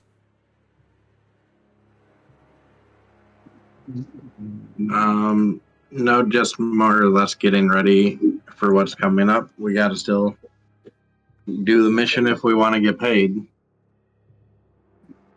Yeah, so where do you want to head? Do you want to help these guys out with the cleaning of the reactor? Wilson was just talking about going to check on the people who are waking up from cryo. You could look to go ahead and head that off. There's also the air scrubbers that need to be checked out and repaired, so that's also a thing. I'm still a fan of sticking together. So you said someone was heading to reactor. I'll go with them. Okay, yeah. So you kind of stick around. You see Kayla Rye is currently taking off Leah Davis's suit so that she can repurpose that for her own use. You see Cham begin to start getting these, like, I guess, mops essentially out from sort of a storage bin in sort of the area, and begins to sort of mop up this yellow white sort of substance that's kind of inside of the reactor room itself. It's kind of sticky, and it takes you a little bit, so I'm gonna say it takes like maybe 5 to 6 turns, almost an hour, give or take, for you guys to clean this all up. So at this point, how are we feeling? Do we want to keep pushing forward at this point? Do we want to take a quick break so I can get Dayflower a character? Or would we like to take more of like a full break? We could also call it here, start up again for next session. How are we feeling? I'm good to go for a while. If you want to like let Dayflower get a new character go and take a quick break, that'd be awesome. Okay. Yeah. Other thoughts? I gotta feed dogs, and then I probably have food here, and then I'd be down for more. Okay. Yeah, I'd be down to do more. Okay. And Dayflower? Yeah, let's keep going. Okay, awesome. Let's take a quick break then. Let's say about 10-ish or so minutes. It's about 6:20 my time, so 6:30-ish. It's like 10 minutes from now. Dayflower, stick around. I'll get you a new character sheet going, and yeah, and then we'll continue on.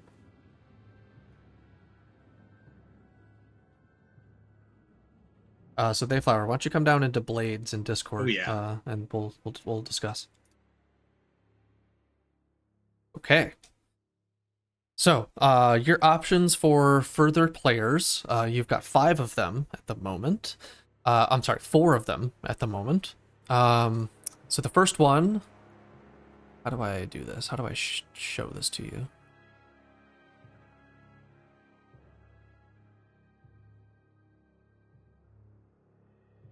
One second, figuring this out.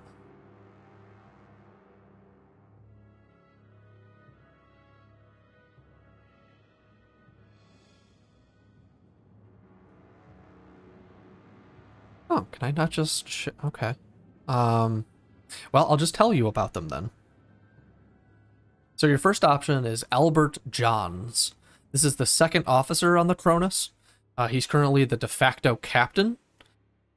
He's age 47. He has a kind of submissive personality, and his kind of goal is to find a leader to follow and to help them save human lives. That's the first one. Mm-hmm. Second one is Liam Flynn. Liam Flynn is the ship medic aboard the Cronus. He's 27 years old. He has kind of a fearful kind of personality, and he wants to get out of this mess alive, kind of no matter the cost. So that's Liam Flynn. Next we have Valerie Reed. Valerie Reed is an ex-colonial marine and the security officer on board the Cronus. She is 34 years old. She's currently on edge. She is feeling protective over the crew of the Cronus and will try to terminate threats to any of the Cronus crew with extreme prejudice. I'm going to take the security officer. Security officer. All right, awesome. So that would be Valerie Reed. So let me assign this, give you ownership. And when she eats shit, I want to get the guy who will live by any means necessary. Okay, sounds good. Okay, so you should be able to now see Valerie Reed's character sheet in your character list. Under NPCs, yes. Yes, under NPCs. Yep, because she was an NPC, but now she's not. So let me unclick that. And okay, so you are now Valerie Reed. So she's got a bit of a description and all the other good stuff. You can see in her inventory that she does have a 3.57 Magnum with 2 reloads. So she is armed and you're going to be waking up from cryo sleep with all of the other people from the Cronus on deck A, and you're going to be in kind of a severe amount of hibernation sickness because you've been in hibernation for 70 plus years. Yes. What is LV 1113? So that is the planet that the Cronus visited on their mission. Right. And that is potentially where all of the stuff currently on the ship came from. So, once you guys find it. I only have one arm, but I have a synthetic replacement. Yep, correct. Does the synthetic replacement arm have white blood and stuff? No, it's Is kind of it, a like, more super purely strong? mechanical kind of thing. It doesn't give Okay. you like strength benefits or something like that, but she is pretty naturally strong at 5 strength, so. Shit, yeah. Oh yeah, she's got a good amount of health. She packs a punch. Any other questions about Valerie Reed? What do I know about what's happening on the ship? Yeah, so you're aware, you were there with everybody when when shit hit the fan. So you're aware that there are these creatures kind of on the ship that sort of grew out of this black gooey kind of stuff that the scientists brought aboard the Cronus. Okay. You're aware that the ship was damaged and that at some point you guys barricaded yourselves into the cryo chamber and that you left the ship synthetic in charge of kind of maintaining the ship, even though there was all of the sort of xenomorph stuff kind of happening, right? So that's kind of what you're aware of. You're also aware that everybody has received an inoculation, a vaccine that was developed by the scientists on the Cronus in order to take care of these black motes that are kind of causing these mutations within people. All right. Do we know if the vaccine works? Yeah, as far as you're aware, it completely works. Awesome. And you are in fact already inoculated as well. The whole Cronus crew who is currently in cryo is inoculated. Cool. Do I know that in the fucking the room that we were in with like the cheese and stuff, do I know that the Wilson of the Cronus had a chest burster happen to him in that room? Because that seems to be what happened. So no, Valerie you're know not that? totally Okay. aware of what happened in the corporate suite.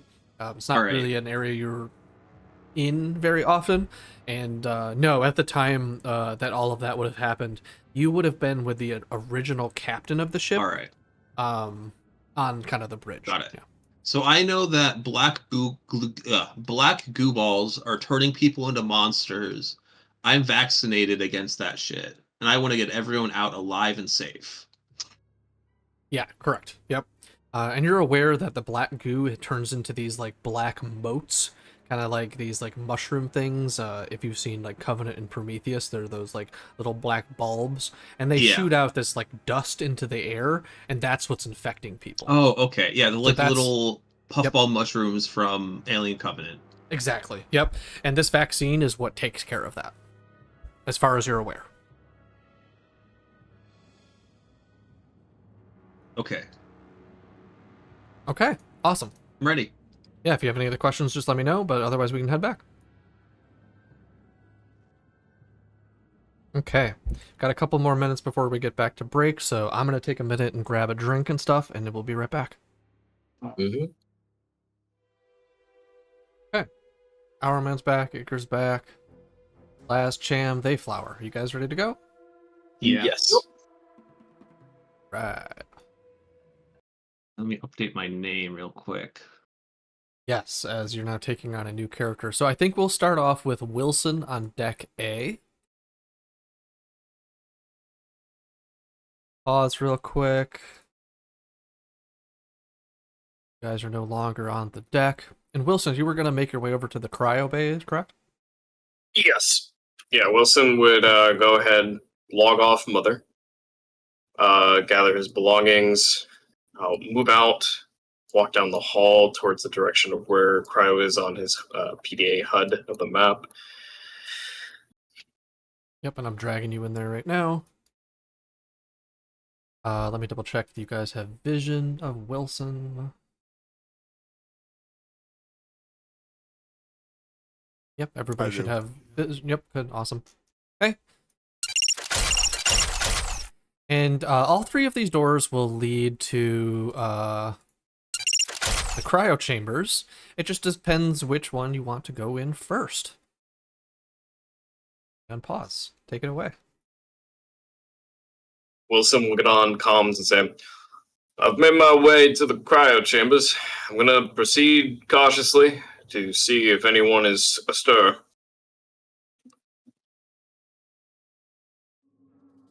You sure you don't want to wait for us? You could be outnumbered. It's fine. If at worst, if I see something that's a bit off-putting, I'll deal with it accordingly. Just be on standby, and otherwise, keep doing what you're doing. Wilson looks at all three of the doors. He thinks to himself, the door in front of me would lead to the exterior of the additional med bay, and the two doors to my right would lead to two separate chambers. Best to play it safe and check the doors on my left and right, but which one to do first? Thinks for a moment. Well, let's try the left one. So Wilson goes to the left door, looks at the panel. Is it still glowing red, or is it No, changing? at this point it's a pulsing green. It looks like it's ready to be opened. Okay. So he'll hit a couple buttons to access. The door opens. Wilson steps inside, sees the tubes in front of him. And what you see is a lot of the tubes in this particular room don't look like they were operating very well. You see that there's a couple of people inside, and they have mummified after 70 plus years of being inside some of these cryo tubes. They're definitely not alive. None of them are in this particular room.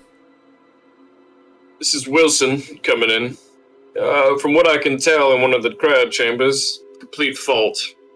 No one survived in one of them, and they're all non-operable. Proceeding to the next room. Stand by. Wilson turns away. Nothing of interest in the room. He goes to the other room now, on the right. Does the same thing. Hits the command, opens the door. Walks in.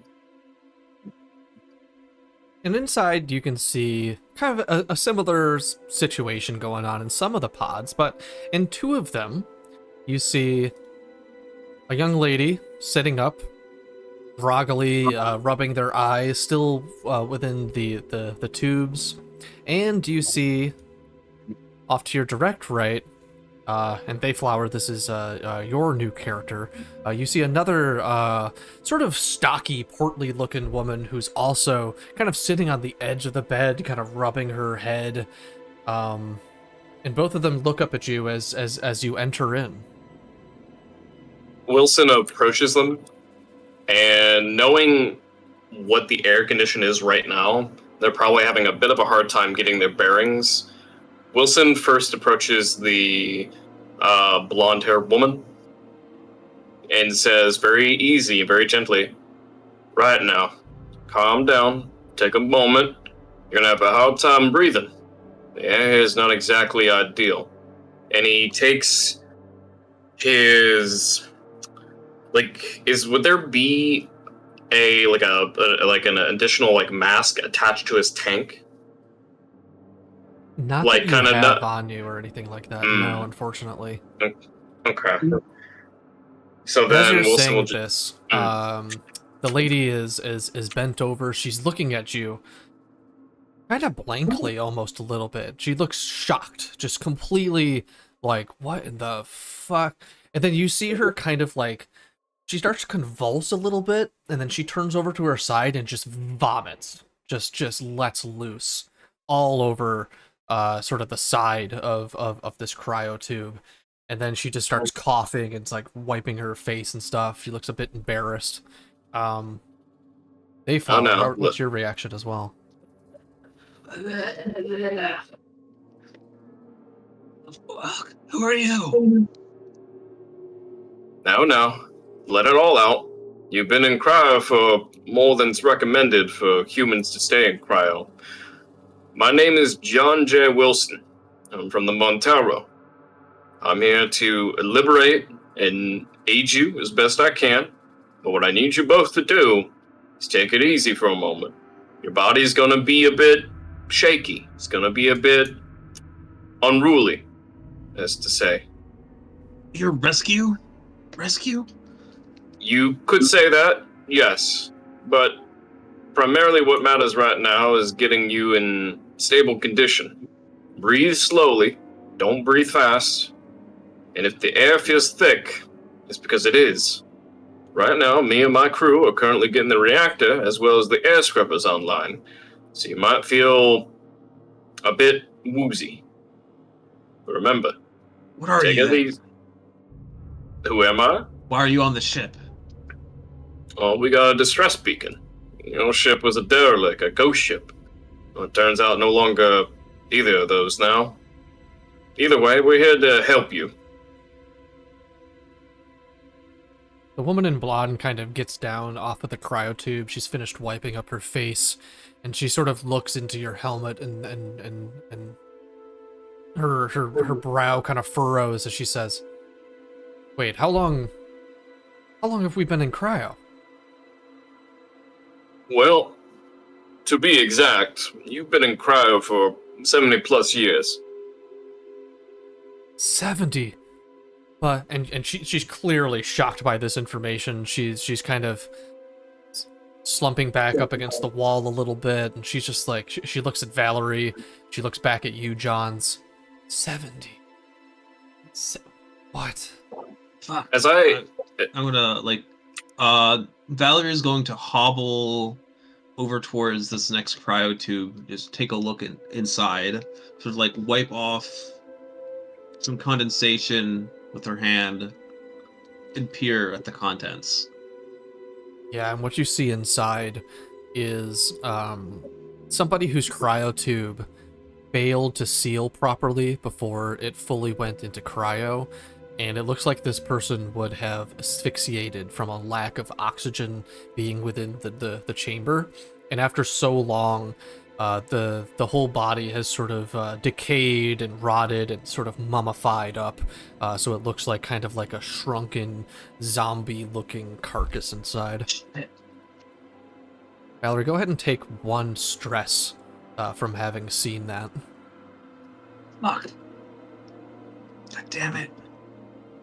As Valerie's doing that, Wilson will look at this blonde woman's outfit. Does she have like a name tag, any uniform, like? Yeah, she's wearing what looks to be kind of like a corporate-looking blazer. It's kind of white on gray, kind of this like nice kind of looking ensemble. She's definitely not like a regular worker or something like that. And you don't necessarily see any sort of name tag or anything like that, but I mean, she's got some earrings on. It looks like she had like 70-year-old makeup on at one point. Like, she's someone who is probably done up at some point. All right. Now, as much as I want to sit here and answer all questions, I have one question for both of you. What are your names? Valerie, are all the tubes? Are we the only 2 who made it out of the tubes? As far as I can discern, the other room has been compromised, and there's 1 room to check. But before proceeding, we need to... Valerie proceeds. Okay. Valerie. Before you can kind of get through the door, the other blonde lady is kind of looking at you, John, so just kind of shaking her head like, She would love to answer your question, but she actually can't remember. Wilson, As you disregarding. guys- Oh, go ahead. As Valerie, as you're able to walk into the room, you do see that there's 2 other people currently sitting up in their chambers. Got one guy over here, and another guy over here. I don't know why they're dragging as hostile. Let me change that. They're not hostile.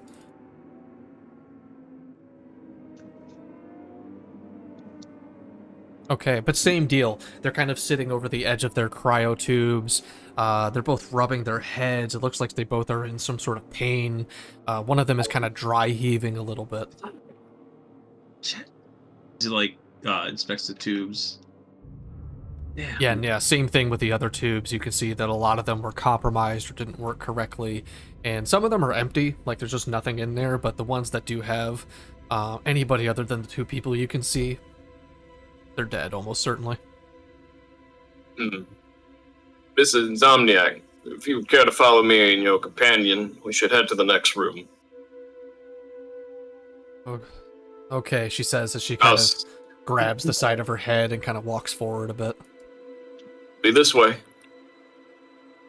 And as Wilson enters, he gets on the comms last time and says, I've found some survivors. It looks to be a part of the Cronus. The memory is a bit hazy, and they don't seem to know who they are. Could be the side effects of long-term stasis within the tubes. Currently, we'll get back to information as it pertains. Oh, I know who I am. I'm Valerie, and I'm gonna get me and my crew off this fucking place. We're gonna live. Well, no need for that. We'll all make it out alive, I assure you. But let's take our moment. We need to adjust. Wilson goes up, sees the 2 men kind of having their fits. He says, take it easy now. Yeah, take it easy. Yeah, the guy to your right kind of jumps down. He sees you. He says, who are you? My name is Wilson. And more importantly, we need to get you to an area that's more secure and less heavy on the carbon. Now, I'm assuming... Go ahead. You can see him looking over your shoulder, and he notices the lady in blonde, and he says, Laura, you're okay. Lori. That solves that problem. Lori. She's still grabbing her head and stuff. She's still shaking a little bit.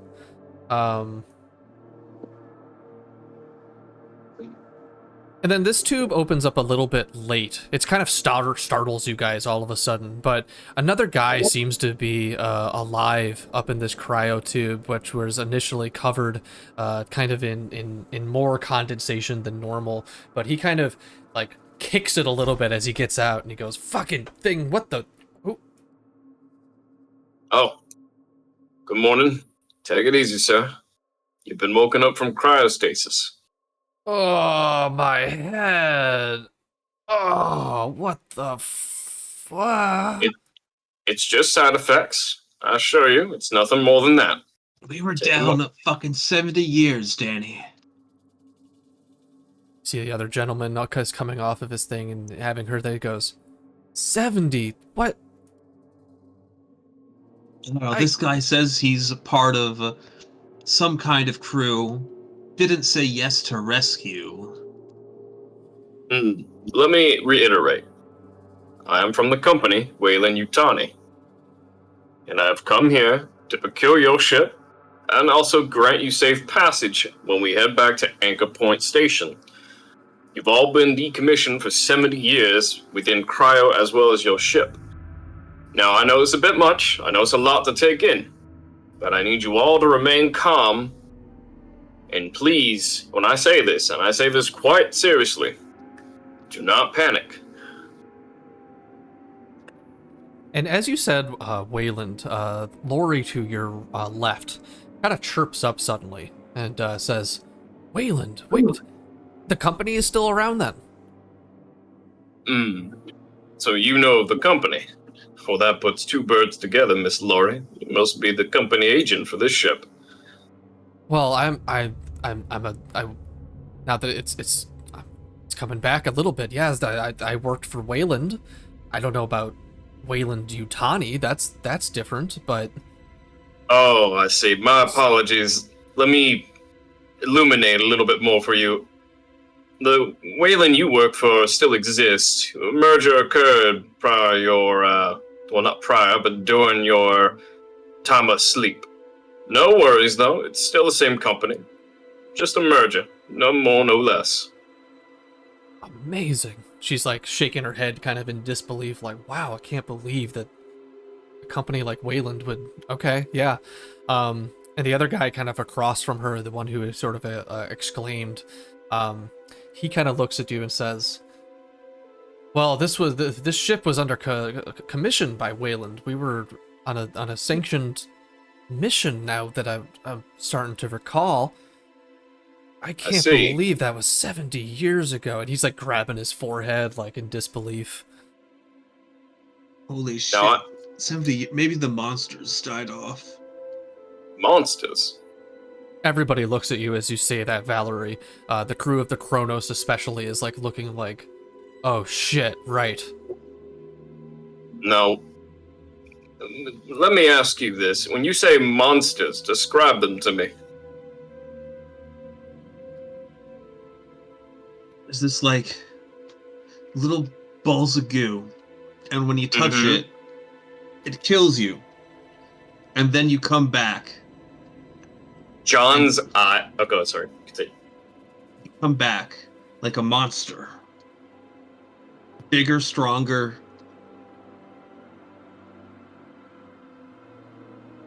Bad news. Wilson's eyes kind of like lift up upon hearing all this, and then he looks at everyone and says, "Ah, I see. That might explain some things that are going on here." Yeah. Then from a sudden kind of outburst, the man who kind of woke up late, he's still kind of like, he's rubbing his eyes a little bit, but he kind of looks up real angrily and says, that's why everyone was inoculated. At least I thought so. Inoculated? Are we dealing with something a bit more on the macro level? And the man across from you now, he kind of looks taken aback by the outburst by the other person, and he says, that's right. We made the vaccine. Me and Dr. Cooper here. We made a vaccine against, oh god, what was it? I mean, the thing that, oh fuck. He's like rubbing his temples a little bit. Everybody's got some sort of headache going on, but it looks like sort of the older gentleman that Liam just referred to as Dr. Cooper. He's kind of looking the worst of it. Wilson, hearing all this, takes a moment and says, right. As much as I hate to do this, I think containment protocol is still in effect. You all need to be, how do I put this lightly? You need to be put away, likely somewhere safe, to ensure this infection you're talking about can be contained until otherwise. Do we have ideas of symptoms outside of a headache? No. What the fuck are you talking about? The headaches from the fucking 70 years of sleep, you dipshit. That's not what your We're companion... vaccinated. We're safe from it now. Well, regardless, whether you're vaccinated or not, it's best to not try to, well, I put this again lightly, aggravate the situation. No, I'm not saying we put you back in tubes. That's unrealistic. But what I am saying is we have space on the Montero to secure a possible time for you to make sure everything is good. Does that make sense? What's the Montero again? The Montero's a Bison-class ship. It was a job that we were doing with I was doing with several of my crew members. to deliver to Stutter's World. Now, we can grant you safe passage to Stutter's World, but things have changed. We're heading back to the anchor point once we've secured this ship. The ship is coming with us. You're more than welcome to tag along within this ship or on the Montero, but No. regardless as it being, the ship has to come. This ship has to be destroyed. Unfortunately, that's not in the cards, Miss Valerie. Company has dictated otherwise. And as seeing you are part of the company, you are also assets to the company. Wilson, Valerie, you see that Lori has gotten a little bit closer to the other gentleman who, I don't think he's introduced himself yet, but this is Albert Johns that she's talking to, and she's kind of whispering to him. Meanwhile, Daniel Cooper's having yet another kind of outburst. He's looking real kind of like, you can see on his face that he's kind of in pain, but he's saying, look, whatever you want to do, whatever you want to do, we need to get everyone inoculated. We need everyone. Fuck. He grabs his head again. Liam Now, kind Mr. of Coop- he kind of gets close. Doctor, you okay? Go ahead, Wilson. Mr. Daniels, please calm down. I know this is stressful, but I need you to remain composed at this time as we sort things out. Also, Miss Laurie, you have anything you'd like to share with the class? And Laurie kind of looks up at you and sort of blinks and says, look, you said you would be able to get our ship back to what? Anchor Point? Yes, there's a crossroads station called Anchor Point Station. It serves as both an area of travel as well as amenities. If we get you there, you'll be safe, you'll be in sanctioned territory, and obviously the company will adjust and make sure to compensate you for your time. They're gonna give us 70 fucking years of back pay? Yes, absolutely. Alright. And is your Montero, does that ship have good fucking air? Much better than what you're breathing now, yes. Let's go My crew- now. Well, hold on. Like I said, before sending you off, we need to make sure everything is crisp and clean. If you enter my ship, God knows what you might bring on it if this infection is as bad as it is, whether you're inoculated or not.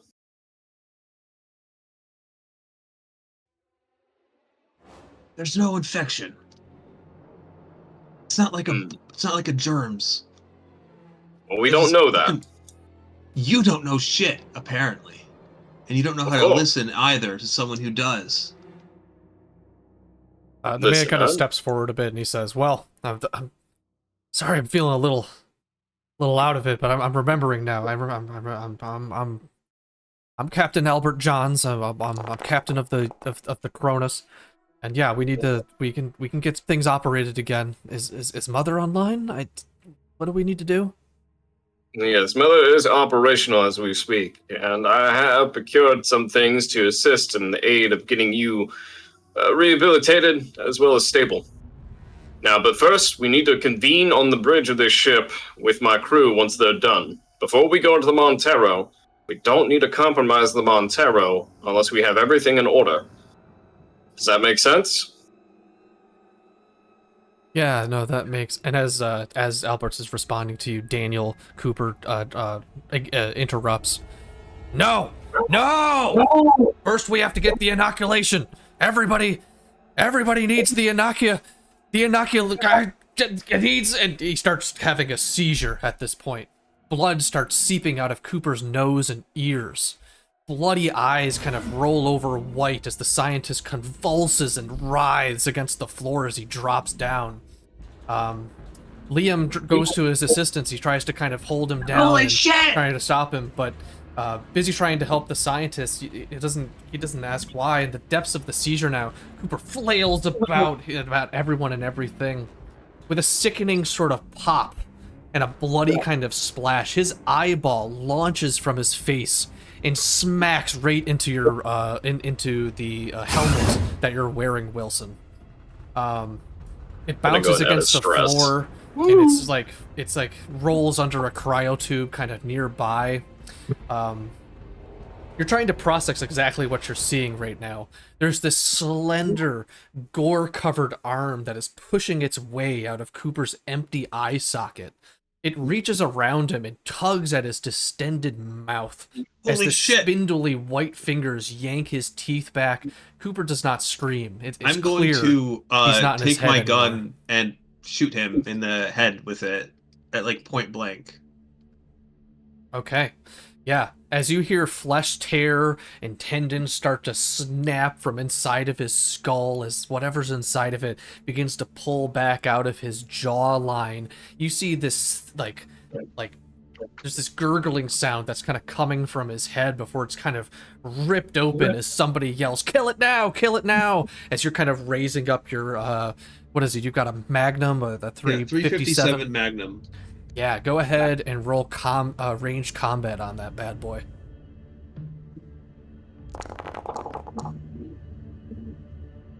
Very nice. 1 success. Let me get... Boom. This is the thing that crawls out of his freaking head. Alright. It has... Okay, 2 health. How much does your pistol do? It does 2. It does too. Awesome. So yeah, you blow this thing just before it's able to kind of get out of Cooper's head. You deal 2 damage to it. Let's roll a critical injury and see what happens on it. Ooh, okay. So it falls to the ground and seems to be dead. It looks injured. It looks like it's not going well. But in about a moment, it raises itself back up all of a sudden and darts out of the room.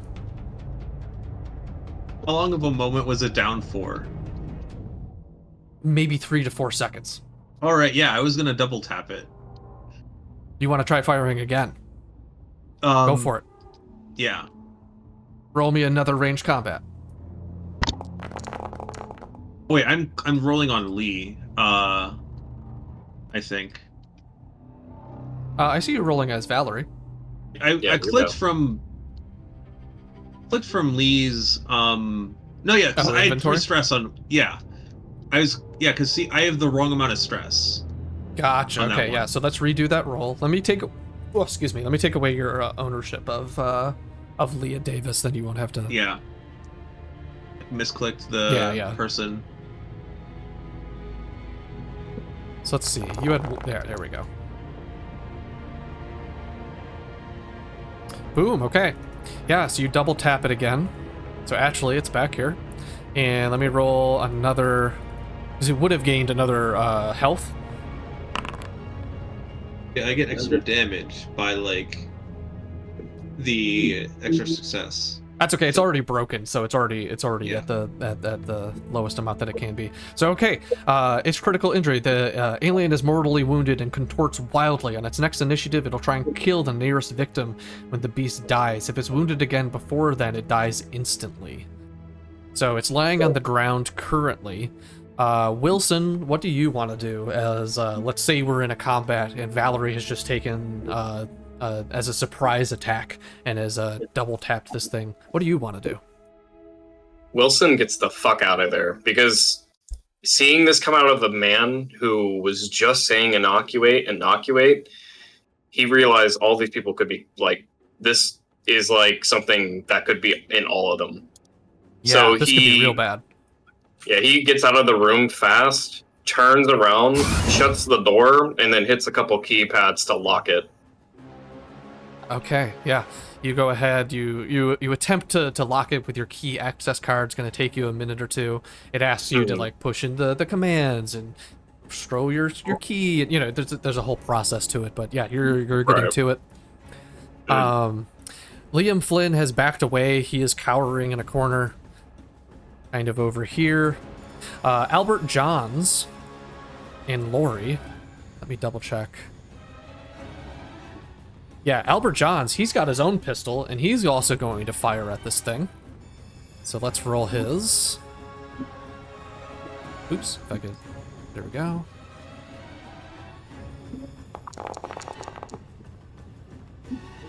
Holy shit. Okay, yeah. So Albert Johns ends up blowing this thing away. It ends up getting another critical injury, which means that this thing is dead.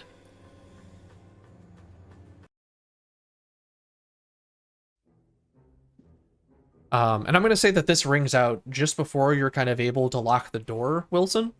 So you hear the shots ring out from Albert. You hear this thing yell out in pain and death as it kind of slumps to the floor. Blood splatters across these cryo bays and tubes and everything. And yeah, this thing is dead, and so is Daniel Cooper. Now, is there like a window here, like a window into the cryo, like from the door? Yeah, you can see it on the other side, yeah. Yep. Okay. So if And you want to Wilson choose to says- stop doing the locking, you can, or you can continue, or yeah, whatever you want to do. I'm going to continue the lock as Wilson locks the door as everything kind of settles down. He looks into the window, and yeah, there's like a small, like, because in the movies they have like small like triangle windows or some shit. Yep. And he looks in, and then next to it, he hits the intercom to the room. He says, "Now listen, I don't know what just fucking happened, but that's not normal. And before I let anyone out of this room, some questions need to be answered. Are we understood?" Laurie and John both look up. John's is the first to respond. He says, "What do you mean? You can't lock What do us I in here." mean? See, you don't understand how containment and protocol works, son, so I'll make it real clear. I'm holding you until I understand what the fuck just happened to that man's head. If I'm to believe he had a vaccine of some kind, then what the fuck just happened? You see that Laurie is kind of bending over Daniel Cooper and is kind of looking inside of his pockets and other things. She's concerned about what happened. She's also looking at the alien-looking thing that is slumped over to its side now with like some bullet holes in its head. And Albert is still looking at you, but then he turns around as Valerie opens the door behind you. He says, "Hey, where are you going?" I'm going around. We have to get out. We have to get to that ship with good fucking air.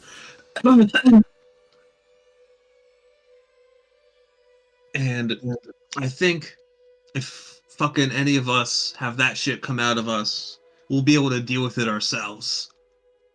Albert looks up at you and he says, "But we were all inoculated. This shouldn't happen."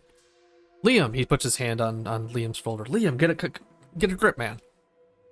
But he's not getting a grip. He's just like in the corner. He's just whimpering a little bit. You can tell that this has really freaked him out. Fuck. Laurie then continues to go through his pockets.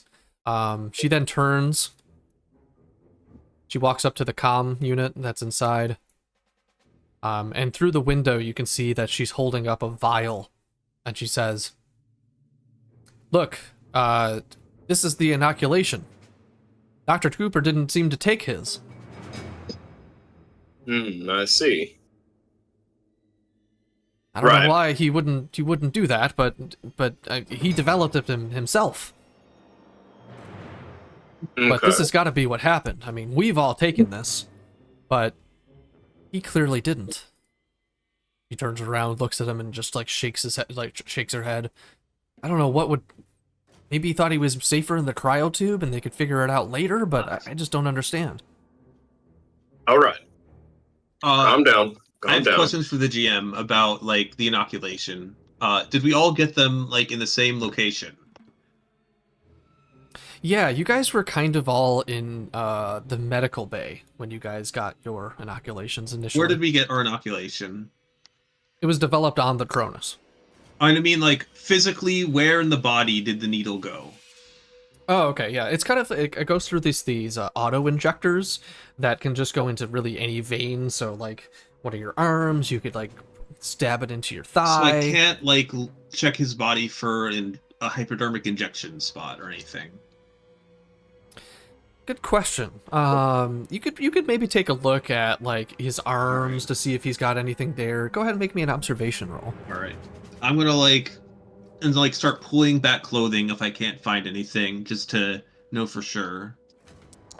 And while you're doing that, Miller, Rye, Cham, you guys are just about finishing up the cleaning that is required in the reactor core. You've got all the stuff kind of mopped up at this point. You've made sure that the mechanisms within the reactor that are supposed to move are like well oiled. You had to replace like a couple wiring pieces here and there. But you've now kind of gotten everything to the point where the reactor is kind of ready to go for the most part. You're going over the console, you're checking to see if like the lights are turning green as far as the system settings go, and what you can see is that the engines are now ready to go, but there's still damage to it that seems to be on the outside of the ship. And what the system is telling you is that there's some sort of power relay sort of coupling that needs to be fixed on two of the outside engines of the Cronus, and that you're going to have to go outside in order to fix these modules. But that's kind of the next step for getting the engines online. Any reactions from you guys? I'm gonna go head up to cryo, and because I want answers to what's going on, so I'm gonna go up there first, and then I'll deal with the outside issue. I see this, and I mentally give up. But yeah.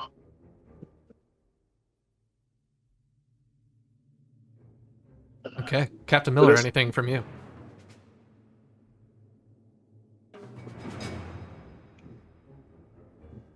Where's my token? Yeah, I'm going back up to join them. Okay, yeah, so you guys have finished up the cleaning, you kind of know what's going on with the engines at this point, and you're going to head back up to the to Deck A to join Wilson and now Valerie up in the cryotubes. You guys want to go through the junction that is on the west or the east side of the ship? Whichever one we already came through. Okay, yeah, so the original junction. We know that way. Okay. We now come back to our scene with Wilson and Valerie. So Lori has just shown you guys the inoculation. Valerie, you are making an observation roll. Yeah. You have pushed the roll. You look on his arms, you look on his thighs, you look at the common areas where someone might inject the inoculation, and you don't see anything. There's nothing there that indicates that he would have taken this vaccine. You take it. He's fine. That just means it works, right? That didn't happen to any of us, and we're inoculated. That means we're clean, and that means we need to open this fucking door. And I'm gonna like fucking start banging on the door. Right now, calm down. No need to get hysterical. This is all interesting as we develop, but first things first, we need to make clear guidelines of how we're gonna handle this. As far as I know, just because that man didn't take a... Alright, I just leave. Lori is still listening very attentively to you, and Albert and Johns are kind of sauntering over. They kind of see Valerie, you know, they're like looking over their shoulders, but then they're looking back at you in the window screen, Wilson. Right. So, as I was saying, I'm not going to hold you forever. That's not the point of this. The point of this is to make sure nothing bad like that happens again. Because as far as I know, there's something awry going on, and all I need you to do is listen to me, okay? Now here's what we're gonna do. When I open this door, you're going to calm down, you're going to follow me, and we're going to head to the bridge on this ship. Does everyone understand? You see And I'm Albert gonna is go- kind of nodding his head. He's in agreement. He's kind of wanting to check on the bridge systems anyway, see what the status of the Cronus is and sort of stuff like that. Liam, who's next to him, he still looks real dejected and fearful. He's kind of looking over his shoulder back at Daniel Cooper's body a little bit, and then he like turns back suddenly, like he doesn't want to look at it, but he can't help himself. Lori Clayton is kind of fumbling through her pockets a little bit as she hears you talk, but she looks up and she doesn't seem to be in disagreement or anything. Right now, here's what, like I said, we're gonna do. I'm going to head to the bridge of this ship. We're going to all gather there with me, my crew, and you. And we're all going to have a conversation, all right? But if things get screwy, if things get out of hand, by company policy, you will not be salvaged. It is not a threat. It is simply for the safety of myself, my crew, and yourselves. The fuck does And- not be salvage mean? It's a nicer way of saying you won't be rescued. Lori's kind of looking down. She kind of puts like her, forearm in her chin and stuff like that, and she says, "Yeah, I guess company policy hasn't changed in the last 70 years, but that sounds about right, Mr. Wilson." Yeah, and I didn't mean to roll twice, unfortunately. That's fine. I wanted to go ahead and use that as a manipulating talking point for them to, like, listen to reason. Okay, yeah. It looks like the three folks right now are kind of willing to do that. They're looking to go to the bridge. Valerie, maybe not though. Valerie, do you want to try and resist this manipulation of going along with the current? Valerie will come to the bridge. Okay, so yeah, no opposed roll needed then. You're successful. 2 successes. Do you want to do any stunts? Or if any are related? Yes, actually, I do. Give me one moment. It's been a minute since I looked into manipulation.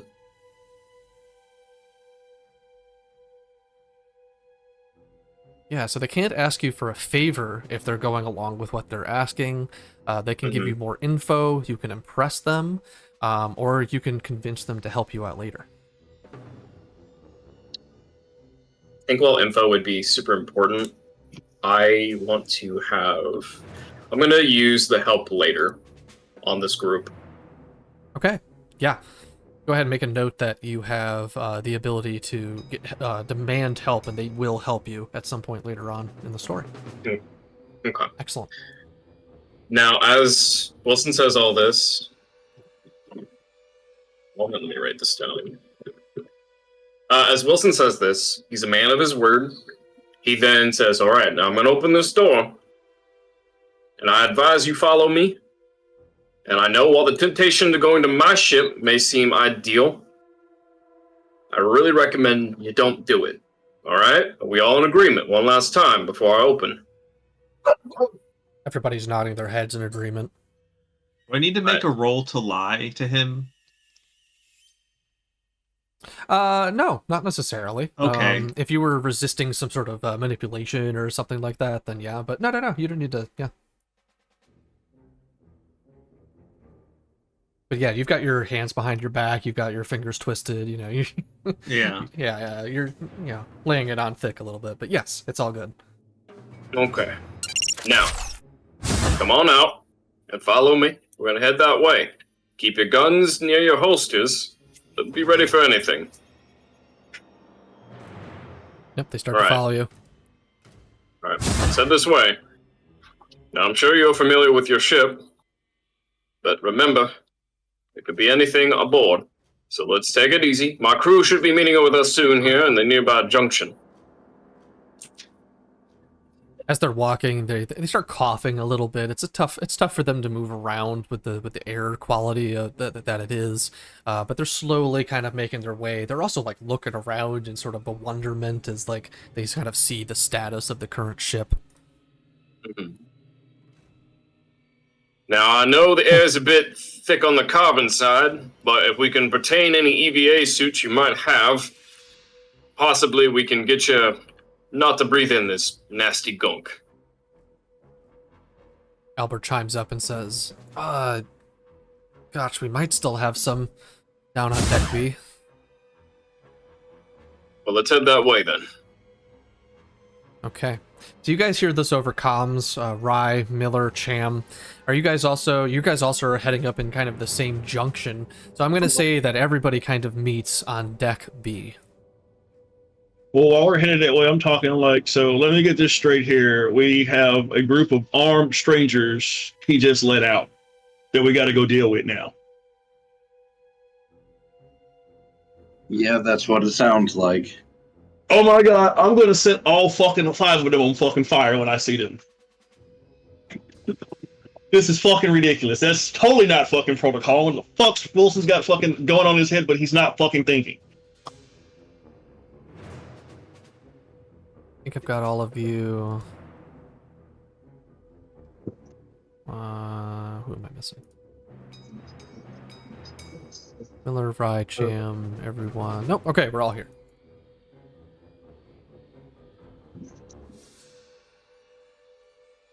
Okay, so you see the 4 guys kind of climbing down the ladder. You guys are already kind of in the space at the moment.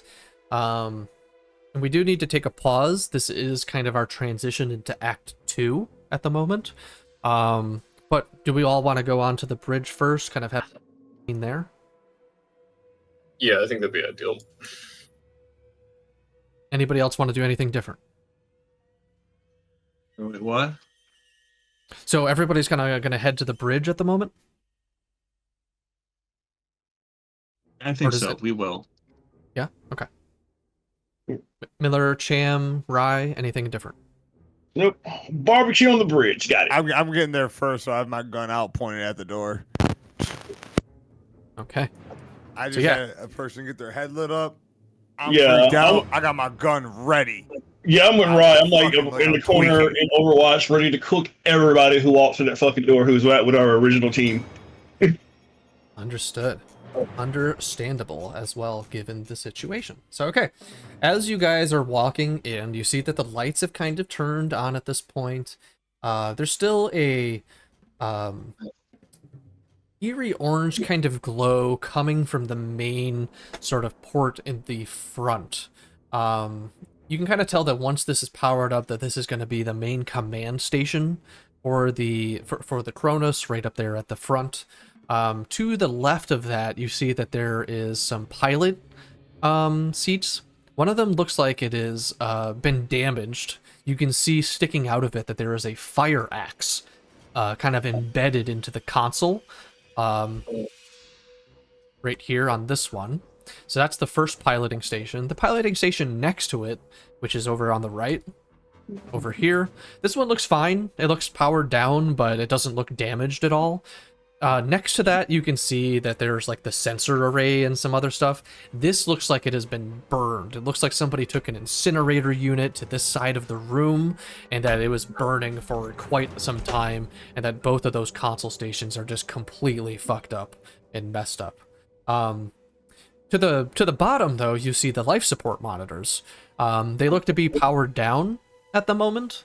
So it looks like stuff just kind of needs to be turned on the bridge. Besides the middle holographic table, which is just completely smashed and broken.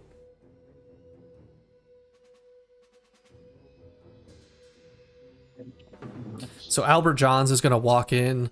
He's going to take a seat up at the command station. Kind of up here. And he's kind of rummaging around. He's looking through the captain's kind of chair. And he's kind of looking around, kind of like going back and forth as he's looking. But anyone walking out, I'm going to say, everyone, halt right there. Weapons, ground, now. This is not a negotiation. I'm going to leave and close the door behind me. Okay. Now hold on. Way to fuck up, Wilson. Way to fuck up. I fucked up. Now, what I'm do going to you say this mean? again. Weapons, ground, kick them over. You got to 3 and everyone's getting cooked. 1. 2. Right. Now, Ryan, relax. 3. I immediately open fire. I got All 3 right. and then picked up weapons. I'm going to open the door and fire back. Jesus. All right. So, let me understand what's happening right now. So, Cham, you are telling who is it? All of the Kronos crew? Yeah. So you have to the count of 3 to throw your weapons down and kick them over. I get to 3, no one's complied, so I immediately just open fire with the flamer. Yeah, he was like Hold this saying thing that down. to the NPCs. The NPCs did not, and so he attacked them. He became something that Valerie wants to destroy, and Valerie's going to open the door and start shooting. So is that before John's kind of goes over to the command table like I was describing? Yeah, like when he walk in the ring and tell them to stop weapons. Yeah, I think it was before. Okay, so let me bring John's back here. I think it's like right after they get in. Like he starts barking, like, give up your weapons or he'll shoot. Valerie is not going to give up her weapon, so she leaves and closes the door behind her. And then he starts counting, and Okay. if he reaches the number without the NPCs handing over weapons, then we're Yeah, shooting each so other. let me see, let me get some other reactions from people before you kind of start your countdown, Cham, and then I will get to the NPC reactions of what's happening. So let's start with Rye. Rye, how are you reacting to what Cham's doing? I'm more or less. I don't know what to think. I have a gun. I know how to use it. I'm afraid. I'm pointing at them as if I'm on Cham's side at the moment. Okay, you're pointing it at the other NPCs, backing Cham up. Captain Miller, what are you doing? Would I have been able to use Paul rank to try to make them give their weapons up or no? So they're Or not is it far on the too late same for all that? crew as you, so pull rank doesn't necessarily work in this particular instance. But you can certainly try and back Cham up if you want to. Yeah, I'm gonna back up the homies. Okay. Wilson, why are you reacting? Wilson immediately realizing both this could end really badly. He, before the countdown initiates right off the rip, he says, "Now hold on. Before you finish doing your count, think very carefully, Cham. If we kill these people, we lose the potential help we could need, and we don't want to start a firefight when we have little to work with, all right? So, in the interest of everyone in this room, I need you to put your gun down and relax. Miller, I need you to tell your crew to calm down. We need to civilize and conversate, not go shooting first. Understand? And I'm going to go ahead and use... Who? Let me use... use manipulate one more time here to see if I can defuse the situation.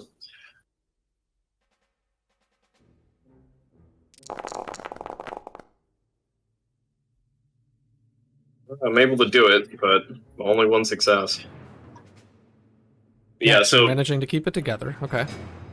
Yeah, and Wilson's talking point right now is everyone lower their guns, no one move, and he's just trying to convince both the crew of the Cronus and the crew of the Montero to, you know, de-escalate. I probably should have added modifiers, but it doesn't matter. Yeah, no, that's fine. So let me see.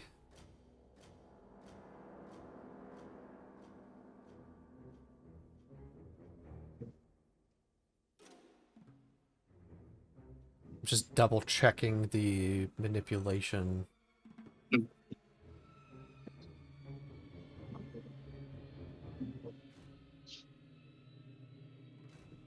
Okay, so if you succeed, your adversary must either do what you want or immediately attack you physically. Even if the adversary chooses to do what you want, they can still demand something in return. The GM decides what that entails, but it should be reasonable enough that you should be able to meet those demands. It is up to you to accept the agreement or not. So, Cham, Wilson is convincing in terms of lowering your guns and other things like that. How do you want to react?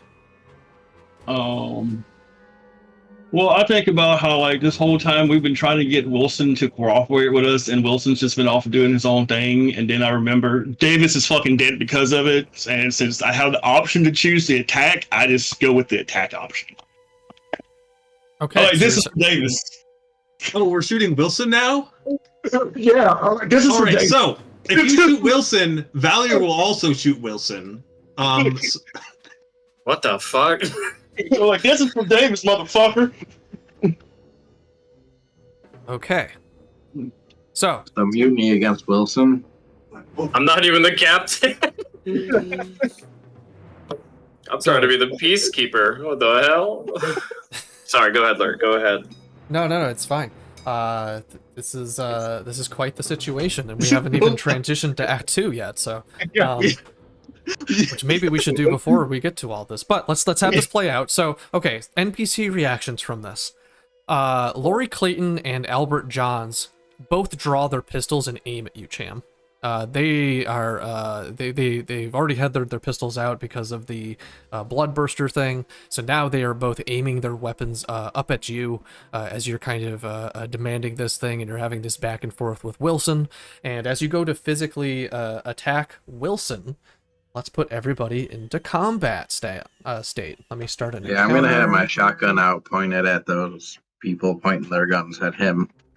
I'd like to state that I have been in Overwatch this whole time. No, that ends when you're out of combat. You're not in Overwatch. Yeah. You tried. Okay, let me... Well, the module might just end here. Shit. I love how it went from like, okay, I'm shooting the NPCs to I'm shooting you too. We're all shooting this guy. It's so bizarre. It's so bizarre. I don't know what the crew is thinking. Maybe Wilson should have been a little bit nicer.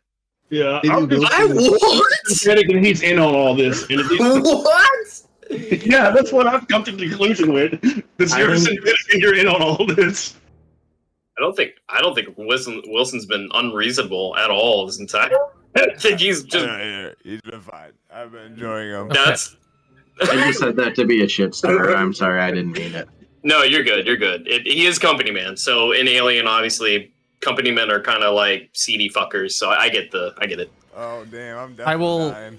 I will let on a little bit that there's more than meets the eye as far as this encounter is going. So, all right, we have our battle encounter. Lori is going first, then Liam, then Cham, then Wilson, then Miller, then Reed, then Rye, then Johns.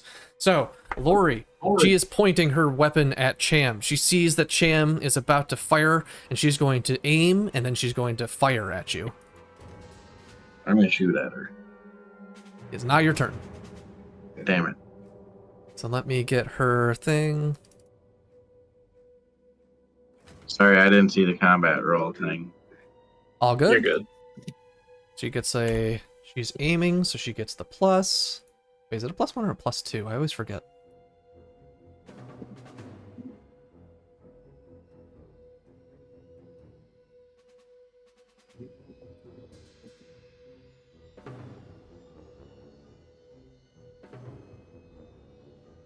Aim shot +2, okay.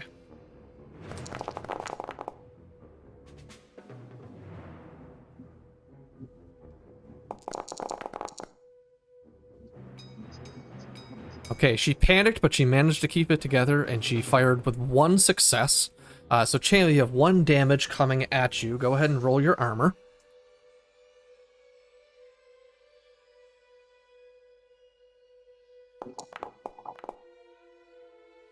No successes. So, okay, she shoots you and it hits you right in the upper shoulder. Boom! It hits, let me get the pistol shot noise going. Where's that?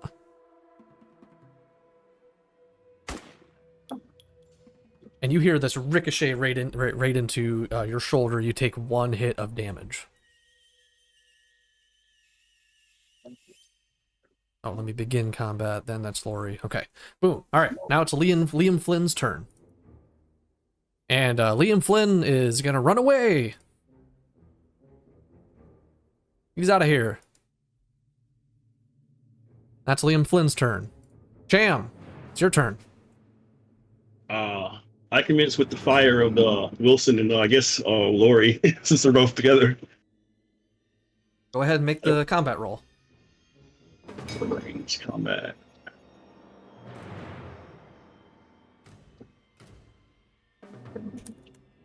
What does the incinerator give me, or no? Just right, I can just click it.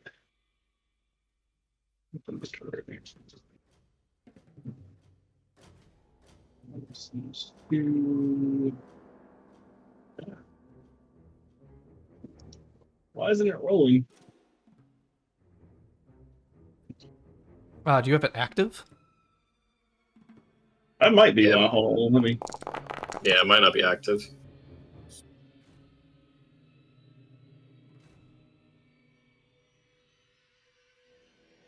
Okay, I'm so just no lagging. successes, That's what's no. going on.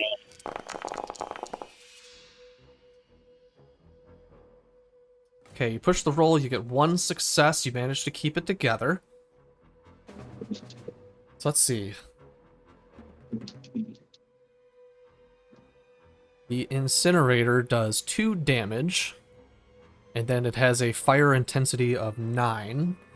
When exposed to fire, you roll a base dice equal to the intensity. For every success, you suffer 1 point of damage. Armor can protect you. If you do take damage, you catch fire and continue to burn and suffer another attack at the start of each new round. The intensity increases by 1 each round, and as soon as the fire inflicts no damage, the fire goes out by itself.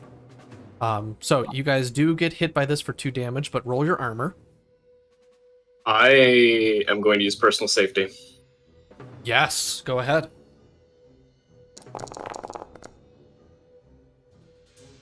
Okay. And the personal safety essentially is as soon as Cham lights up the incinerator and he's about to like let her rip, Wilson sees this. He thinks, "Fuck that! I'm not getting torched." So he grabs Lori and immediately like uses her to take on the heat of the damage. I love it. Yeah, no, totally. Okay, so if you are attacked or otherwise end up in fatal danger and another PC or a friendly NPC is within short range the same zone of you, you can make a manipulation roll. Straight roll, not opposed, does not count as an action. If you succeed, you see the threat coming and find a clever way to throw the other character into the hazard instead of you. Using this talus increases your stress level by 1, so go ahead and do that if you haven't already. But yeah, you managed to pull Lori kind of in front of you. You manage to back up 2 steps, and you pull Lori in front of you, and she ends up taking the brunt of this 2 damage. She doesn't have any armor on, so she suffers 2 points of damage. She is broken. Let us roll her crit. Damn corporate rat. Where? Why you not roll? Okay, let me just roll it this way.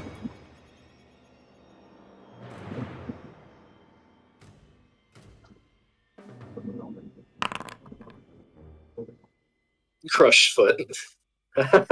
Oof, okay, yeah. So, when she is pulled into the fire, she ends up twisting her ankle really, really badly to the point where her foot seems to just be kind of crushed, kind of rolls over itself as she then takes on this fire that is now burning. What is the intensity of that again?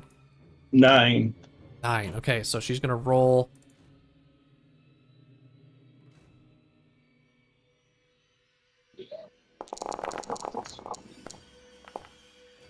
She rolls 1d6. I don't see any 6s on there, so I think she's good in terms of the fire. There's a 6. You're up to 6. Oh, there is a 6. Yeah, Yep, when I scroll through yeah. there. Okay. Yeah, so Lori is currently on fire. So next turn, she's going to take a hit of damage, which will cause another critical injury, unless she can roll through that again. Okay. I take my slow action and go into Overwatch. Because I don't trust Wilson. He's up to something. My crew is psychotic, and the captain has no control. How'd you move that fast? It's not right. It's not natural. Wilson knew some fuckery was about. This is crazy. So shooting your incinerator was your slow action. You now have a fast action, and you're using that for Overwatch, just to get that correct? Okay, got it. Okay. Yes. Okay, so that is your turn, Cham. Wilson, it is now your turn. Wilson, seeing how the situation's gone to shit and his crew's gone either insanely, like absolutely mad, or they are just, I don't know, he has no idea what's going on through her head. They're not being reasonable. Wilson grabs Lori, and while she is burning, he tries to drag her out. And, like, he's just gonna use one of his actions to... What is it?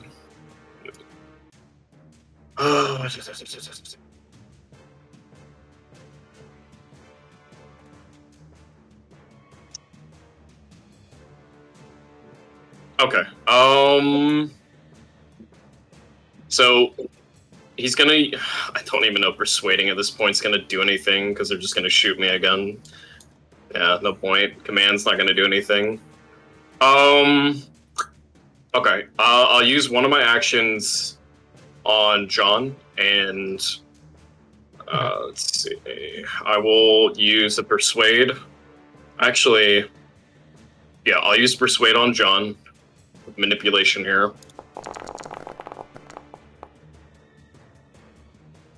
Okay, and Wilson says to Albert, John says, Albert, no point in dying, just get the fuck out and retreat. Okay, yeah, he's looking back and forth between the three people currently aiming at him, back to where Lori is currently burnt up and has her foot crushed, and you're kind of dragging her away towards the doorway, kind of between where Valerie is currently standing. And yeah, we'll see what happens on his next turn. Mm-hmm. And so the last action, I'll use a fast action while dragging Lori.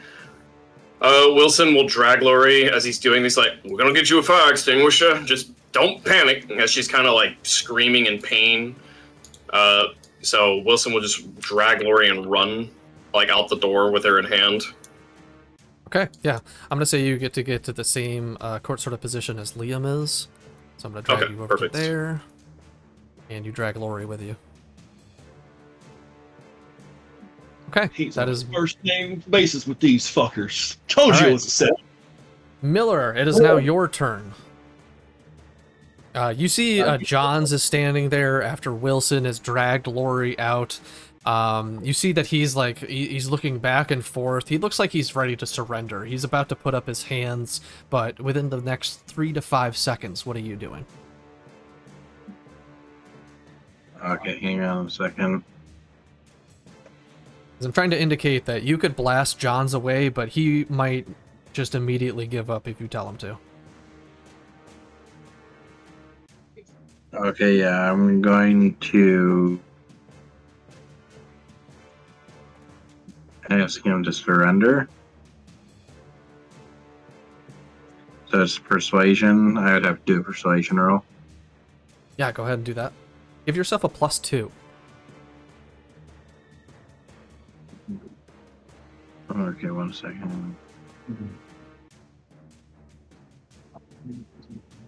Because not only do you have your gun on him, but so does Rye, and so does Cham, and technically so does Valerie, I suppose. I don't see where the persuasion roll is. I think it's manipulator or whatnot. You just roll manipulation. Yeah, sorry, it would be Oh, manipulation. okay.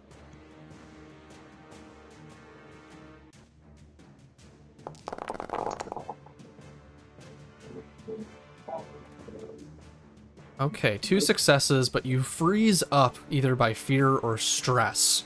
So I'm gonna play it out this way. You sort of say, well, what do you say to Johns? How would you want to communicate that he should stand down? On your knees, hands behind your head.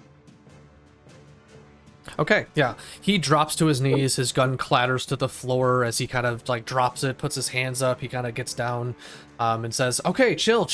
What is even going on here? And Miller, he doesn't, Albert is too freaked out to realize that your legs are kind of shaking in place. You've actually frozen up. You wouldn't be able to take your shot even if you meant to, but he doesn't know that. He's much more focused on all of the guns currently focused on him. So he drops down. So now at this point, Valerie, it is your turn next. What do you want to do, or is this the end of combat? How are we playing this out? Are you guys still against Valerie? Do you still see her as part of the Cronus crew? And she also needs to put her weapon down?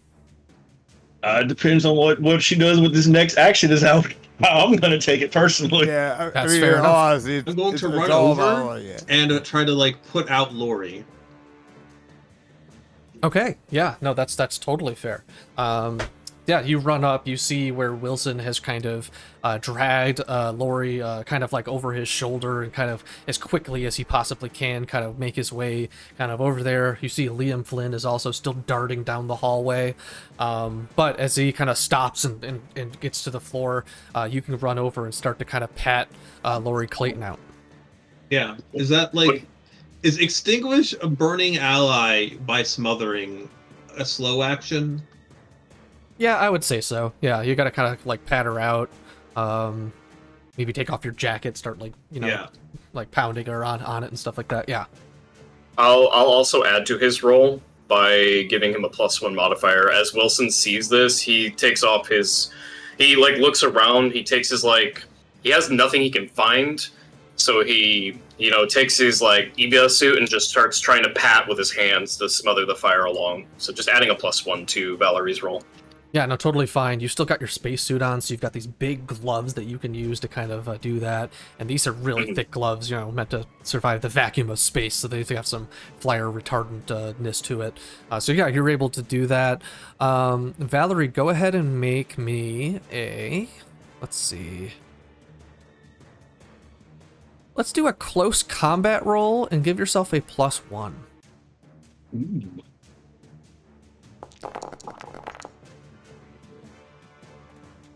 Awesome. Right. Yep. You managed to keep it together as you're panicking, as this person is on fire and you're trying to put them out. But yeah, as both of you and Wilson are kind of patting Lori down, you managed to kind of put the fire out. She is whimpering. She is burnt up. She is not in a good place. She needs medical attention very soon. And okay, that would be your actions for that round. Kayla Rye, it is now your turn. What you can see still in the room is that Albert Johns is just sitting there on his knees. He's got his hands up. His gun has fallen away from him and onto the floor. And he's just kind of looking back and forth, eyes wide open. He has no idea what's going on anymore. What are you doing?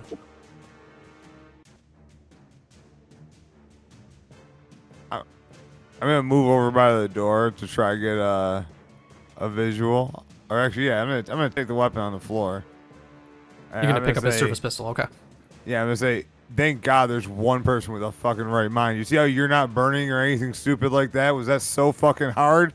And I just back off. Yeah, Johns doesn't say anything. He's still got his hands up. He's still looking from Cham to Miller, back to Cham, over to his left, over the side of the door, but he can't see where Wilson, Valerie, Glory, Liam have gone.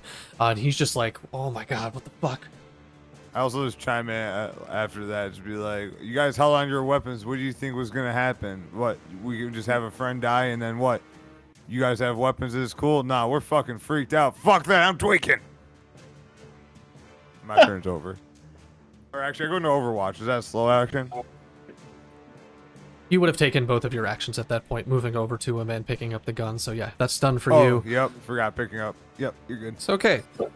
I'm going to end combat here, because it looks like we're out of combat at this point. Is that an accurate summation of what's happened? I am out of combat. I am out of combat, but still hostile. Okay, fair enough. I think out of combat and hostile is a good description of what's happening. Yeah, so Jesus. John's overhearing what Rye and Cham says. He kind of looks back at you guys. Man, I understand that this is a tense situation, but we did fucking nothing to you guys. I don't know what the hell is wrong with you people. We should just been in fucking cryo. Fuck this shit. What do I do now, huh? You take me prisoner? You sit there and you shut the fuck up while we figure this shit out. I go to the edge of the door, using it as cover, kneel down. Okay, I'm gonna need y'all to start kicking weapons over here. I'm gonna start shooting fire over there. We all know how this works. I'm going to... Cham has become a psycho. Holy shit. He's mentally broken. One sister, I ain't losing no more fucking Go ahead family. and back them. You guys need to throw your weapons over here. Before we get to that, I want to give everybody their Act 2 agendas. Give me just a moment here. Because we should have done that after the other encounter, but we were kind of going to the bridge, and I thought we were actually going to be ending the session pretty soon, and then instead shit hit the fan. So let me get you your Act 2 agendas, as we are now fully into Act 2. No, I almost dragged the wrong person to their thing. Haha, that would have been great. Okay, Wilson's got yours. Theyflower for Valerie, she will not have an Act 2 agenda, so you still have the same agenda.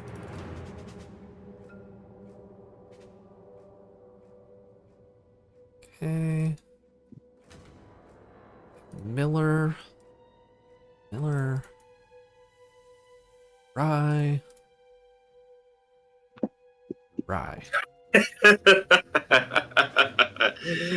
Oh, that's funny. Nothing. I can't talk about it. It's funny. How much time has passed, by the way, Jim?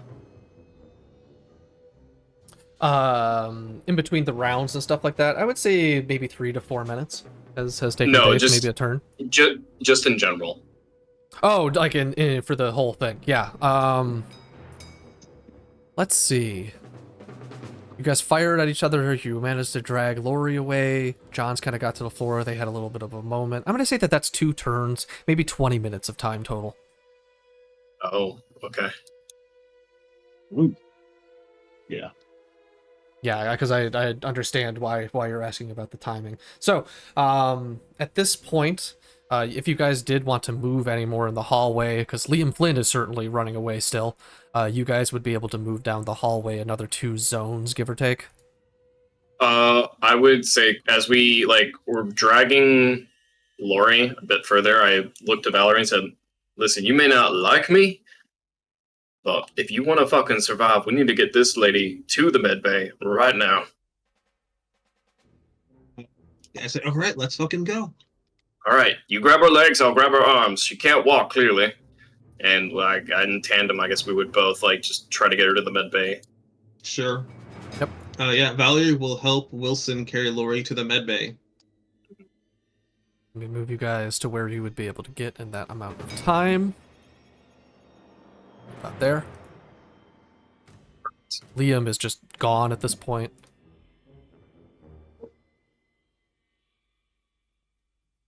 And Cham, Miller, Rye, as you guys are still with John, so you sort of peek out into the hallway. You don't see anybody at this point. You may have been able to hear maybe them walking down sort of the hall, but they're not in visual. And let me unpause.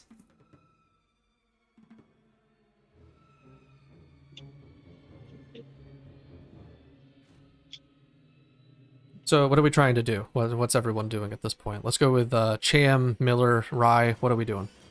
I'm still in pursuit. I want all the weapons from Team Wilson, as I've dubbed them. Team Wilson. Team Wilson. Yeah, Team I'm Wilson is with that. armed and, Wilson has to surrender. that's got to change. What the fuck? Lori. Yeah. Anyway. If both of them are going and the guy's still here who surrendered, I'm just gonna chill with him and a gun, and he's gonna watch me mentally break down while kind of pointing a gun in his direction, but not at him. Okay, so you're staying with John's. So Miller, you're following Cham, kind of trying to go and find Lori and quote unquote Team Wilson. Yes, Team Wilson has some answering to do. Okay. Wilson, Lori, Valerie, you guys are still making your way over to the med bay. You can see kind of the busted ass door that's kind of over on the side. And yeah, you're just gonna drag her over into there, correct? Yeah, we're just gonna set her on a table if there is any as we move in. Okay. You guys in there. All right, now careful now. Set her down gently. If you can get her into kind of a bed over here. All right. Now it is time for Wilson to once again be at gunpoint.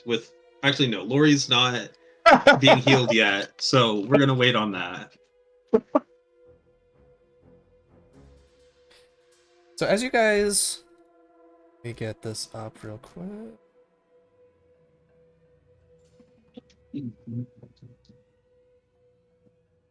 Because we'll do this scene here in the med bay, we'll go back to Rye and John's on the bridge, and then we'll get to Miller and Cham, who are in pursuit in the hallways.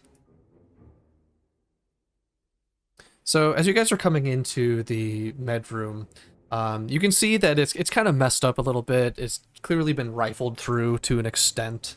You can see that there's some stuff in some jars kind of sitting on a shelf.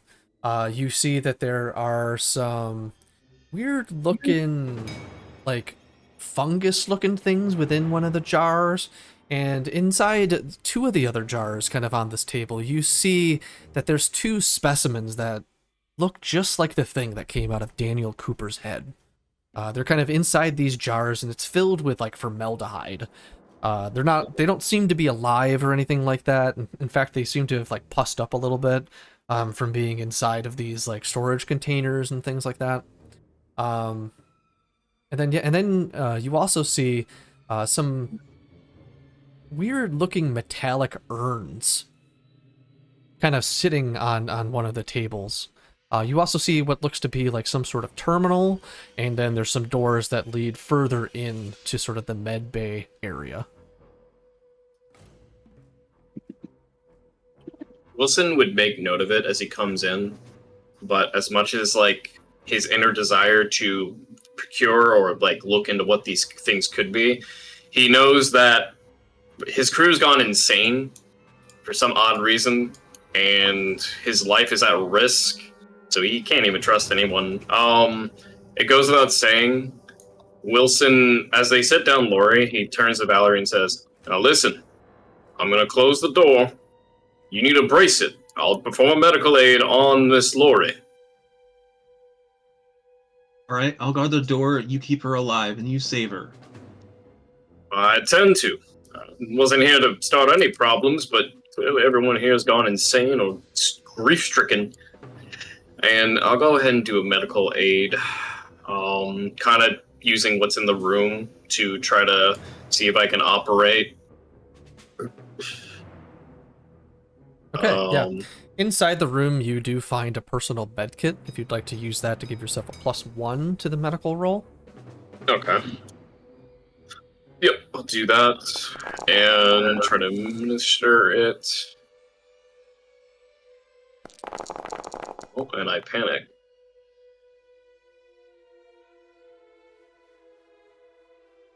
Oh, did we get story points? Okay. You do get story points, yes. I haven't awarded those yet. I do not get a story point. Okay, so, and we'll get to that kind of at the end of the session here, because I think we're going to wrap up after these couple of scenes here, at least for tonight, and then we'll talk about something else there. Yeah, Cham, we'll get to you in a minute once you're kind of able to, once we're able to. So, Wilson, you go to make your medical aid roll. You are successful. You've got 4 successes, which is fantastic. You do tremble. You're feeling quite the effects of the stress right now, having your whole crew turn on you for what you perceive as seemingly no reason.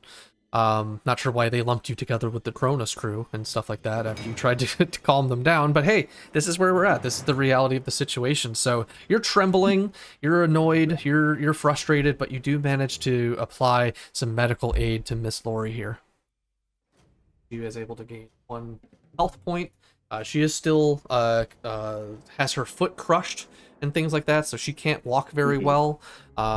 She's barely kind of breathing, but she is breathing and seems to be stable. Yeah, and Wilson will be like, he'll say, "All right, she's stabilized for now. She should be fine, but she's no condition to walk for a while. Best to keep her on shoulder or let her rest. It's the best we can do."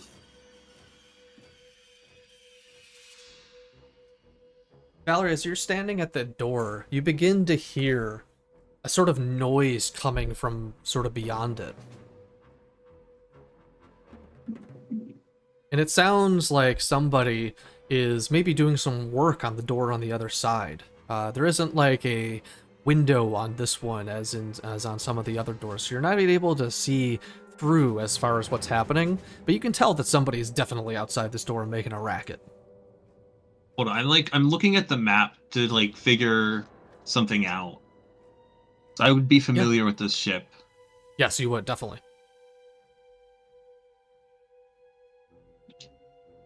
We're on deck B.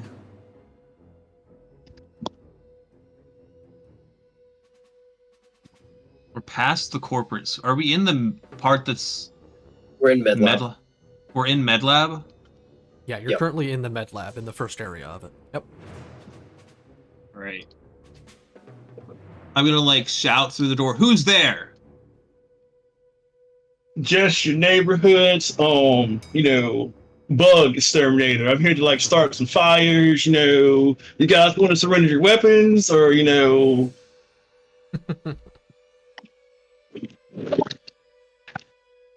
about No. if you just surrender Wilson to us? Absolutely, you could fucking take him. What the fuck? Well, see, now when you say it like that, we don't want him. He's makes the it sound cause like of all it's a these trap. problems. It makes it sound like it's a trap then. He locked me and my people in the fucking cryo room as soon as anything bad started to happen. He said he about his wouldn't own fucking safety. salvage us if we didn't comply with his orders. Back it up. What do you mean when something bad started to happen? As I continue to weld. There's fucking black goo that turns us... Did the, like, welding sound stop? No, they keep going. Wilson says, just fucking tell him to... Just tell him to stop welding the door, damn it. You're welding the fucking... Stop welding the door and we'll keep talking through it. And Do you Cham, stop welding the door? as this conversation continues, Cham, you're welding the door. Miller, are you with Cham at this point, or where are you at? With Yeah, doing this? I'm with Cham. I'm Okay, outside let the door with me me. drag you over there. Captain Miller, go ahead and make an observation roll for me.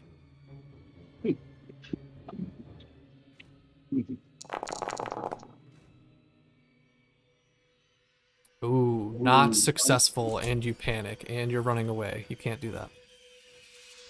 Stay here.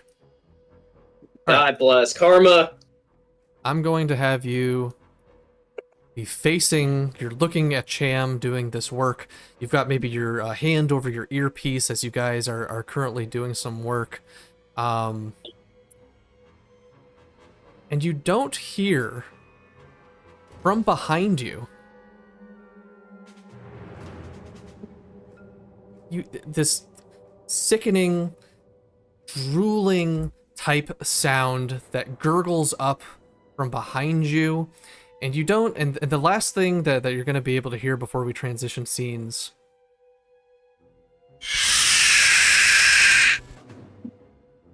directly behind you, Cham, as we cut over to Rye and Albert Johns. Rye, you've currently been holding Johns at gunpoint. He's still currently sitting on the ground with his knees, on his knees rather. What have you been doing for the next like 5-10 minutes? Well, while they're doing that thing, I look at them and say, is the med bay active? That's obviously where they're going. Johns, he kind of looks over his shoulder at you and he says, well, I would have been able to know that if I could have gotten over to the bridge and checked the systems, but instead you guys decided to be Go and I'll murder follow hobos. you. Let's make sure the med bay is on if we can. Go. Okay.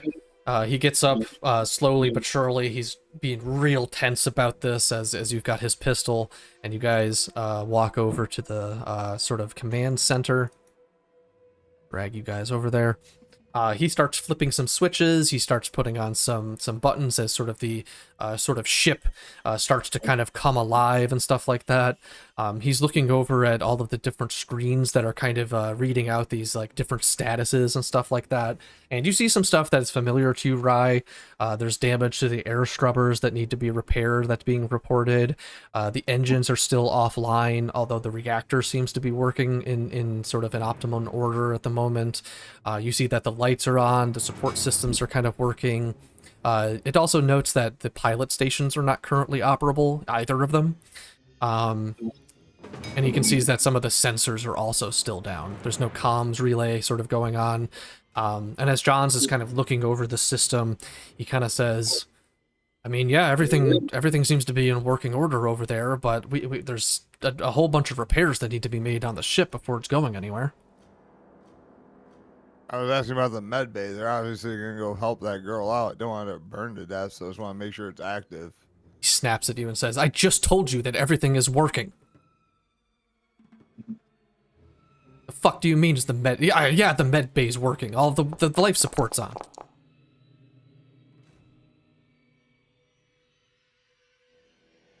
Alrighty.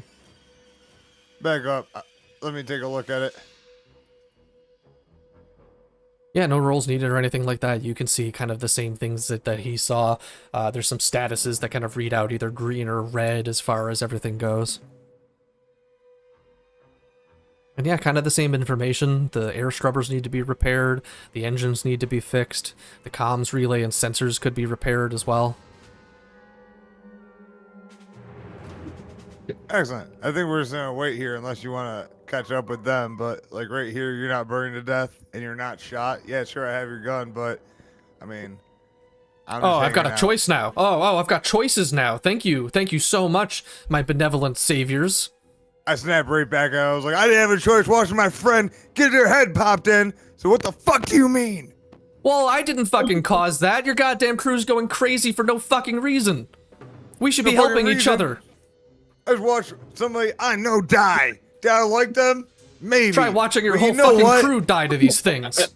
70 fucking years ago, apparently.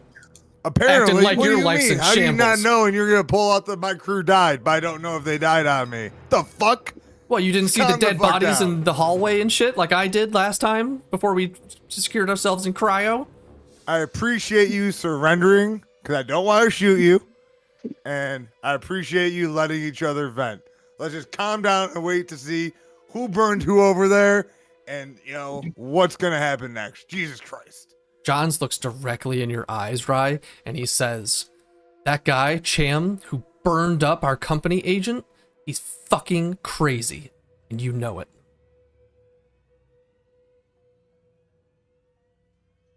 And I think that's where we're going to end this session for tonight. You don't want to do the one thing? What am I forgetting? Wait. I need control of Valerie's journal under player One journals. moment. I'll send you a message, Lurk, to really...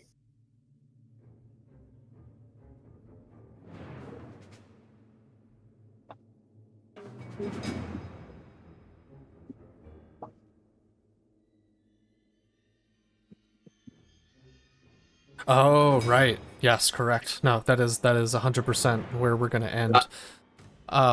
Once that starts to happen. It's oh god, it's oh Jesus. We're not going to have that happen right at this second though, but yeah, that is happening very soon. Yeah. We'll say it that way, okay? All right. I see that Wilson did roll his air supply. Let's have that be our very last roll then. Everybody go ahead and roll your air supply if your suit has not been damaged in any way. So Rye, I don't think you need to because your suit's already compromised, so you have air supply, I guess, but it doesn't matter if it runs out per se. But you can still roll it. Who? Rye, your character, because you got hit by the abomination. How do you do that for supply? In your character tab, in your character sheet under general, you should see an air supply roll Rye and consumables. There's like a little. Oh yeah, that's right. Yep. Okay, the last one.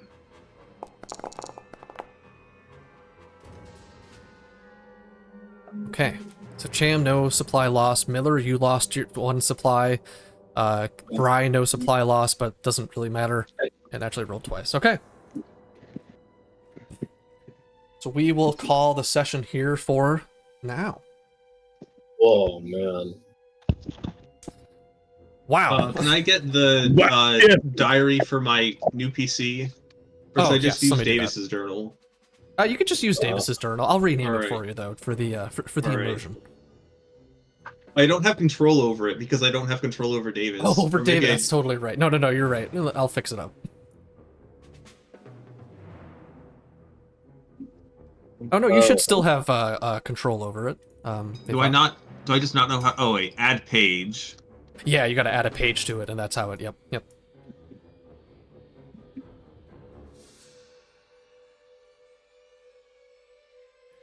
That was like the grenade in the other game. Yeah, it was. Everything just kind of went crazy into shit for a little bit there. But wow, Still yeah. kind of spiraling. Yeah, I have updated that Wilson is my new rival. Fair. Yeah, totally fair. Yeah, feel free to adjust your rivals and your buddies as need be for right now. When we get back next time, so I have a schedule. Basically, I made the event in Discord basically be next Saturday at the same time. Does that work for everybody? Yeah. Yeah, that should work. Yeah. Okay, well, if any plans change, just let me know. If we need to adjust or anything, that's fine. But otherwise, we'll be back next Saturday. I'll do story points and things at that point, and then we'll kind of get back into where we're kind of at with things. Any questions or anything else from anybody before we kind of officially end for today? My character's getting some doo-doo ass rolls, though. Yeah, you stumbled a couple times. Dropping your pistol twice was pretty brutal. Like right in a row, though. Yeah. A lot of dropping and freezing, which is Yeah. unfortunate. Yeah, so much freezing, too. Yeah. Yeah, I've watched some other games where people keep rolling that they need to take cover and like find safety. It becomes really messy as far as like, well, where is safe exactly? You know, shit like that. Yeah. I'm shocked only one player here died so far. And it was also the least deserved possible death. Like, Yeah, you just got popped.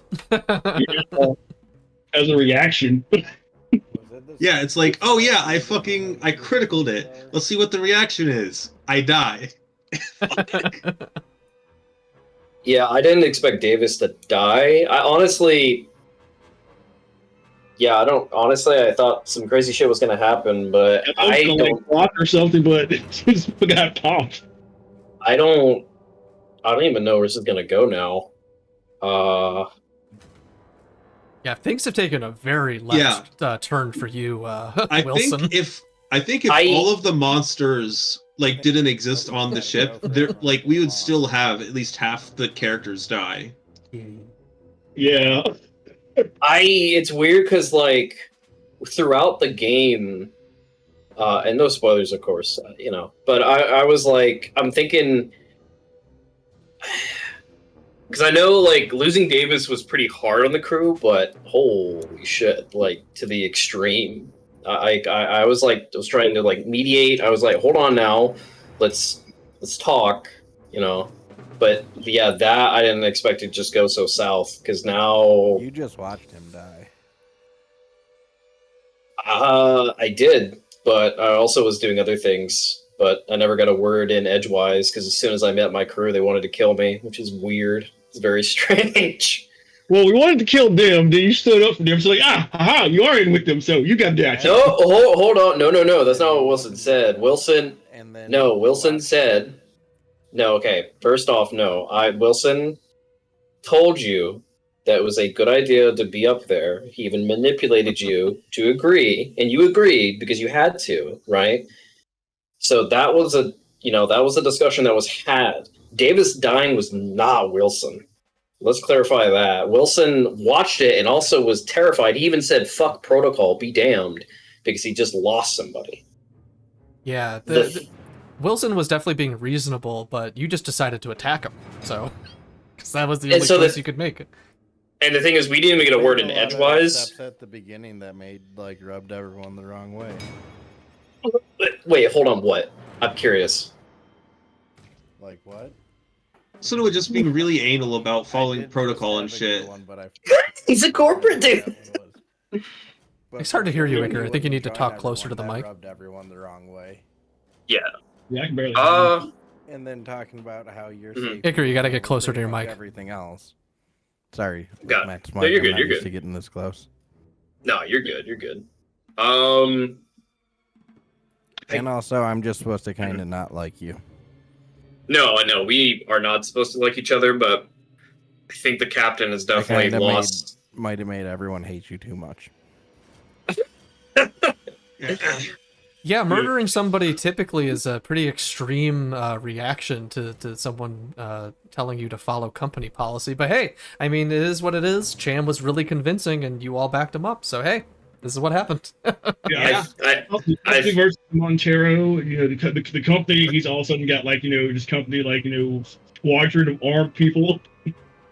well, hold on. So, because they weren't they weren't heavily armed. They had just service weapons. So as Wilson They went don't in, have service weapons. They have service weapons that are more than us. okay. You So have here's a the shotgun and a flamethrower and a Here's- service here- weapon on your captain. So here's the hypothetical, right? Let's rewind the clock. If we went through that session again, and by the way, none of this is bad. I'm not Yeah, saying no, any of everything's this fantastic. This is great. This is Yeah. insane. Next session is going to be terrible in the best way possible. We're all Yeah, gonna no die. complaints, Just by the declare, way. Everything is It's great. all in fun. we're all Fun gonna things die. are Just fun. Yeah. we're all What gonna I die. was Just thinking was I think we started a war with our backup characters. that's another thing. We're killing. If you die, you're Iker said- killing the only Iker kid. said Iker said he thinks we started a war with our backup Oh. characters. It's weird because the space truckers are going out of their way to become colonial marines all of a sudden, and it's hold on now, guys, you're just space truckers. It ain't that deep. But the paranoia and the fear is real though, and I get that. It's just the whole engagement was it was so fast that there was no word in edgewise. It was hold on now, I'm not because Wilson did lock them up, right? And Wilson was concerned, but the thing is, they had guns. So even if Wilson did lock them up, they were going to just shoot their way out regardless. So the best thing Wilson had was, okay, I'm going to try to he's going to try his best to mediate, because in our situation, we have no oxygen, if very little. The ship is not going anywhere. And we still have the Montero, but that's still not, that's not the goal, because if we take the Montero, we're not going to get paid. So everyone, it's dangerous thinking what's going on right now. And then obviously as we ended, Cham or Miller, you're fucking dead. I don't know what to tell you. One of you is dying immediately. Yeah, I'm dead. I'm dead as fuck as soon as it starts. I guess as soon as Lurk did it, I was I'm like, scared oh, and frozen, and it's just right there. It's on top of me. oh god. And then Yeah, you guys The are thing making is, a I lot like- of noise, so that cutting torch ain't quiet. yeah. And what I'm scared about is, because I know so much about this module, is the next session's gonna be Oh, next it's gonna be Oh my god. yeah, I genuinely think we're all gonna die. Genuinely. And it's This is great though. It's fun. it's Maybe we won't super, though. oh, it's Maybe super we dope. won't though. This is super dope. I love it. I didn't expect someone to die so early, but it's that catalyst of Leah dying that has spurred all this. That's that's the crazy part Now too, right? everyone's on edge and everything. Yeah, totally. Yeah, Which is realistic. I gotta lie, the only way my character was gonna betray Cham is if everybody surrendered and he hit the flamethrower anyway. I would have shot him. But beyond that, I thought it was just everybody's freaked out. You give us the guns. Unless we're trying to kill you, everything's good. Unless you're trying to kill us, you would have no reason to just not give us the guns, because there's a situation. But then again, Mexican standoffs get kind of crazy kind of quick. Yeah, there's no way Valerie is going to hand over her gun, because she wants to make sure her people live. And if she doesn't have a gun, how is she going to kill the aliens? She God, I knows wish what's I had out there. I wish I had a gun.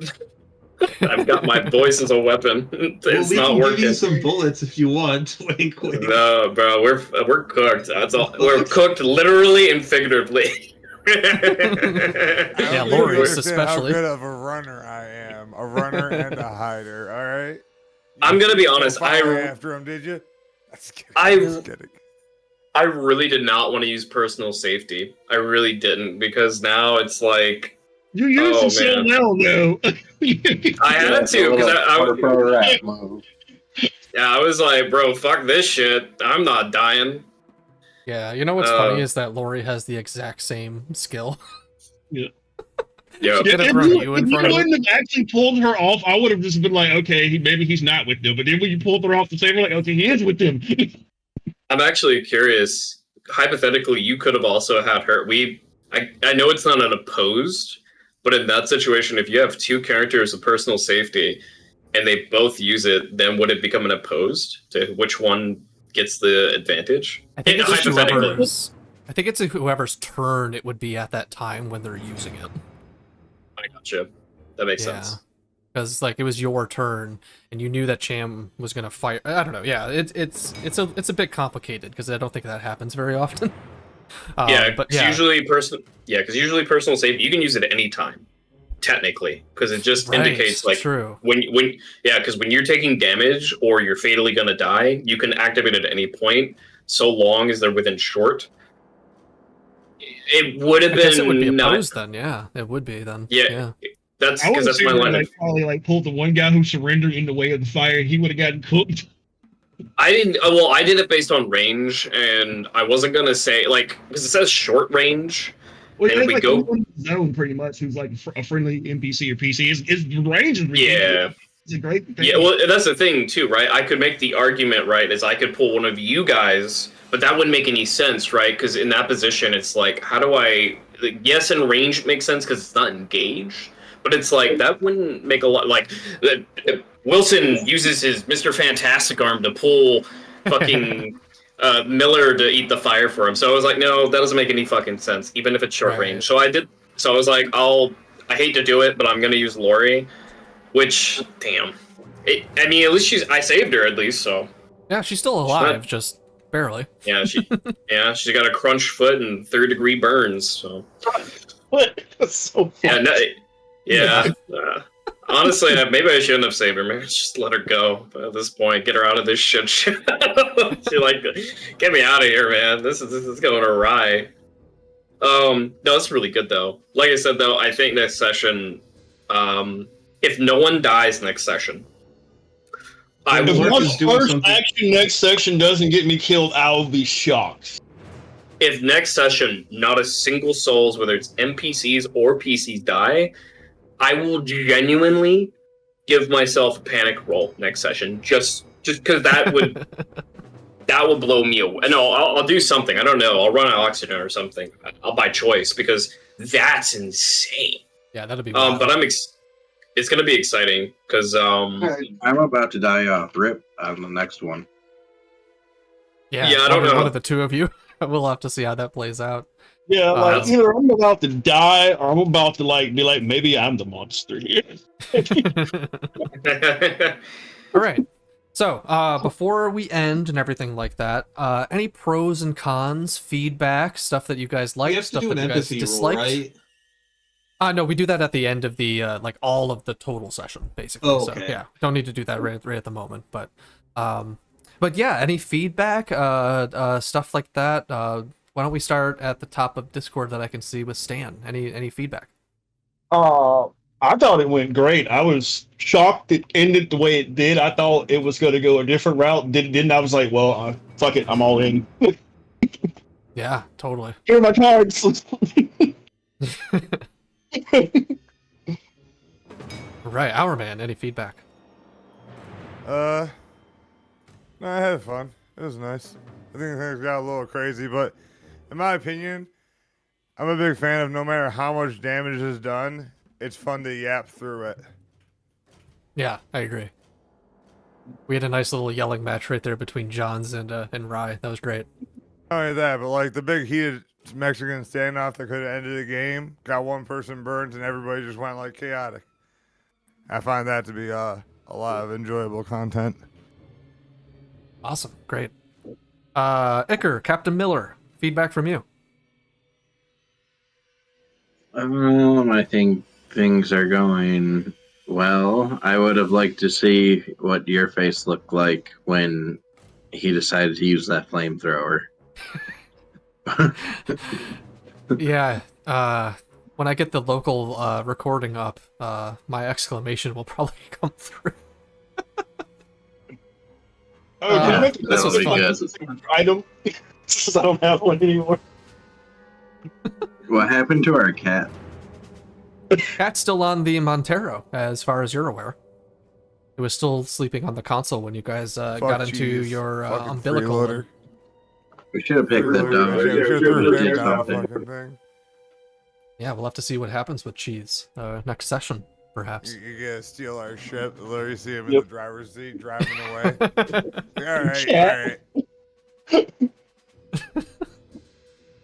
Alright. Dayflower, feedback from you. How did, I mean, you died, so Yeah, that's pretty rough, but... it was a fucking heroic death. It was completely undeserved, which makes it one of the best RPG deaths of all time. Yeah, and I love the way you played it off with, like, the comms and like, oh, I got it, I got it! I think we're safe. Yeah, I think the line of sight token thing is cool, but getting to see, like, behind you, like, just a tiny bit would be very nice, because, like, you walk through a door, you want to close it behind you, but you have to, like, turn around. Yep. Like visibility of like 40%. Yeah, the line of sight could be a little bit more. Okay. I think the line of sight is, like, forward is fine, but give us, like, a tiny bit backwards, just so that we could close doors behind us. Okay, depending on how that goes, I might have to make it like a 360, or like you'd have to turn like regardless. But I'll futz around with it. I'll see what's up with it. Yeah. Noted. Yeah. I've seen some other people who give you like way less of like a vision. It's like this small little cone that like goes out in front of you, and you can barely see on your sides, and it's like that's not realistic. Like. Yeah. Like you're in space. I was trying to show my nephew this through a map. I pulled up it. It was just like people in a line talking. I was like, damn it, they're not using maps at all. What the fuck? Yeah. Like I can't show him this. I was like, yeah, you know, my friend worked pretty hard on these maps. We're gonna do another run. Yeah, let me show you. Oh, I'm dumb. I can't. Yeah, some GMs don't use he maps. builds all the walls and stuff for all the maps. I do appreciate Like, maps and the visuals. I like them. Especially I mean, it depends on what you're doing. Because sometimes theater of the mind is better, you know, because yeah. like it's you can let your own imagination fill in the room details and like other stuff going on, and there's certain areas where we'll kind of do that, like the bottom deck of Ship B. I had that image to show you guys, but you know that's you can think of it as you get into the umbilical as you know however you want, right? So, but yeah, that's funny. It's because some GMs definitely don't use maps, and yeah, it's just a bunch of talking heads the whole time. Dayflower, any other feedback? You found some fucking crazy players, and we're destroying everything. How great. Yeah, Iker and Hourman, this is their second time playing TTRPG, so... And this is my second GM game ever, so Nice. keeping that in mind. But, Wait, yeah. were they both in the previous Alien? Was that their first time? I was like the assistant GM in the last one. Right. Yeah. I was in the last one, but this one I'm just a poor underpaid worker, so fuck y'all. If I have the chance to run away from a fight and not be involved and hang back with the dude I have the weapon for, being like, let's just calm the fuck down and vent to each other a little bit, I'm gonna take it. I actually do have one more rose for you, Lurk. Yeah. Like when he said I shoot and I said I shoot him back, you saying like, hold on, wait a minute, what the fuck's happening? And time traveling backward so that something less fucking insane happens is good. Because like what still happened was very destructive and insane to everyone involved, but less instantly catastrophic for sure. Yeah. I also wanted to make sure I was honoring what everyone was saying was going to happen and stuff like that. So yeah, that's good to hear. Okay, Laz, feedback from you? I think the maps are really dope. All the special effects. Mother is one of the coolest things ever, and Right? I can't It's really. so cool. I gotta show everyone else at some point. I really wish I could talk about it with that. There's one thing with Mother that blew me away, and whoever designed it, fucking genius. It was so cool. I couldn't say anything because while it was happening, I was kind of like, what the fuck? But yeah, I think the interface is really cool. Mother is really dope. I think it's a very cool system that adds a lot of like immersion. It also let me do stuff like while things were happening with that fight down there, I was able to just do stuff on Mother, which was really, really cool. Yeah, it kind of gives you something to do. Yeah, exactly. That's great. And I have to like you know, kind of split my, because I have to type out all of the responses that I was giving you. But you know, we were able to do that in time. I hope. No, yeah, it was in reason because yet again you're managing combat, so the time that you could respond to me was totally fine. I'm one of those players. I can be patient. I ain't like if I gotta wait 30 minutes until another session, no big deal. I think that's totally fine. But outside of that, I think the Founder stuff is really cool. I am excited to get to play Chariot. I ran it so many times, and I know I've already said it, but this was very cool. And I think the overall direction of how this is going, while it is getting tumultuous, I think it's going to be exciting and also very terrifying because there's so much more to come. That's the scary part of it all. Yeah. And we've only fixed the reactor. Or I guess, yeah, only the reactor. Holy shit. Yeah, the reactor's cleaned up, but yeah, not anything else.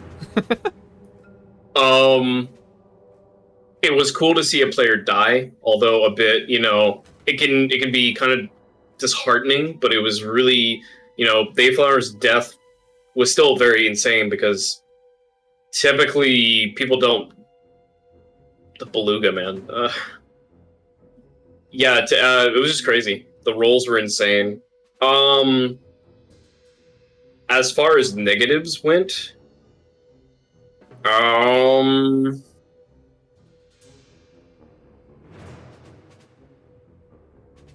think the only thing was like sometimes sound cues were either kind of it's strange because the audio balance and some things were a little bit hit or miss. It didn't like take me out of it, but you could be like, whoa, that was a bit low to whoa, that was loud as shit. But which is fine. And I think that's about it. There's nothing really else. I mean, I was just overall really good. Awesome. Yeah, glad to hear it. And yeah, some of the Kronos missions or messages were like weirdly low for some reason. So yeah, try and look into that a little bit, or I can edit the files just to make them louder. You know, just increase the decibels or something. But yeah, I'll take that into account for sure. Yeah, I mean, other than that, you've got this is like insanely good for Foundry. It's like super dope. Awesome. All right. Yeah, we'll call when it I here. make a Foundry instance to like run some stuff, I will probably feel horribly incompetent after like experiencing this. Just trying to set my own up. Well, if you guys ever wanted to go through it, of course, I've offered this to Laz and Stan before, but you too, Dayflower, I'm happy to go through how I've got it all set up and everything, so you can do the same. I can export a whole bunch of stuff and then send you the files, and then you can upload it to your own worlds and whatnot, so yeah, happy to share. Awesome, all right, well, we will call this our first session here, and we'll see you guys back on Saturday, next Saturday. All right, see you then. Thanks, y'all. Talk to you guys later. Take it easy, guys.